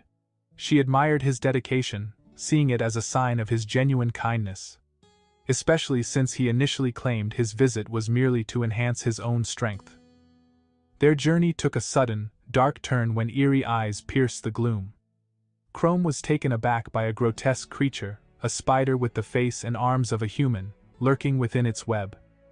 It lunged at him with claws sharp and threatening. Chrome managed to parry the blow with his sword, but the creature's formidable strength sent him crashing into a wall. Shelly called out in concern, her voice echoing in the cavernous space. The creature before them was a formidable arachnid, boasting a level 42 status with significant health and mana reserves. Chrome was taken aback. Such monstrous beings were said to dwell only in the deepest recesses of disaster. Shelly informed him it was one of the most powerful beings in the dungeon, second only to the boss. She advised Chrome to maintain proximity to avoid its lethal ranged web attack. Understanding the necessity of a close-quarters battle, Chrome strategized his approach. Shelly pointed out the creature's poor vision near its feet, especially a notable blind spot on its right side. Armed with this knowledge, Chrome moved swiftly, exploiting the vulnerability Shelly had identified. He positioned himself, sword at the ready, and with a decisive strike, he aimed for the creature's right side, severing its limbs in a bold move. Shelly, thinking quickly, grabs a magical stone known for its affinity with fire. She launches it at the beast, inscribed with burning runes. The creature immediately bursts into flames, writhing in agony. Shelly understands that creatures like Arachons can't resist the mesmerizing pull of fire, and despite their formidable limbs, they're surprisingly fragile and easy to sever. Without missing a beat, Chrome dashes towards the aflame monster, his sword poised for a decisive strike. He skillfully slices through one of the creature's limbs, eliciting a howl of pain. Shelly commends Chrome, reminding him that keeping the beast occupied is key. Without the chance to heal or attack, they can whittle it down, ensuring victory through perseverance. Enraged yet weakened, the monster casts a vengeful look at them before collapsing, lifeless, its severed limbs scattered around. Catching her breath, Shelly sighs in relief, believing the ordeal to be over. Chrome, too, breathes easier, admitting he anticipated a tougher challenge but credits their win to their strategic knowledge. Chrome's efforts reward him with a significant boost in experience. His level leaps from 38 to 40, marveling at the swift progress. Now at level 40, Chrome is tantalizingly close to his next evolution, a transformation bringing him ever nearer to his human ideal. Starting as a mere skeleton, he now possesses flesh and blood, a testament to his incredible journey. However, there's no time to dwell on personal achievements. Chrome inquires about their proximity to the boss's lair, hinted to be nearby on their map. Shelly confirms their target, a formidable devil monkey named Oribus, known for its brute strength and diverse abilities, looms close. Despite its fearsome reputation, Shelly is optimistic. She believes in a vulnerability they can exploit, trusting Chrome's ability to confront Oribus without forsaking his human form. Chrome suggested to Shelly that they take a moment to rest before confronting the final boss. Shelly's spirits lifted at the thought. They were on the verge of liberating Atfield from both the dungeon's calamity and the malevolent dragons. Chrome couldn't help but reflect on the long and arduous journey they'd endured. Now, the end of their nightmare seemed within reach. That evening, at the entrance to the disaster pit, a gathering of figures huddled together. A heavy axe thudded onto the ground, drawing attention. Galrod, the chief of the wicked dragons, declared that due to their oversight, a daring adventurer had infiltrated the disaster pit. His followers were incredulous, yet Galrod insisted they must eliminate any possibility of her defeating the boss, as it would restore the city's order and displace them from their stronghold. With a daunting presence, Galrod vowed to extinguish even the slightest hope of interference, determined to scour the dungeon for the intruder, alive or not. He envisioned a grim spectacle, showcasing the heroine's demise to crush the spirits of the enslaved townsfolk, believing her to be a beacon of hope for many. As they studied the dungeon's blueprint, Shelly pointed out to Chrome the deepest section of the disaster pit, home to the dungeon boss, the demonic monkey Aroba. Chrome pondered that defeating Aroba would ensure the beast's permanent containment within the maze. Despite the challenges, Chrome felt confident, especially with his magic power reserves and the minimal mana requirement for his masquerade ability. Remembering the countless heroes fallen to Monkey Aroba, Chrome valued Shelly's companionship more than ever, believing their chances of victory were significantly improved together. He expressed his gratitude to Shelly for her guidance and inquired about her resolve. Without hesitation, Shelly affirmed her commitment, ready to leverage her agility for tactical advantages. Chrome admired her determination, recognizing no argument could sway her.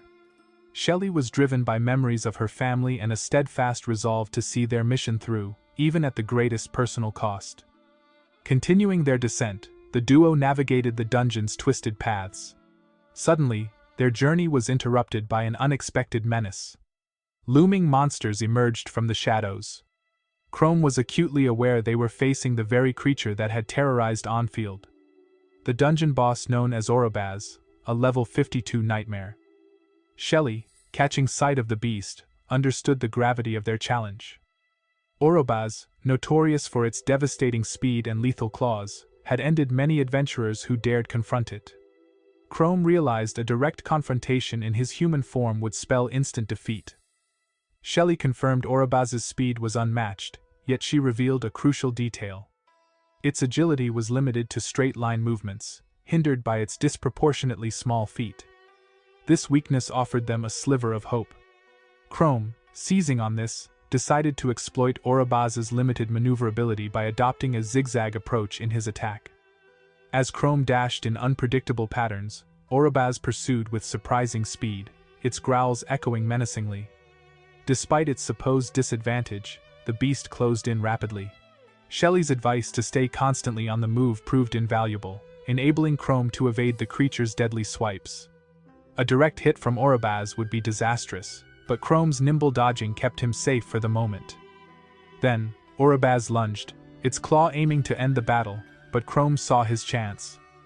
The beast's attack, though missed, revealed its vulnerability. The legs. With a swift strike, Chrome aimed at this newfound weak spot, only to find Orobaz's skin was nearly as hard as steel. Despite the shallow cut, Shelly was optimistic. A significant injury to its leg would surely impair its speed. Realizing the need for a more powerful blow, Chrome prepared for another strike, gripping his sword with determination. In that moment, Shelly diverted Orobaz's attention, her sword poised for an attack. As she observed the monster's fur, which felt as unyielding as metal, she realized the enormity of their task. Orobaz, now enraged and displaying a fearsome power, struck out wildly, injuring both Chrome and Shelly in its fury. Chrome was thrown to the ground, but Shelly was quick to rally him, understanding the battle was far from over. Chrome reassured everyone that he was okay, tapping into his ability to heal himself. He knew using his healing powers consumed a lot of his magical energy, so he couldn't rely on it too often. He tried to steady his breathing, reminding himself that the injury was within his expectations. His main goal now was to stay one step ahead of Orobaz, avoiding its powerful attacks while hoping Shelly had yet to reveal their ace in the hole, eager for another opportunity to strike. Chrome was well aware that his normal attacks barely scratched Orobaz's formidable hide. He considered using his shape-shifting abilities to fight with his claws, knowing it might give him a slight edge. However, revealing his true nature would surely shock Shelly, possibly ruining their teamwork. But the stakes were high. Without taking a risk, they might not survive. Chrome reflected on his decision to team up with Shelly, realizing he should have been ready for such a moment. Shelly, in the meantime, was locked in a tense standoff with Orobaz, who snarled menacingly at her. Noticing her struggle, Chrome sprang into action, attempting to distract the beast by hurling an object at it, which proved futile.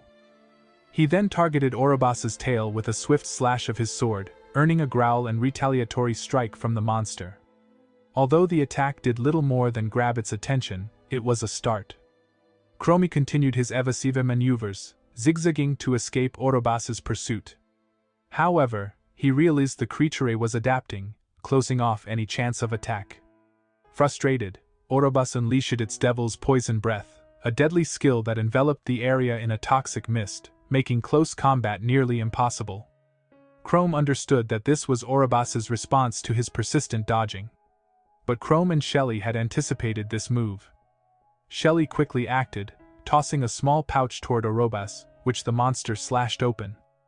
The released powder startled the beast, and at Shelly's command, Chrome dropped to the ground, holding his breath.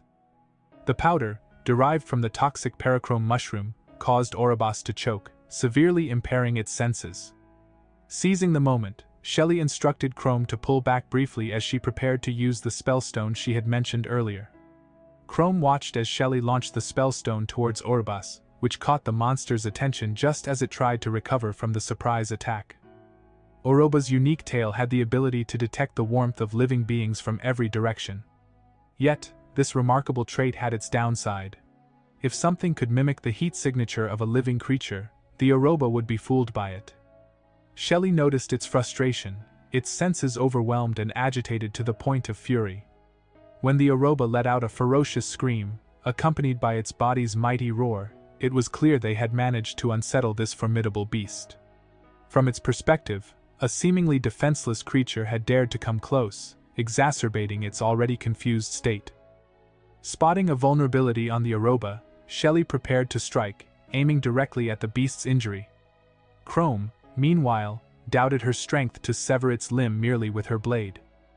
Believing in a subtler approach, Chrome decided to use his teeth, considering it less likely to reveal his true nature to Shelly than if he were to use his claws. With a powerful bite, he targeted the Aroba's wound, eliciting a scream of pain from the creature as Chrome inflicted a significant injury.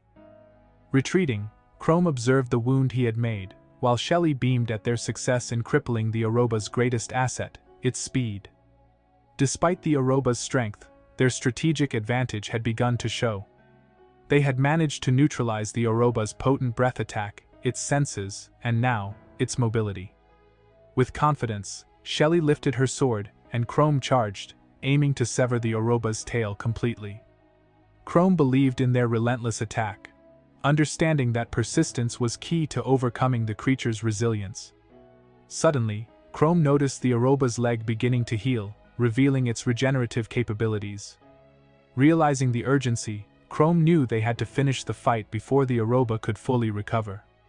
As Chrome attacked, the Aroba managed to block his sword, counter-attacking with a powerful punch that sent Chrome to his knees.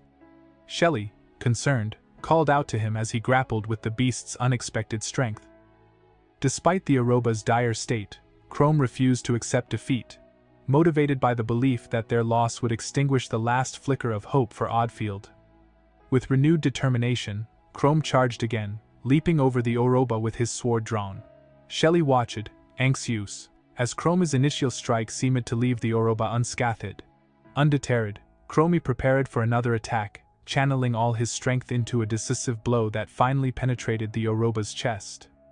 Shelly watched in astonishment as dust enveloped Chrome, who eagerly questioned if their battle had concluded victoriously. The aftermath saw Chrome gaining a substantial 5,687 XP, propelling him from level 40 to 47.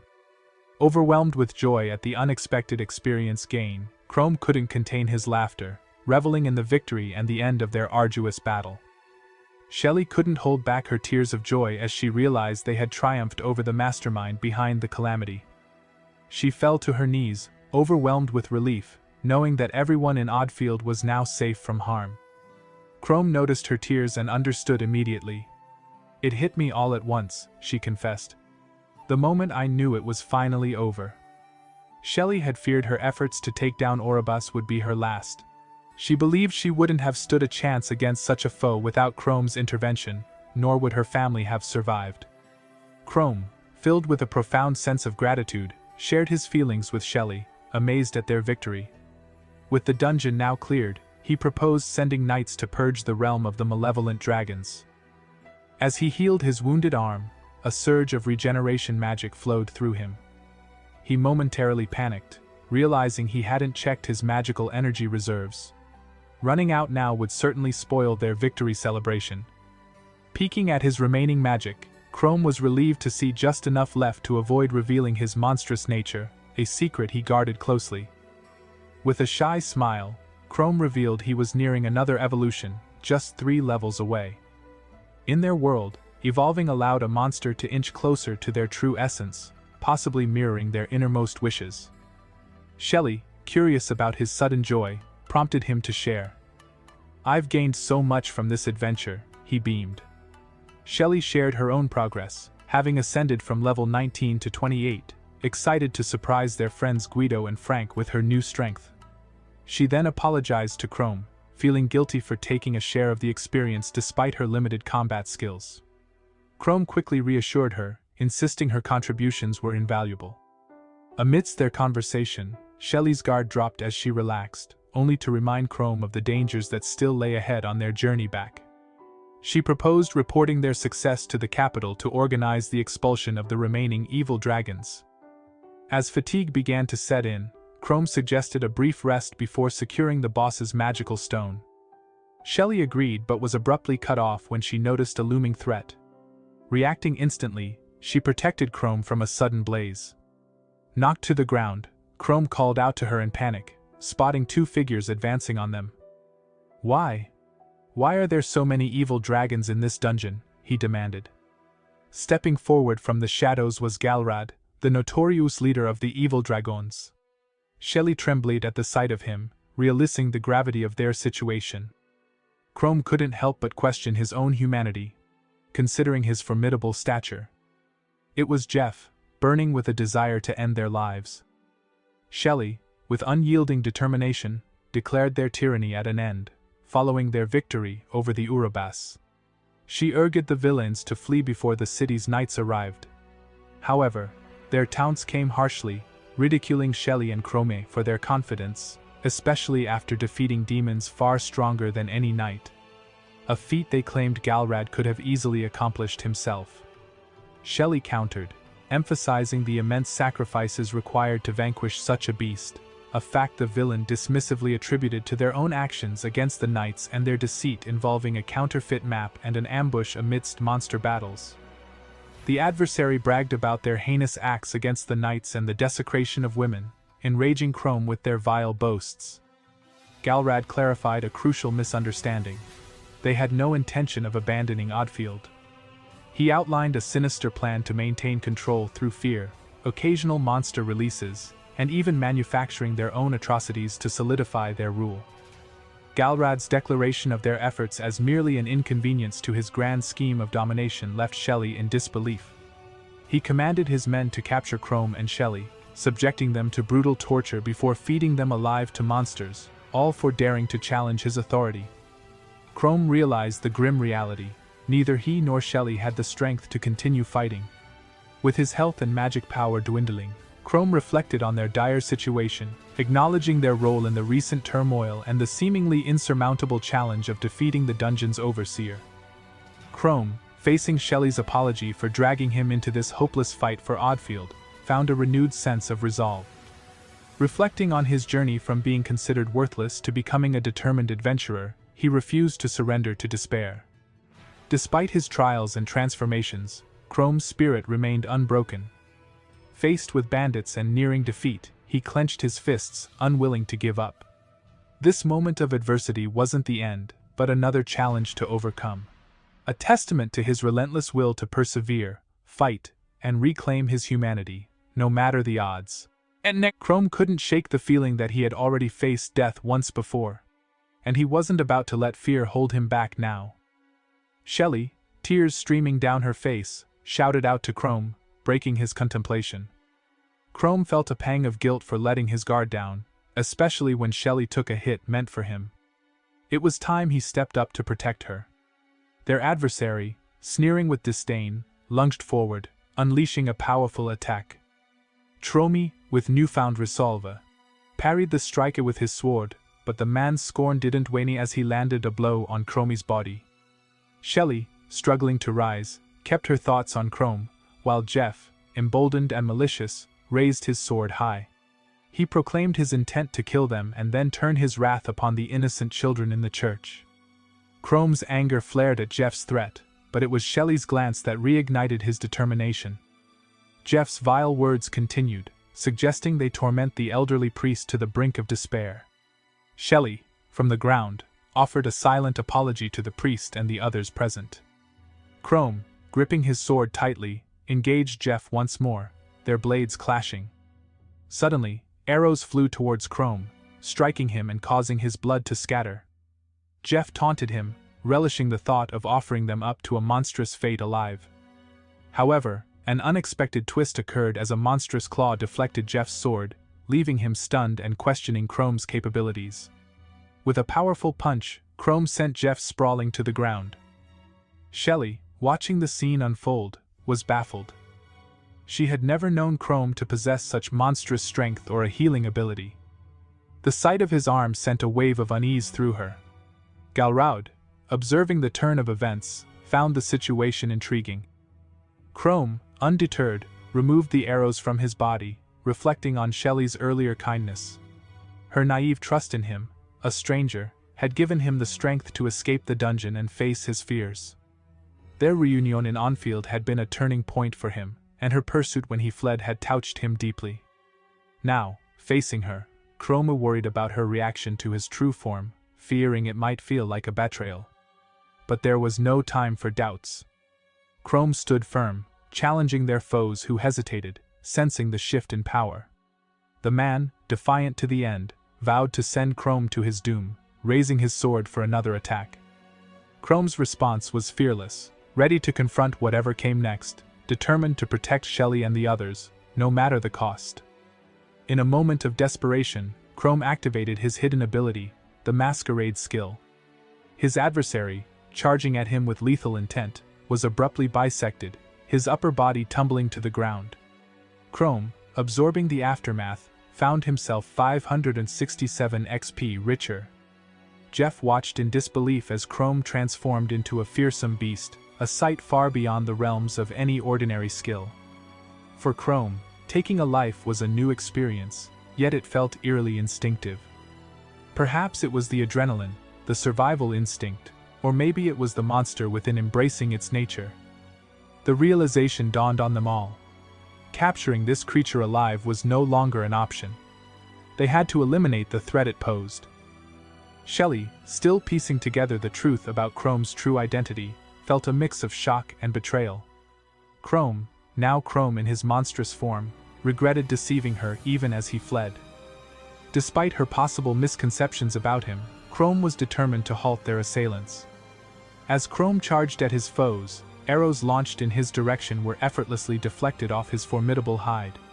His adversaries quickly learned that their ranged weapons were futile against such a beast, resorting to their swords in desperation.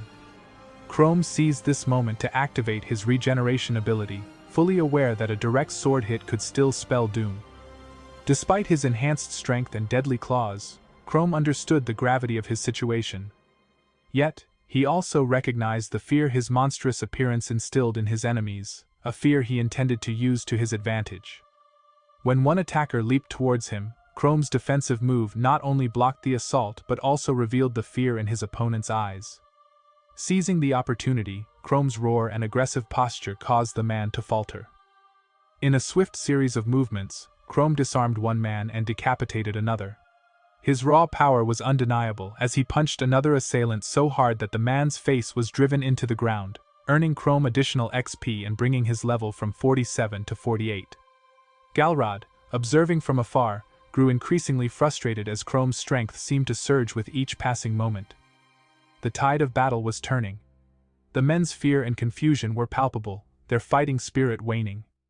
They sensed that Chrome, despite appearing cornered, had resolved to fight with everything he had, aiming to take down as many of them as possible in a desperate bid for survival.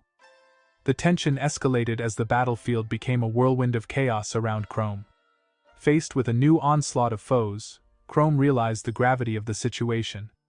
With numerous enemies swarming him, he had to stay sharp and agile. Skillfully, he maneuvered around their attacks, dodging one adversary after another. Amidst the fray, one of the attackers hesitated, realizing he couldn't open fire without risking hitting his own comrades. As Chrome contended with the attackers up close, he noticed the ranged opponents positioning themselves for a shot. Quickly, he strategized, using his attackers as shields against the potential gunfire, a move that did not go unnoticed. The woman, observing the scene, acknowledged Chrome's cunning, seeing through his tactic to use the enemy's numbers against them. The melee intensified, Chrome aware that these opponents were a significant step up from those he'd faced earlier. With enemy mages also taking aim, he felt the pressure mounting, recognizing his physical limits were being tested. Yet, in the heat of battle, Chrome's resolve hardened. With a decisive blow, he knocked down an assailant, his experience points ticking up. Suddenly, a sharp pain. An enemy blade found its mark in Chrome's stomach. But even as his foes sensed victory, Chrome unleashed the ferocity of his claws, turning the tables with a swift, lethal counter. The sight of Chrome's counterattack sent a shockwave through the battlefield. Amidst the chaos, a misplaced fire attack from one of the mages resulted in friendly fire. Further chaos ensued, leading to Chrome gaining a significant boost in experience and leveling up amidst the pandemonium. As Chrome extracted the sword from his wound, he quickly dispatched another foe. His eyes then set on Galrod, the renowned monster of Atfield. Chrome pondered the significance of taking down such a formidable opponent, considering the potential to dismantle the enemy's morale and drive them from the city. Galrod, aware of Chrome's gaze, stepped forward, ready to prove who the true monster of Atfield was. As they engaged, Chrome narrowly avoided a deadly axe strike from Galrad, the close call sending a surge of adrenaline through him. Despite Galrad's higher level and the daunting challenge he posed, Chrome was determined not to back down. The standoff between Chrome and Galrad was more than a clash of power. It was a test to see who truly deserved the title of monster. As Galrad prepared for another attack, Chrome braced himself, understanding the high stakes of this duel. In this moment, the fate of Atfield hung in the balance, with each combatant vying to emerge as the victor in this monstrous confrontation. Chrome knew he needed a game-changer to shift the balance in his favor. Eliminating Galrad's axe would erase the disadvantage of reach, and Chrome's natural claws would then give him the upper hand. Tapping into his last reserves of mana, Chrome healed his left arm, restoring it to pristine condition. Galrad taunted him, amused by his resilience. But when Galrad's axe struck Chrome's arm, and Chrome halted it with sheer force, Galrad's smirk faded to surprise. Seizing the moment, Chrome lunged at Galrad, who thought he had evaded the attack, only to find Chrome biting down on his axe handle, wrenching it from his grasp. With the axe now in his possession, Chrome saw his opening to end the fight. However, Chrome was running dangerously low on energy. He couldn't afford to let Galrad recover or call for backup. He had to finish him now. But Galrad, unfazed, activated his purple crystallization skill, armoring himself in a shell of hard crystals and launching a powerful punch that sent Chrome flying. Admiring his crystalline defense, Galrad taunted Chrome, declaring his superiority even without his weapon. Chrome internally cried foul, realizing Galrad could enhance his defense and offense with those crystals at will. How could he penetrate such a formidable barrier?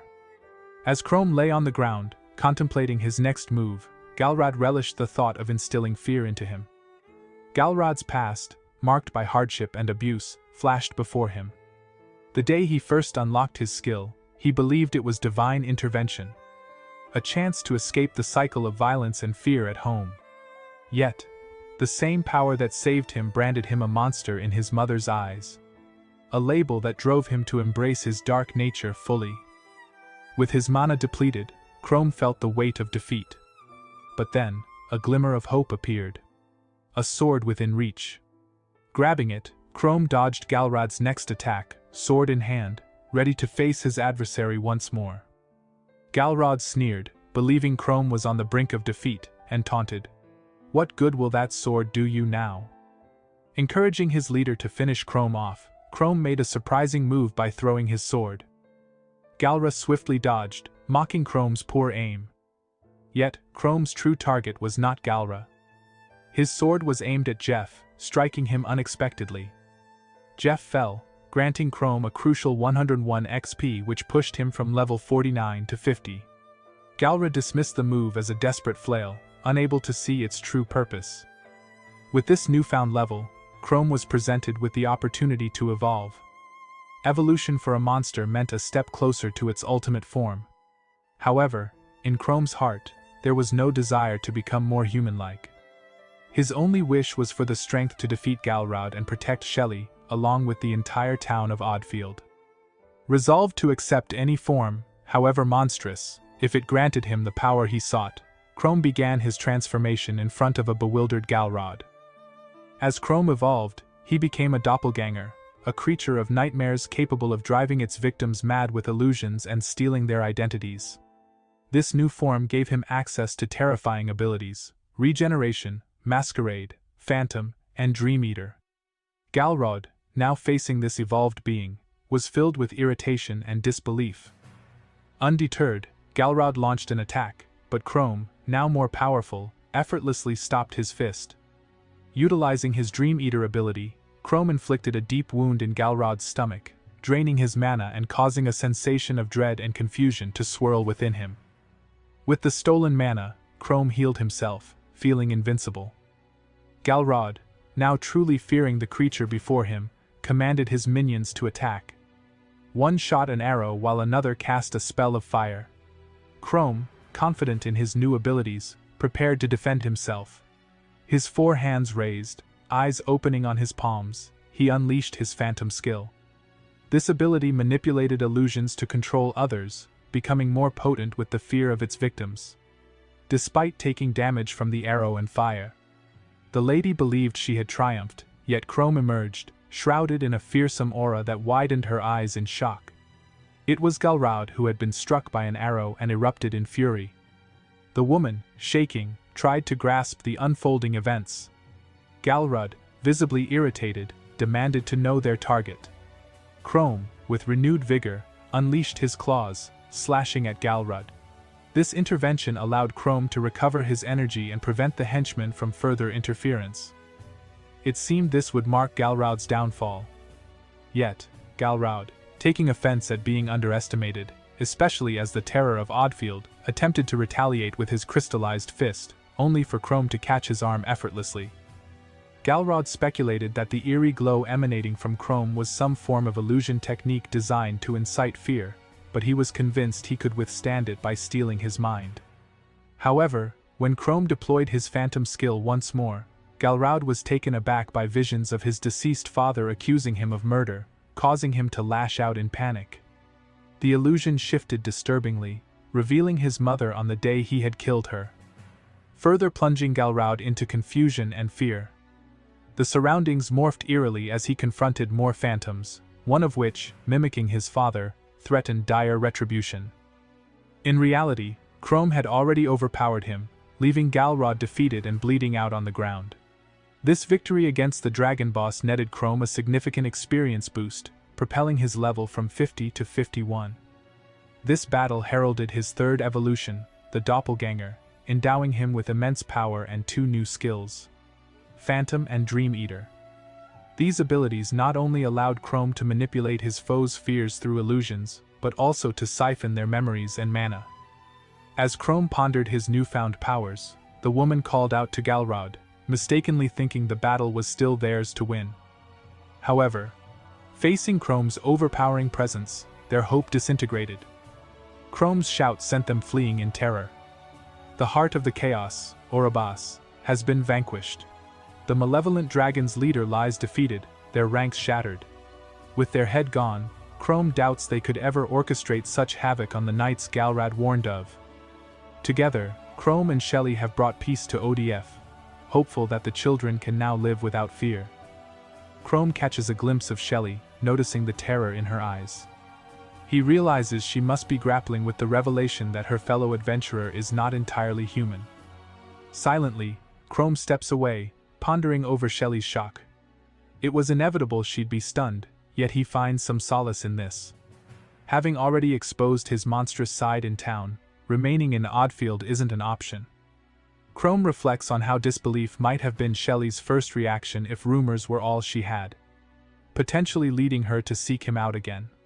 Thus, letting Shelly see the truth with her own eyes was perhaps for the best, he concludes. Chrome admits to himself that avoiding society extends beyond Atfield. He contemplates whether this is his way of fleeing, recognizing that, though he walks among the living, he feels akin to a ghost, forever barred from the human life.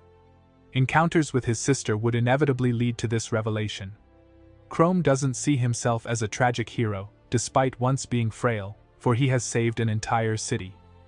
Shelly, with a mix of courage and determination, stands up, biting her lip. Chrome feels her embrace from behind, taken aback by her sudden gesture. Shelly's apology breaks through the silence. Her confusion was overwhelming, yet she couldn't ignore Chrome's solitude. Her embrace was a gesture of solidarity in the face of her own fear and the pounding of her heart, facing the unknown. Listening to Shelly's heartfelt words, Chrome is moved by her understanding and resolve. Shelly sees the nobility in Chrome's actions, his risk in revealing his true nature, all for the sake of the town. She vows to support him, to ensure he can remain in the town, or at the very least, to never leave his side, understanding the solitude he faced in hiding his true self, yet still choosing to confront danger alongside her for the greater good. Suddenly, Shelly's legs gave way beneath her. Chrome was quick to catch her in his arms.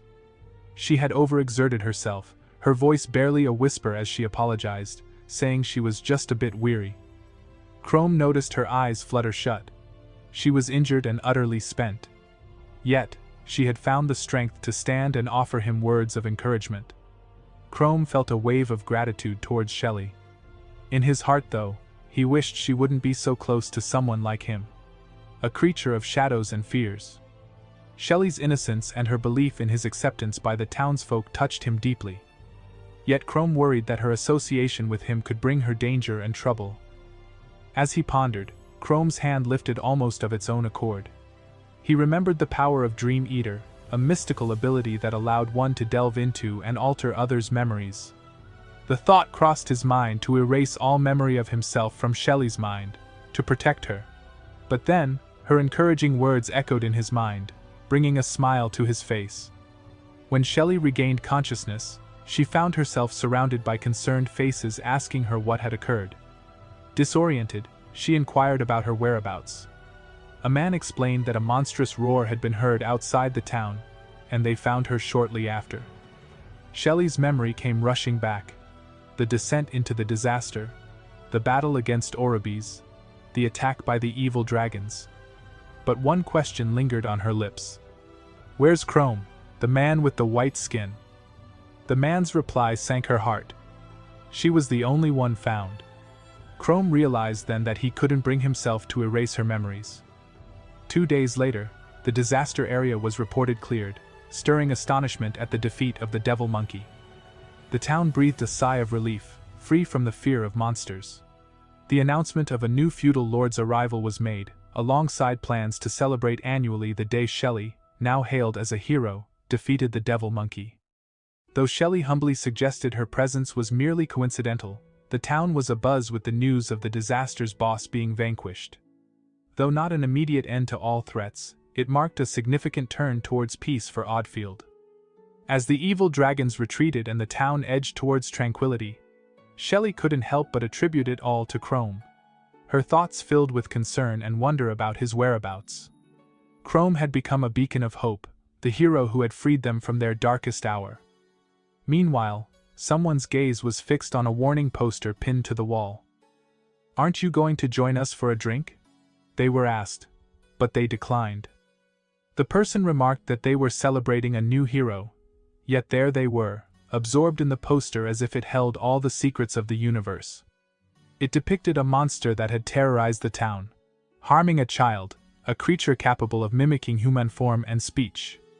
Despite the dungeon being cleared, a sense of unease lingered, as safety was still not guaranteed. Shelly approached, questioning if the hooded figure was Chrome. Upon removing his hood, another man's face was revealed, prompting Shelly to apologize for her mistake, explaining he bore a resemblance to someone dear to her. Suddenly, the stranger's hand ignited with a mysterious glow.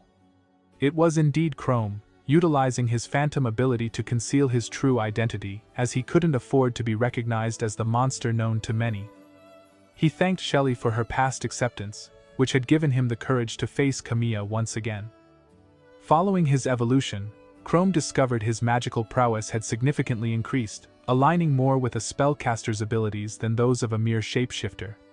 His masquerade spell, requiring minimal magical power to maintain his disguise, allowed him to blend in for more than a day. Should his secret ever be at risk, he could always rely on Phantom for a new disguise, or Dream Eater to erase any problematic memories.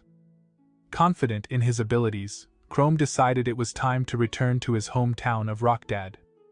Elsewhere, two individuals were deep in conversation. One inquired if the other had the means to manage the dungeon calamity. Affirmatively, the man explained that the Claws of Devon, an alchemical research collective, had been delving into the dungeon's mysteries for generations. Curious, Mies Do questioned why such a figure would approach a modest lord rather than the royal family. The visitor argued that Mies Do understood the value of supporting a cause with far-reaching implications. He lamented the transient nature of heroism, predicting that, despite any achievements, society's gratitude would eventually fade, and those who once served valiantly would be cast aside, or worse. With their knowledge, they could orchestrate events from behind the scenes, he suggested, envisioning a world under their subtle command. They must wield significant clout to kickstart their ambitions. Therefore, he suggested to Misto that they crown him as the ruler of the world, with the forces of Devon at his beck and call for this mission. Misto remarked that Asher was indeed a fascinating figure. You have the might to rescue everyone, yet you choose to tread the path of the devil, not a deity, Misto observed. Asher countered, arguing the line between gods and devils is thinner than one might think, as it's the gods who dictate the world's rules, regardless of their actions' nature. He further explained that to claim they could wield control over calamities was a stretch. Such endeavors require thorough preparation and a vast supply of tainted mana, which varies with the abyss's condition. Misto acknowledged Asher's potential, agreeing to support him once he proved his value. Asher detailed their first target. The city of Hadwin, plowed by several trade complications, overshadowed by the larger, wealthier northern city of Rakdat. Should a cataclysmic event befall Rakdat, all trade and wealth would naturally divert to Hadwin, Asher outlined. They were already deep into their preparations, ready to showcase their capabilities soon. Misto expressed his eagerness to see the results. Under the night's luminescent crescent moon, a level 16 beast known as Third Eye roared menacingly. Chrome thought this creature would be the perfect challenge to hone his skills. As the beast lunged at him, Chrome nimbly evaded its assault. His hand, ending in a sharp claw, seemed to act of its own accord. When the beast materialized suddenly before him, Chrome deployed his Soul Eater ability. The beast let out an enraged howl. Anticipating its next move, Chrome swiftly delivered a decisive blow to its head. He knew the Soul Eater skill allowed him to siphon both mana and memories from his adversary, potentially disorienting them in combat. However, he realized the difficulty in exploiting this against a level 16 creature. Manipulating memories was a tactic best saved for after securing victory, as its execution amidst battle proved challenging. Against swift foes, his best strategy was to drain a small amount of their mana. Chrome then decisively defeated the monster, earning 3 experience points. Despite understanding that the experience gain diminishes with the level gap, Chrome couldn't help but question his progress, wondering if he would ever grow stronger.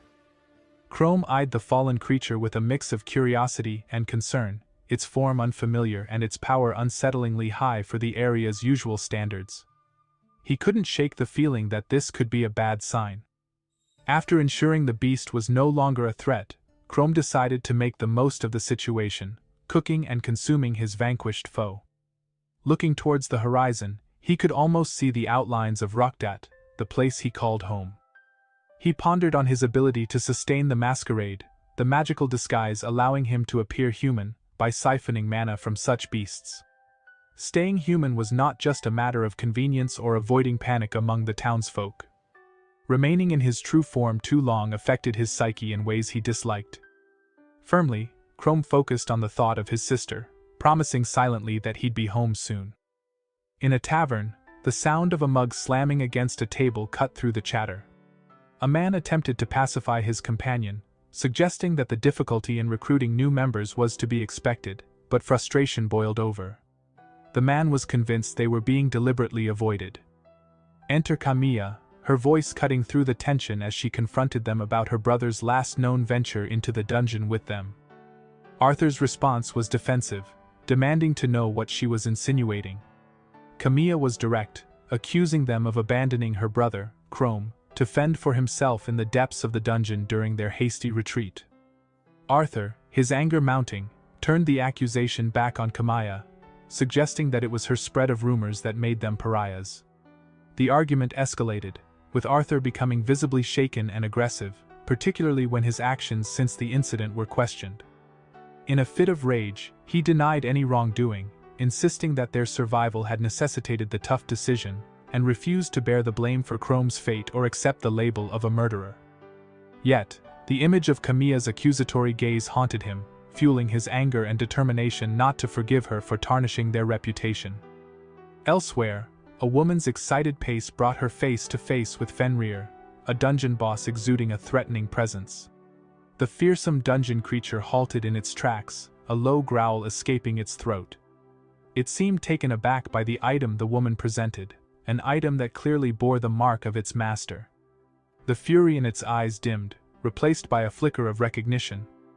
"This represents the command of your master," the woman stated confidently, understanding the power the item wielded over the beast.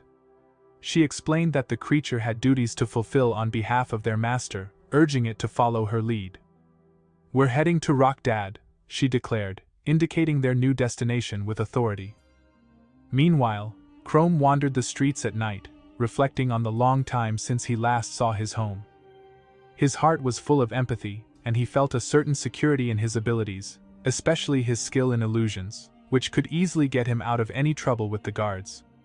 His main concern was reuniting with his younger sister, to assure her of his survival. "Everything will be all right," he reassured himself, feeling there was no reason to arouse suspicion. As he moved through the night, Chrome noticed a man casting an annoyed glance his way, but he paid it little mind. Elsewhere, Karmya was immersed in her own world, honing her craft. The room was her sanctuary, where she practiced her ice magic, specifically a spell she called Ice Create. Her goal was precision and speed, a testament to her dedication. Chrome couldn't help but peek at Karmya, practicing diligently into the night. Typical Karmya, he thought, admiring her commitment. Yet, he pondered how he could possibly reveal himself to her after such a long absence. The thought of explaining his situation, only to part ways again, filled him with sudden anxiety. Karmya, meanwhile, was lost in her practice, unaware of her brother's presence. Chrome observed her from afar, noting her focus and determination. Seeing her so engrossed in her magic, he questioned the necessity of making his presence known. Just knowing she was doing well seemed sufficient. However, as Karmya shaped intricate figures out of ice and sighed in contentment, Chrome spotted something familiar. A dagger he recognized as the one he'd left for her. Clutching the dagger close, Karmya expressed a heartfelt wish for her brother to wait for her, vowing to find him someday. Hearing this, Chrome couldn't hold back any longer. He burst into her room, calling out her name. Karmya, startled, instinctively drew the dagger on the intruder. Yet, as her eyes adjusted and recognition dawned, she was overwhelmed to see her brother truly alive before her. Chrome found himself at a loss for words. Karmya, visibly upset, questioned why Chrome had suddenly vanished and hadn't reached out to her sooner. She vented her frustration about how Chrome always seemed to find himself in perilous situations, despite his vulnerabilities, causing her endless worry. Mid-rant, Karmya paused, realizing there were so many other things she wished to express instead. Chrome, acknowledging her concerns, apologized, admitting she was right to worry. Karmya, battling with her feelings of guilt, was visibly moved when Chrome gently reassured her, acknowledging her fears and her relentless search for him. Tears welled up in her eyes as she admitted to Chrome how concerned she had been. Chrome felt a deep connection to Karmya's worry, knowing too well the lengths she went to find him. He attempted to soothe her, explaining he had to depart once more. Karmya, puzzled and saddened, questioned why he must leave again so soon after his return. Chrome struggled to convey the complexity of his situation, hinting at his transformation into something other than human, fearing the potential danger his presence could bring her. He speculated about the nature of his evolution, hinting at a sliver of hope that he might return to a human form, considering his gradual transformation each time he evolved. Chrome reflected on his initial belief that he lacked the skills for adventuring and considered giving up. Yet the memory of Karmya's tears over their parents' demise fueled his resolve. He assured Karmya, with newfound determination, that he would become a hero, not just for her but to prevent such tragedies from befalling anyone else. Each evolution made him stronger, and Chrome believed that even if he reverted to his human form, he would emerge immensely powerful. Cursing the twist of fate that made him undead, Chrome nonetheless recognized his growth and potential for further strength. As he stood up, touching the table, he apologized to Karmya, promising to return once he felt strong enough to protect her. Karmya, not ready to let him go, pleaded with him to wait. She rushed to the door in hopes of catching him, but Chrome had already set off on his next journey, leaving Karmya behind with her concerns and the promise of his eventual return. Karmya's eyes filled with tears as she realized Chrome had vanished into thin air. Her heart ached, believing Chrome to be far too reckless for his own good, always charging ahead alone. She couldn't help but cry out, pleading with her brother not to cause her so much worry. As Chrome glanced back, a wave of gratitude washed over him. He was relieved that Karmya was safe. Her determination to find him in the dungeon wouldn't put her in harm's way any longer. Suddenly, Chrome bumped into someone. He quickly muttered an apology, explaining he was distracted by his thoughts. The man, Arthur, was visibly irritated and snapped at him, questioning his attentiveness. Chrome's eyes widened in shock upon recognizing him, haunted by the memory of Arthur abandoning him to fate's cruel whims. Chrome called out to Arthur, who was taken aback, having assumed Chrome was long gone. That evening, at Rokta's southern watchtower, a guard was jolted awake by a peculiar noise. Rubbing his eyes, he checked the large mana sensor, puzzled by the unexpected alert. Peering out the window, his confusion turned to alarm at the sight of a horde of monsters approaching. The dungeon boss, Fenrir, loomed large among them, radiating a threatening presence. The guard knew this spelled disaster for Rokta and was about to raise the alarm when a woman's smirk caught his attention. In a shocking twist inside the watchtower, the guard, Kevin, acted decisively, plunging his weapon into the woman's abdomen. As she coughed up blood and staggered, her reaction was one of mock indignation, chiding Kevin for his ruthless action. Despite his efforts, Kevin realized with dread that his attacks seemed futile. She was on an entirely different level. Urging her aside, Kevin stressed the urgency of warning the townspeople about the imminent monster invasion. The woman, smirking, revealed her sinister role in the chaos, admitting she was the orchestrator behind the monster horde. Kevin's disbelief turned to horror at her confession. As she brandished her weapon, taunting him, Kevin understood the grave situation he was in, caught between the need to save his town and facing a formidable foe. Kevin fought to keep his cool as he launched attack after attack, convincing himself that victory was within reach due to his superior skills. Protecting the people is my duty, he reminded himself, gripping his weapon with determination. Failure is not an option. The woman facing him merely flashed a mocking grin. As Kevin lunged forward, she nimbly leaped away, avoiding his strike effortlessly. Kevin pursued, only to feel a sharp pain across his back as she slashed him with precision.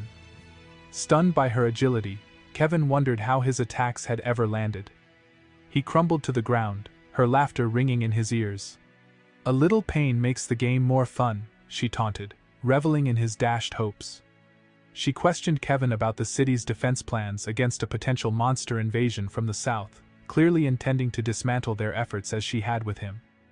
Kevin, however, kept silent, refusing to aid her schemes. Unperturbed, she drove her weapon into his back again, eliciting a pained declaration from Kevin that he didn't want to die. Her smile turned sinister as she used her healing powers on him, puzzling Kevin with her actions. Why heal an enemy, he thought, while she probed him for information about the city's defenses. Despite the agony and the repeated cycle of injury and healing, Kevin's resolve only hardened. He refused to divulge any information, driven by a duty to protect his city. The woman, frustrated by his steadfastness, eventually dismissed him as boring and walked away. Left alone and severely injured, Kevin's thoughts turned to a desperate hope that his final message would reach someone, anyone, to defend their home. Meanwhile, Arthur was grappling with his own disbelief. He had been certain that Chrome had met his end at the jaws of a bugbear, yet here he was, standing unharmed.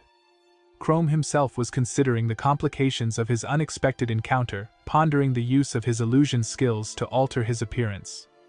However, the high cost in magic points for maintaining such a disguise made it impractical for constant use. Chrome couldn't help but wish he'd been more cautious, avoiding any run-ins with familiar faces. Suddenly, it dawned on Arthur that Chrome might have survived their last encounter thanks to his unique ability to revive. Arthur found it hard to believe. Even if Chrome had somehow survived, escaping the dungeon on his own seemed impossible. Furthermore, Arthur hadn't laid eyes on Chrome until today. Despite the circumstances, Chrome felt Arthur was the last person who should hold any grievances against him. Observing Arthur more closely, Chrome noted something off about him. Arthur's gaze seemed unfocused, shadowed by dark circles under his eyes, his cheeks hollowed. Chrome wondered if Arthur was under the influence of something harmful. Tension spiked as Arthur unsheathed his sword, discarding its sheath, catching Chrome off guard. Arthur, with sword in hand, accused Chrome of returning as a monster, seeking vengeance for being left to fend off bugbears. Chrome tried to clear the misunderstanding, but Arthur seemed convinced of Chrome's alleged resentment towards him. With the situation escalating, Chrome realized they needed to resolve this dispute swiftly and silently, aware that onlookers might soon be drawn to the commotion. Arthur, drenched in sweat, braced himself, mistakenly believing Chrome was about to strike him down. He vowed to defeat Chrome, dismissing him as a skillless burden despite his monstrous transformation. Chrome saw that Arthur was not in his right mind, presenting a level of hostility he hadn't encountered before. Of all the potential confrontations, Arthur was indeed the least desirable. As Arthur struggled to match Chrome's speed, Chrome, opting for a non-lethal approach, struck Arthur in the abdomen with the butt of his sword, forcing him to his knees. Arthur, bewildered, questioned how Chrome, previously deemed the eternal underdog, now outclassed him in both speed and strength. Even after being subdued, Arthur luffed, rising to his feet, unable to accept defeat in such a manner. He reminisced about the time he was convinced Chrome had met his end, yet here Chrome stood, very much alive and stronger than ever. Arthur's confusion and disbelief filled the air as Chrome remained silent, contemplating their fraught history and the peculiar turn of events. Arthur, engulfed in his fiery aura, charged at Chrome with a warning. "Even if you manage to block my blade, my flames will consume you," he declared. Chrome narrowly avoided Arthur's fiery onslaught, countering with a swift kick that sent Arthur tumbling to the ground, his sword skittering away. "Calm yourself," Chrome advised, his tone firm yet gentle. "Remember, I'm human, just like you. I hope our paths never cross again." But Arthur, fear evident in his eyes, accused Chrome of deception. "You're lying. You're just waiting for a chance to devour me." Clearly, Arthur was beyond reason, trembling with unfounded fear. Realizing argument was futile, Chrome concluded he'd need to use his skills to disengage without harm. Meanwhile, a sinister presence loomed over the town. Monsters, the same that had ravaged Rockdead a decade ago, were closing in. The city's defenders readied themselves, but Chrome's focus was diverted by a distant roar, a haunting reminder of that devastating day. Arthur, too, heard the ominous sounds, jumping to conclusions. "You've brought them here, haven't you?" he accused, panic-stricken. Chrome knew he couldn't delay any longer. He decided to cast an illusion to render Arthur unconscious and out of harm's way. Just then, a woman rushed by, startling Chrome. Arthur, seizing the opportunity, attempted to recruit her against Chrome, claiming the latter was responsible for the monster horde. Chrome, trying to defuse the situation, sensed an alarming aura emanating from the woman. His intuition screamed danger, yet an inexplicable pull drew him towards her. He urged Arthur to stay back, sensing something amiss about her demeanor. Ignoring Chrome, Arthur faced the woman, only to be betrayed by her swift strike. As Arthur reeled in confusion, the woman revealed her true intentions. She had been the one to lead the monsters to their doorstep, acting under mysterious orders to deliver someone's blood to the heart of the town. With no time to waste on further distractions, she raised her sword, ready to eliminate any obstacles in her path. Arthur lay trembling on the ground, fear etched across his face. Suddenly, the attack halted. Chrome intervened, stopping her assault cold. The woman looked at him, puzzled by the sudden shift in dynamics. Moments ago, they were adversaries. "Just because we're at odds doesn't mean I can ignore your attempt on Arthur's life," Chrome declared. His gaze fixed on her, intense and unwavering. He suspected she held secrets about the mysterious creatures plaguing the town, and he was determined to uncover them. She sneered in response, dismissing him as yet another bold fool. She admitted her rush, taunting that under different circumstances, she'd relish the opportunity to dismantle him piece by piece. Chrome quickly countered, his concern for the town's southern quarter, now under monster siege, fueling his resolve. "I have no time to waste on you," he stated firmly. "We're both in a hurry, it seems." With that, the woman lunged at Chrome, her attack sharp and fierce, proclaiming she couldn't allow him to interfere. Meanwhile, Arthur, witnessing this, was consumed by confusion and disbelief. He couldn't fathom Chrome's actions. In his mind, Chrome had perished long ago.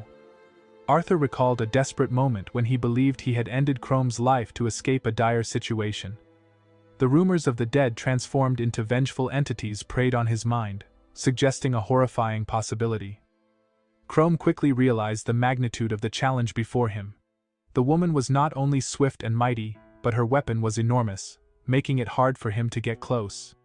Her strength seemed to rival, if not surpass, that of the formidable evil dragon leaders, placing her on par with the world's elite adventurers, the kind the knightly orders would vie to recruit. The thought of encountering such a formidable opponent in Rakta was beyond Chrome's wildest imaginations. Yet, as the battle ensued, Chrome noticed her guard dropping.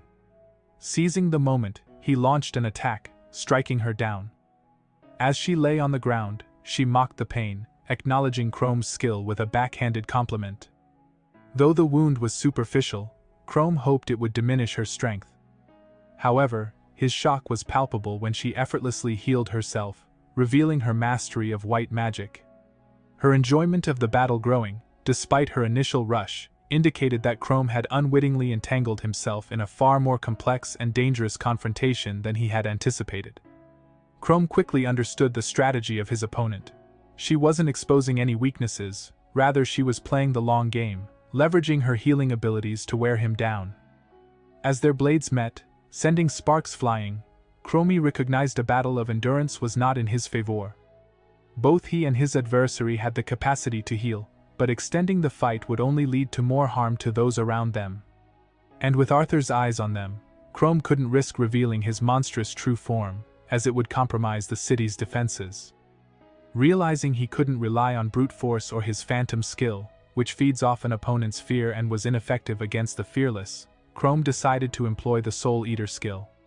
His plan was to delve into her past to unearth her fears, a strategy that had worked against Galrad. Everyone has something they fear, Chrome reasoned. And if he could pinpoint her terror, he could use Phantom to immobilize her. But she was keenly aware of Chrome's tactic as their swords clashed again. She wasn't about to fall for any obvious attacks, her caution evident. She taunted Chrome, suggesting that sustaining his skills must be taxing on his followers, striking a nerve with her insight. Enraged, Chrome lunged at her, only for his attack to be effortlessly countered, his sword sent flying. Her mockery continued, calling Chrome predictable for seeking a swift end to their duel. Yet, in the next moment, her confidence wavered. She noticed Chrome's intention behind dropping his sword wasn't desperation but a ploy. Ignoring the loss of his weapon, Chrome charged, his focus undeterred by Arthur's potential gaze. He slashed at her with his claws, activating the Dream Eater skill, aiming to access her memories. Transported into what he presumed was her mental realm, Chrome found himself in an unexpected void of white, starkly different from the vivid landscapes he'd encountered in others' minds. This blank canvas puzzled him. It was unlike anything he had seen before. Whether it be Galrad's city in ruins or the dungeons and fields associated with monsters. Chrome stood in the empty expanse, contemplating the unusual emptiness. Chrome was desperate to understand the mysterious girl's motives, but the chaotic situation offered no chance for inquiry. Suddenly, a girl materialized before him. She was attempting to use a healing power, but to her frustration, it wasn't having the desired effect. Chrome's gaze then fell upon a horrifying sight. Bloody scissors, a knife, and the remains of rats that had been gruesomely experimented on. The girl's failed attempt to create a two-headed rat left Chrome frozen in horror. Noticing Chrome's presence, the girl turned her attention towards him. Suddenly, Chrome was overwhelmed by an intense headache, as if the girl's twisted thoughts were invading his mind. He realized she was fueled not by fear but by a disturbing sense of cruelty that seemed almost childlike in its malice. "You might not know what you've done, but that's a nasty trick you have there," the girl remarked, catching Chrome off guard. Before he could react, she had already struck him with her blade, sending him tumbling to the ground, his vision fading. As Chrome lay there, he understood the direness of his situation. The girl was far more formidable than he anticipated, and his ability to create illusions, the masquerade, was failing him. With no one around except Arthur, Chrome contemplated revealing his true form, but the risk of causing a panic in the already besieged town weighed heavily on him. Arthur, observing from a distance, initially thought Chrome's demise would serve his own ends, especially if Chrome was there for revenge. However, uncertainty crept in as the woman turned her attention to Arthur next. In a moment of desperation, Arthur grabbed a stone and wrapped it in flames with his magical ability. Throwing it at the woman, he managed to distract her, her clothes catching fire. Enraged, she charged at Arthur, stabbing him in the arm and eliciting a scream of pain from him. Seeing Arthur in danger, Chrome knew he could no longer afford to hesitate. The woman, having disarmed him earlier, was now poised to deliver a fatal blow. Just then, Arthur's flaming stone offered a brief distraction, allowing Chrome to reassess his strategy. Realizing the gravity of revealing his monstrous form but understanding the immediate threat they all faced, Chrome made a crucial decision. With Arthur wounded and the town's safety at stake, it was clear that maintaining his human guise was no longer viable. The time for hitting was over, it was time to act, regardless of the consequences. Arthur begged for mercy, his voice trembling. "Please, I don't want to die." Amidst the chaos, a sudden realization struck her as light seemed to converge in a specific pattern. Chrome, no longer concealing his true identity, revealed his monstrous form, leaving her utterly astonished. She puzzled over this unexpected turn of events, questioning the origin of this creature, as it did not match the monsters she had led to this place. Could this really be Chrome? In a swift attempt to defend herself, she narrowly dodged Chrome's clawed swipe but stumbled backward, caught off guard by the ferocity of his onslaught. Chrome's attack left her in shock, her eyes widening in terror as she barely managed to put distance between them. Observing from afar, Arthur was struck by the eerie presence of this creature, confirming his worst fears about Chrome's true nature. The woman, now facing Chrome, realized this was no ordinary beast. Unlike the mindless violence she expected from abyss-born monsters, Chrome exhibited a chilling mastery over his abilities, a rare anomaly that defied all her expectations. This realization was alarming. His existence alone could jeopardize their plans. Yet, she noted Chrome's powers were still maturing, presenting her with a critical opportunity to eliminate him before he became an insurmountable threat. Resorting to her most powerful technique, White Magic Immortal Demon, she prepared herself for an all-out battle. This spell, known for its ability to drastically enhance strength and speed while healing wounds by accelerating life energy, came at the cost of her own lifespan. With renewed vigor, she lunged at Chrome, declaring, "This ends now." Her attack seemed to reach Chrome, piercing his arm, but in a stunning display of strategy, Chrome had allowed the hit to seize her sword, leaving her astounded by his foresight. Chrome retaliated, striking her across the face, a blow that confirmed her worst fears about his strength. As she recoiled, touching the wound on her eye and hastily attempting to heal, she realized the gravity of her underestimation. Chrome had seized her weapon, forcing her to rely on her innate immortality. Chrome, in an astonishing turn of events, used her own weapon against her, delivering a stab that left her in disbelief. She couldn't fathom that Chrome, after seizing her weapon, would throw it only to retrieve it from her chest.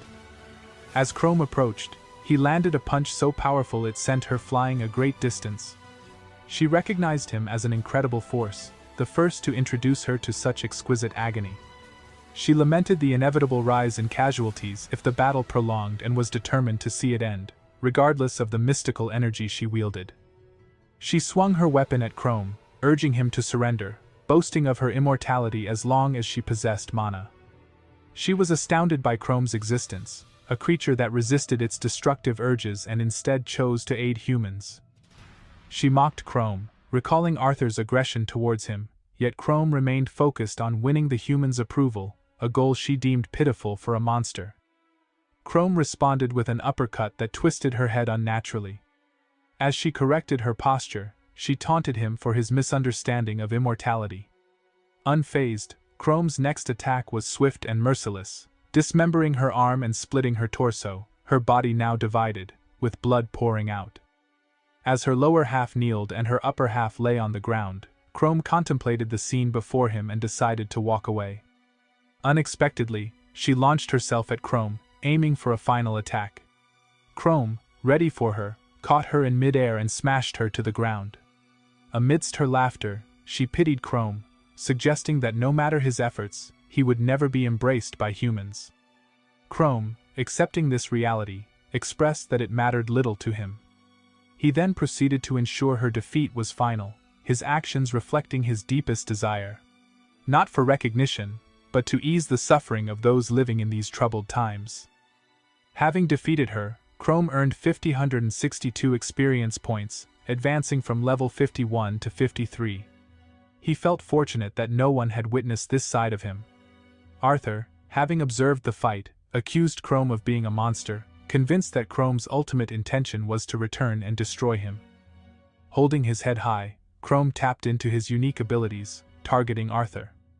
Suddenly, Arthur found himself lost in an endless void, his surroundings completely vanished. "Where am I?" he wondered aloud, panic rising. Chrome, using his phantom skill, had sent Arthur into this bewildering space. Arthur's voice echoed, calling for help, before he succumbed to unconsciousness on the cold ground. Chrome had hoped to resolve the situation quietly, without revealing his true powers. The method was a bit forceful, yet necessary to keep Arthur still and silent. Observing Arthur's disheveled appearance, Chrome figured it wouldn't be too far-fetched if Arthur accused him of being a monster upon waking. Reluctantly, Chrome realized he must now alter Arthur's memories, noting the dark circles under Arthur's eyes, clear signs of fear and weakness. Chrome couldn't help but think that Arthur deserved a bit of retribution for his actions, yet he was also aware of the potential trouble this could cause for Karmya. With a heavy heart, Chrome used the Dream Eater skill on Arthur, weaving a new set of memories. In this altered reality, Arthur found himself alongside another man, facing an onslaught of imps. As they fought off their attackers, a monstrous figure emerged, using its powers against the imps. Arthur's companions seized the moment, suggesting they escape while the monster distracted their foes. Arthur, although safe, sensed that something was amiss. The man explained that a dangerous monster had been spotted in the forest dungeon, a perfect opportunity to earn some substantial rewards. This led Arthur to inquire about their party's size and why nobody seemed to want Chrome, a man with a life-saving skill but no ability to fight or level up. Arthur bluntly told Chrome that no experienced adventuring party would take him, and that he was better suited for menial tasks. Despite this harsh reality check, the man offered Chrome a chance to join them on their adventure, promising not to demand anything unreasonable. He empathized with Chrome, mentioning the loss of his own parents to monsters. Chrome, moved by the gesture, confessed he was close to abandoning his dream of adventuring. Arthur agreed it was a wise decision, perhaps for the best. When Chrome thanked them for the invitation, Arthur hesitated, puzzled at how Chrome knew his name. It was then that Arthur awoke, still in Chrome's arms, confused and believing he had just been dreaming. Chrome passed Arthur to a bystander, asking them to ensure his safety. Chrome shared with Arthur that he was attacked by a strange woman, leading to his collapse. His memories were a bit unclear, but he distinctly remembered that incident. Arthur, piecing things together, wondered if Chrome had been the one to save him. He inquired if Chrome was perhaps a wandering adventurer, having not seen him in these parts before. With a gentle smile, Chrome proceeded to wipe Arthur's memories of their encounter clean. This way, Arthur wouldn't stir up any trouble by making wild claims about monsters, ensuring no complications for Karmya. Chrome believed that without the burden of these memories, Arthur could finally enjoy a peaceful night's sleep. Suddenly, Arthur's eyes widened in shock, and he dropped to his knees, perplexed at his own actions, feeling a deep need to apologize for reasons unknown to him. Chrome understood that with the memories erased, Arthur's subconscious guilt had emerged, nearly overwhelming him with its weight. Assuring Arthur he was just disoriented, Chrome walked away, leaving Arthur behind, who could only stare blankly as Chrome bid him farewell. Meanwhile, the city was under siege by a fearsome species known as the Third Eye, formidable creatures of level 18 that filled the air with their enraged growls. Humans were caught off guard, struggling against the assault of these relentless beings. Amid the chaos, a valiant figure stood firm, his sword at the ready, as he faced down one of these monstrous foes, trying to shield himself from its gaping maw. He signaled to his ally, emphasizing the need to escort women and children to the safety of the city's northern reaches. Out of the shadows, a new, darkly cloaked species appeared, its presence marked by a deep, ominous growl that added a layer of dread to the battlefield. This creature, emerging from the depths of a dungeon, signaled a dire turn of events as it halted the flow of impure mana that shielded its kind. With this protective barrier gone, monsters of the same breed as this dungeon boss began to converge, driven by its powerful mana, and launched an assault on the city. The arrival of the dungeon boss, a being capable of causing such devastation, marked a critical moment. With the dungeon's protective mana gone, the situation became desperate. The man realized that defeating this boss was the key to ending the nightmare, yet the task seemed insurmountable. As he faced the oncoming horde of third-eye monsters, his resolve was tested, fearing for the fate of all, including Rock Dad. As these creatures charged, ready to wreak untold destruction. As the pressure mounted, the man, driven by a fierce determination, clenched his weapon tighter. He positioned himself, ready to face the oncoming nightmare, willing to lay down his life for the town he loved. But in the nick of time, an unexpected ally emerged. Crow stepped in, advising him to step aside and let him handle the impending doom. The man turned to Chrome, his eyes wide with disbelief, wondering how one person could possibly take on such an insurmountable force. As if on cue, a wave of third-eye monsters charged, their eyes ablaze with fury. Chrome didn't flinch. With graceful and lethal moves, he cut through them, each strike bringing down an enemy. The counter of vanquished foes ticked up, from 6 to 8, showcasing Chrome's exceptional skill in battle. The man watched, astounded by Chrome's prowess, questioning who this mysterious warrior could be. The monsters, enraged by Chrome's defiance, snarled viciously. Yet, Chrome stood his ground, boldly inviting them to try their luck against him, signaling his readiness to defend the city against all threats. As darkness enveloped the battleground, the ground became a testament to Chrome's ferocity, littered with the bodies of fallen monsters. Chrome, undaunted, continued his relentless assault, cutting through the monsters with unmatched skill. Suddenly, a sly monster attacked from behind, catching Chrome off guard. Quick as a flash, Chrome countered, using his sword's handle to break free and split the attacker in two, earning 6 more experience points. Though wounded, Chrome's resilience shone through. He activated his regeneration skill, healing the bite wound with little concern for the mana it cost. Then, plunging his sword into another monster, Chrome utilized his Dream Eater skill, draining the creature of its essence and gaining 5 experience points, thus replenishing his mana. With every swing of his blade, Chrome's tactics became clear. Through a combination of regeneration and Dream Eater skills, he remained unstoppable, his strength far surpassing the monsters. He chose not to reveal his true form, knowing these foes were no match for him. The man, overwhelmed with relief and admiration, celebrated the arrival of such a formidable ally. Another encouraged him to take inspiration from Chrome's bravery, highlighting the need to safeguard their city. Meanwhile, a distant observer recognized Chrome, puzzled by his survival and questioning if this was indeed the Chrome he once knew. Throughout the ordeal, as Chrome's sword danced through the monsters, their blood painting the ground, the question of his identity lingered. The observer couldn't help but marvel at Chrome's relentless battle against the monsters, noting the clear differences between the legend before him and the Chrome he thought he knew. Chrome's dark hair and ordinary physique contrasted sharply with the heroic tales that painted him with Herculean strength and different features. More so, the cold, serious look on Chrome's face was far from what the observer had expected. Despite these differences, Chrome's skill was undeniable, prompting the man to commend his extraordinary prowess. With Chrome's help, there seemed a glimmer of hope in stopping the monster's rampage and preventing more losses. Amidst the praise, Chrome himself sensed a change in the atmosphere. A sudden surge of mana alerted him to the proximity of the dungeon disaster's boss, casting a dark shadow over the battle. The arrival of the dungeon boss sent waves of fear through the man as he caught sight of the formidable creature. Its eyes surveyed the destruction, witnessing the aftermath of Chrome's powerful onslaught against the third eye monsters now scattered lifelessly around. Angered by the sight, the boss, with a swift movement of its tail, shattered the city's walls, worsening the crisis. The observer, driven by fear and resolve, rallied the survivors, urging them to unite. He proclaimed that defeating the boss could end their nightmare. It was then Chrome stepped forward, his voice cutting through the despair, confidently claiming he could take on the boss by himself. This bold declaration left the observer in disbelief, warning Chrome of the recklessness of facing the dungeon boss, Fenrir, a level 46 rank C monster, alone. Chrome, unfazed by the caution, stood ready to confront Fenrir.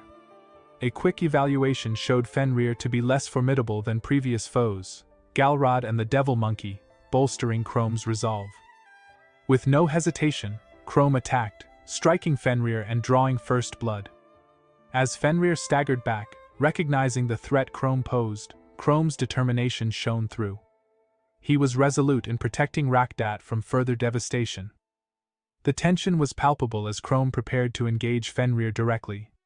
The monsters, already wounded, sensed the imminent threat from Chrome's powerful presence. The stage was set for a critical showdown, with Chrome facing the Dungeon Disaster's boss head-on. The sight of Chrome stepping up to face the Dungeon Disaster's boss was nothing short of awe-inspiring. There he stood, poised on the rooftop, a lone figure against the looming shadow of the gargantuan beast. The crowd of onlookers was captivated, their eyes wide with wonder at Chrome's fearless determination to take on the monstrous adversary by himself. The dungeon boss, a towering creature adorned with countless eyes, presented a formidable challenge. Yet, Chrome did not flinch. He activated his regeneration skill, readying himself for the battle, healing any existing injuries in preparation for the fight ahead. The air was thick with tension as the beast focused its many-eyed gaze on Chrome, growling a warning of the imminent clash. With a burst of speed, Chrome launched himself off the roof, skillfully closing in on the giant. His movements were a blur, striking the creature with precision and force, each hit landing with significant impact. Upon landing, Chrome assessed his situation, bolstered by his high level and the potent combination of his Dream Eater and regeneration abilities. He was confident, despite the monster's resilience, believing steadfastly in his ability to outlast it in a test of endurance. However, the battle took an unexpected turn. Chrome watched in disbelief as the dungeon boss, seemingly overpowered by his onslaught, started to retreat. The bystanders realized the gravity of the situation.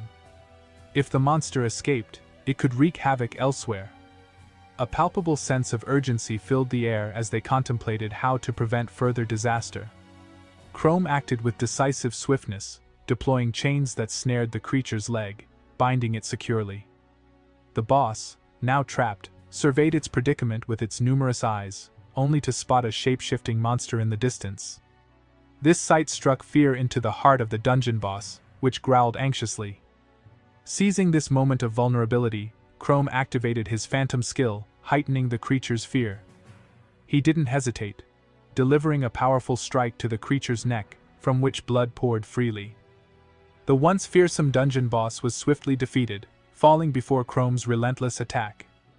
The victory was not just a display of Chrome's strength, but also incredibly rewarding. He gained a whopping 2,241 experience points, which elevated him from level 53 to 54. The onlookers were left in stunned silence, marveling at how Chrome had single-handedly brought down the colossal dungeon boss. Smiling with a sense of accomplishment, Chrome reflected on his victory. The defeat of the dungeon boss meant the crisis that had loomed over the city was now dissipating. His bravery and skills had not just saved countless lives, but had also neutralized the immediate danger that had emerged from the dungeon's depths. As calm began to replace chaos, a wave of relief swept through the onlookers, their faces brightening at the sight of Chrome's triumphant stance. Yet, even in victory, Chrome couldn't shake off a feeling that something was amiss. Memories of a young woman claiming to have led the monstrous horde to them gnawed at his mind. Caught up in the urgency of battle, Chrome had no chance to question her further, leaving a mystery hanging in the air. Amidst whispers of admiration, the town buzzed with talks of a hero's rise. Chrome, curious yet cautious of drawing too much attention, decided to steer the narrative. He saw the lingering danger as monsters roamed the streets and called for action. His voice carried authority as he instructed the townspeople to regroup and tackle the remnants of the threat, ensuring no creature would lurk in the shadows. As the crowd absorbed his directive, determination replaced fear. Chrome watched as they dispersed, ready to defend their homes, and he knew it was his cue to step back, his duty for the day complete. With the town rallying to cleanse the remaining darkness, Chrome felt a deep satisfaction in his heart for protecting his beloved home. Yet, in a fleeting moment, a figure dashed by, stirring a sense of intrigue in Chrome. The quick glance left him pondering the identity of this mysterious individual, and if, perhaps, it was a reflection of himself in some parallel existence. The differences in demeanor and aura between them were stark. Yet Chrome chose to keep these thoughts to himself. Knowing Arthur's knack for misunderstanding, it seemed best to leave some mysteries untold. The quiet of the night enveloped the town, a stark contrast to the day's turmoil. Chrome returned to the scene where he had earlier faced one of his foes, determined to ensure no stone was left unturned. In the stillness, he reaffirmed his commitment to safeguard his community, leaving no chance for threats to rise again. In the aftermath of the battle, Chrome felt a deep unease. There was something about the woman lying before him that stirred an instinctive alarm, a sense of discomfort that was hard to shake off.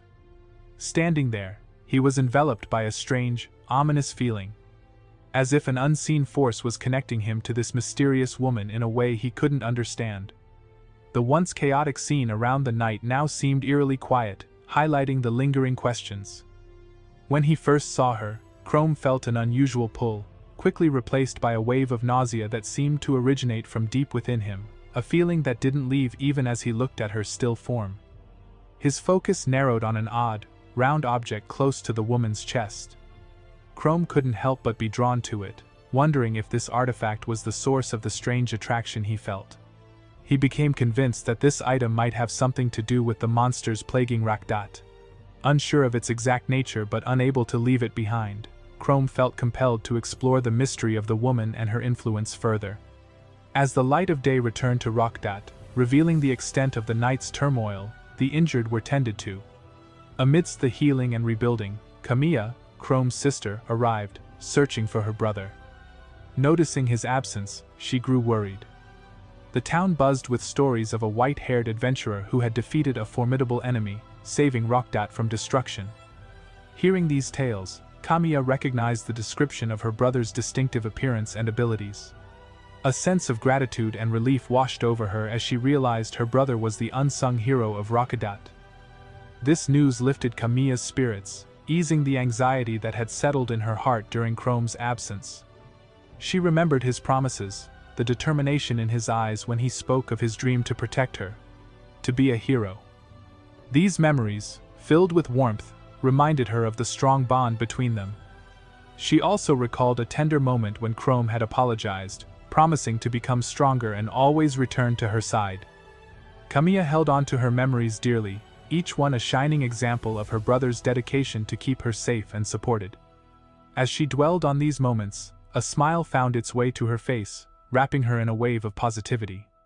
This hopeful aura stemmed from her eager anticipation for her brother's return, imagining the day when Chrome would step back through their door, his bravery and heroic acts the talk of the town. In the grand capital of Rayburg, a significant day was unfolding. Within a luxurious chamber, a man of high rank listened intently to a messenger, who brought troubling news of a dreadful event at the watchtower in Undead. The report hinted at human foul play behind the massacre, a notion that stirred concern. However, another man in the room, standing close to the authority figure, voiced his doubts. He warned against jumping to conclusions, pointing out how monster attacks often led to unfounded rumors and panic.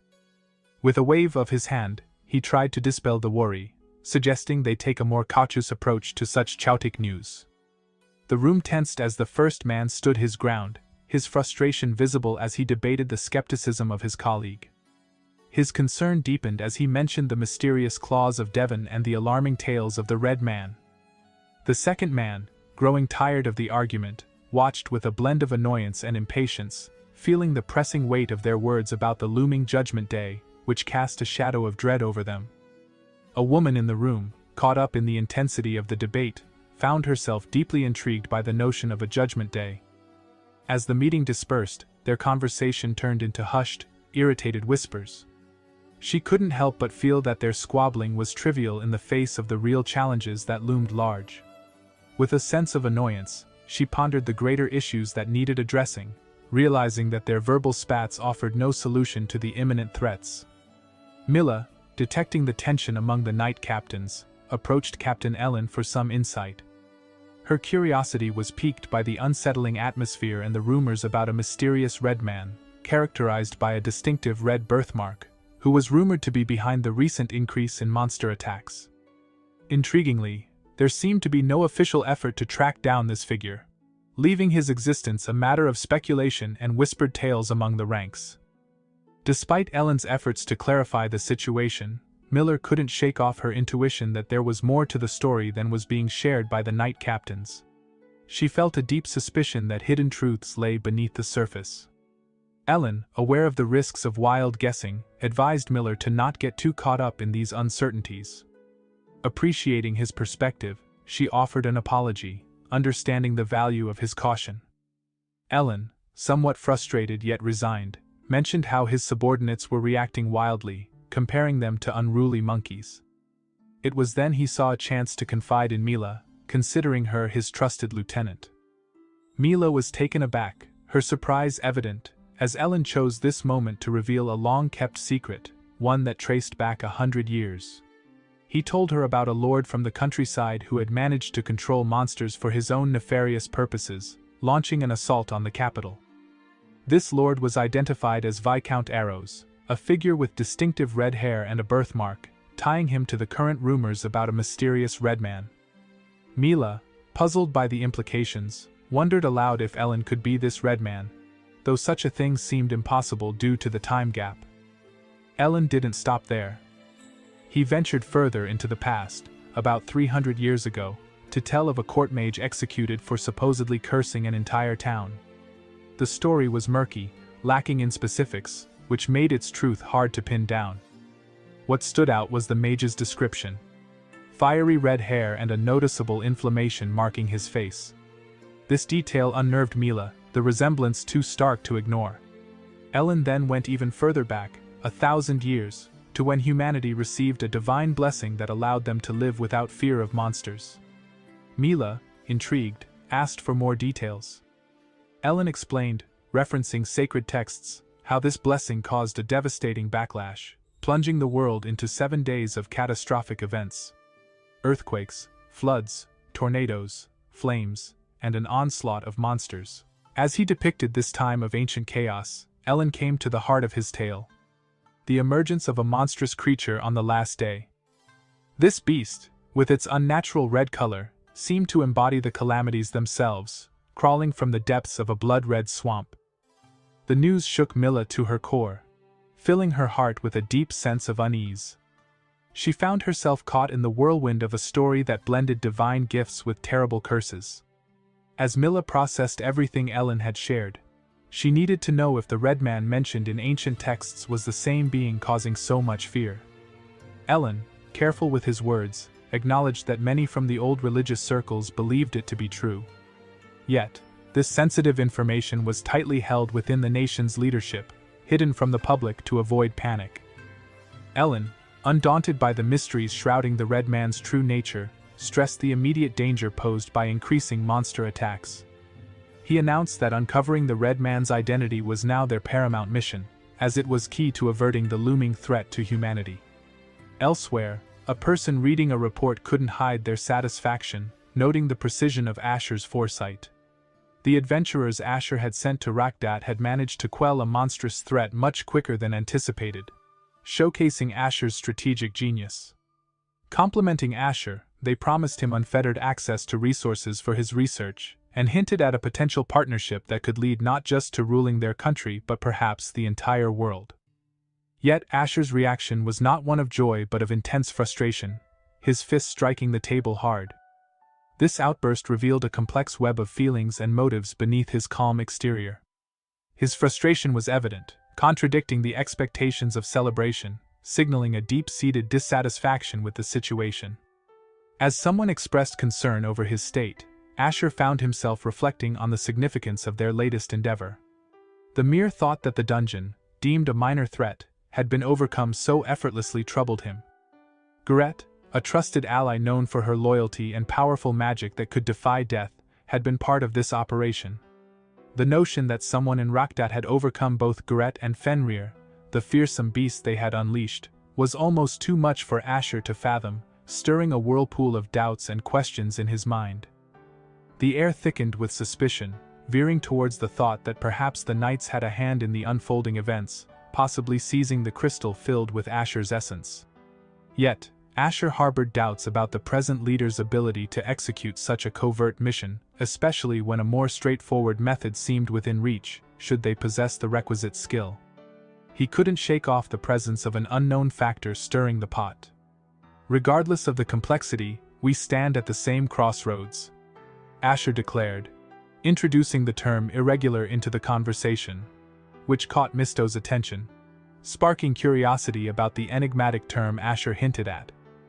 With resolve in his eyes, Asher defined an irregular as a monstrous being birthed by the so-called cursed deity that loomed over their realm. His hand slammed down on the table, underlining the severity of their predicament. In a gesture of deep respect and thanks, Asher stood up and offered a bow to Count Misto, acknowledging the invaluable support lent to his research endeavors. This moment of recognition was crucial, marking a significant stride in their joint mission. However, the atmosphere took a turn as Asher voiced concerns about a lurking threat within Raktak, suspecting that one of his team might have been targeted by an unseen adversary. Understanding the gravity of this revelation, Asher implored Count Misto to make the identification and elimination of this peril a top priority. Asher sought not just support for his research financially, but also Misto's intervention in mitigating this imminent danger. Elsewhere, far from these discussions, Chrome inspected the crystal he'd taken from Gareth, the woman he had recently defeated. Little did he know, this crystal was of paramount importance, as it harbored Asher's blood, a critical piece in the puzzle, linking various narratives in the complex web of their fates.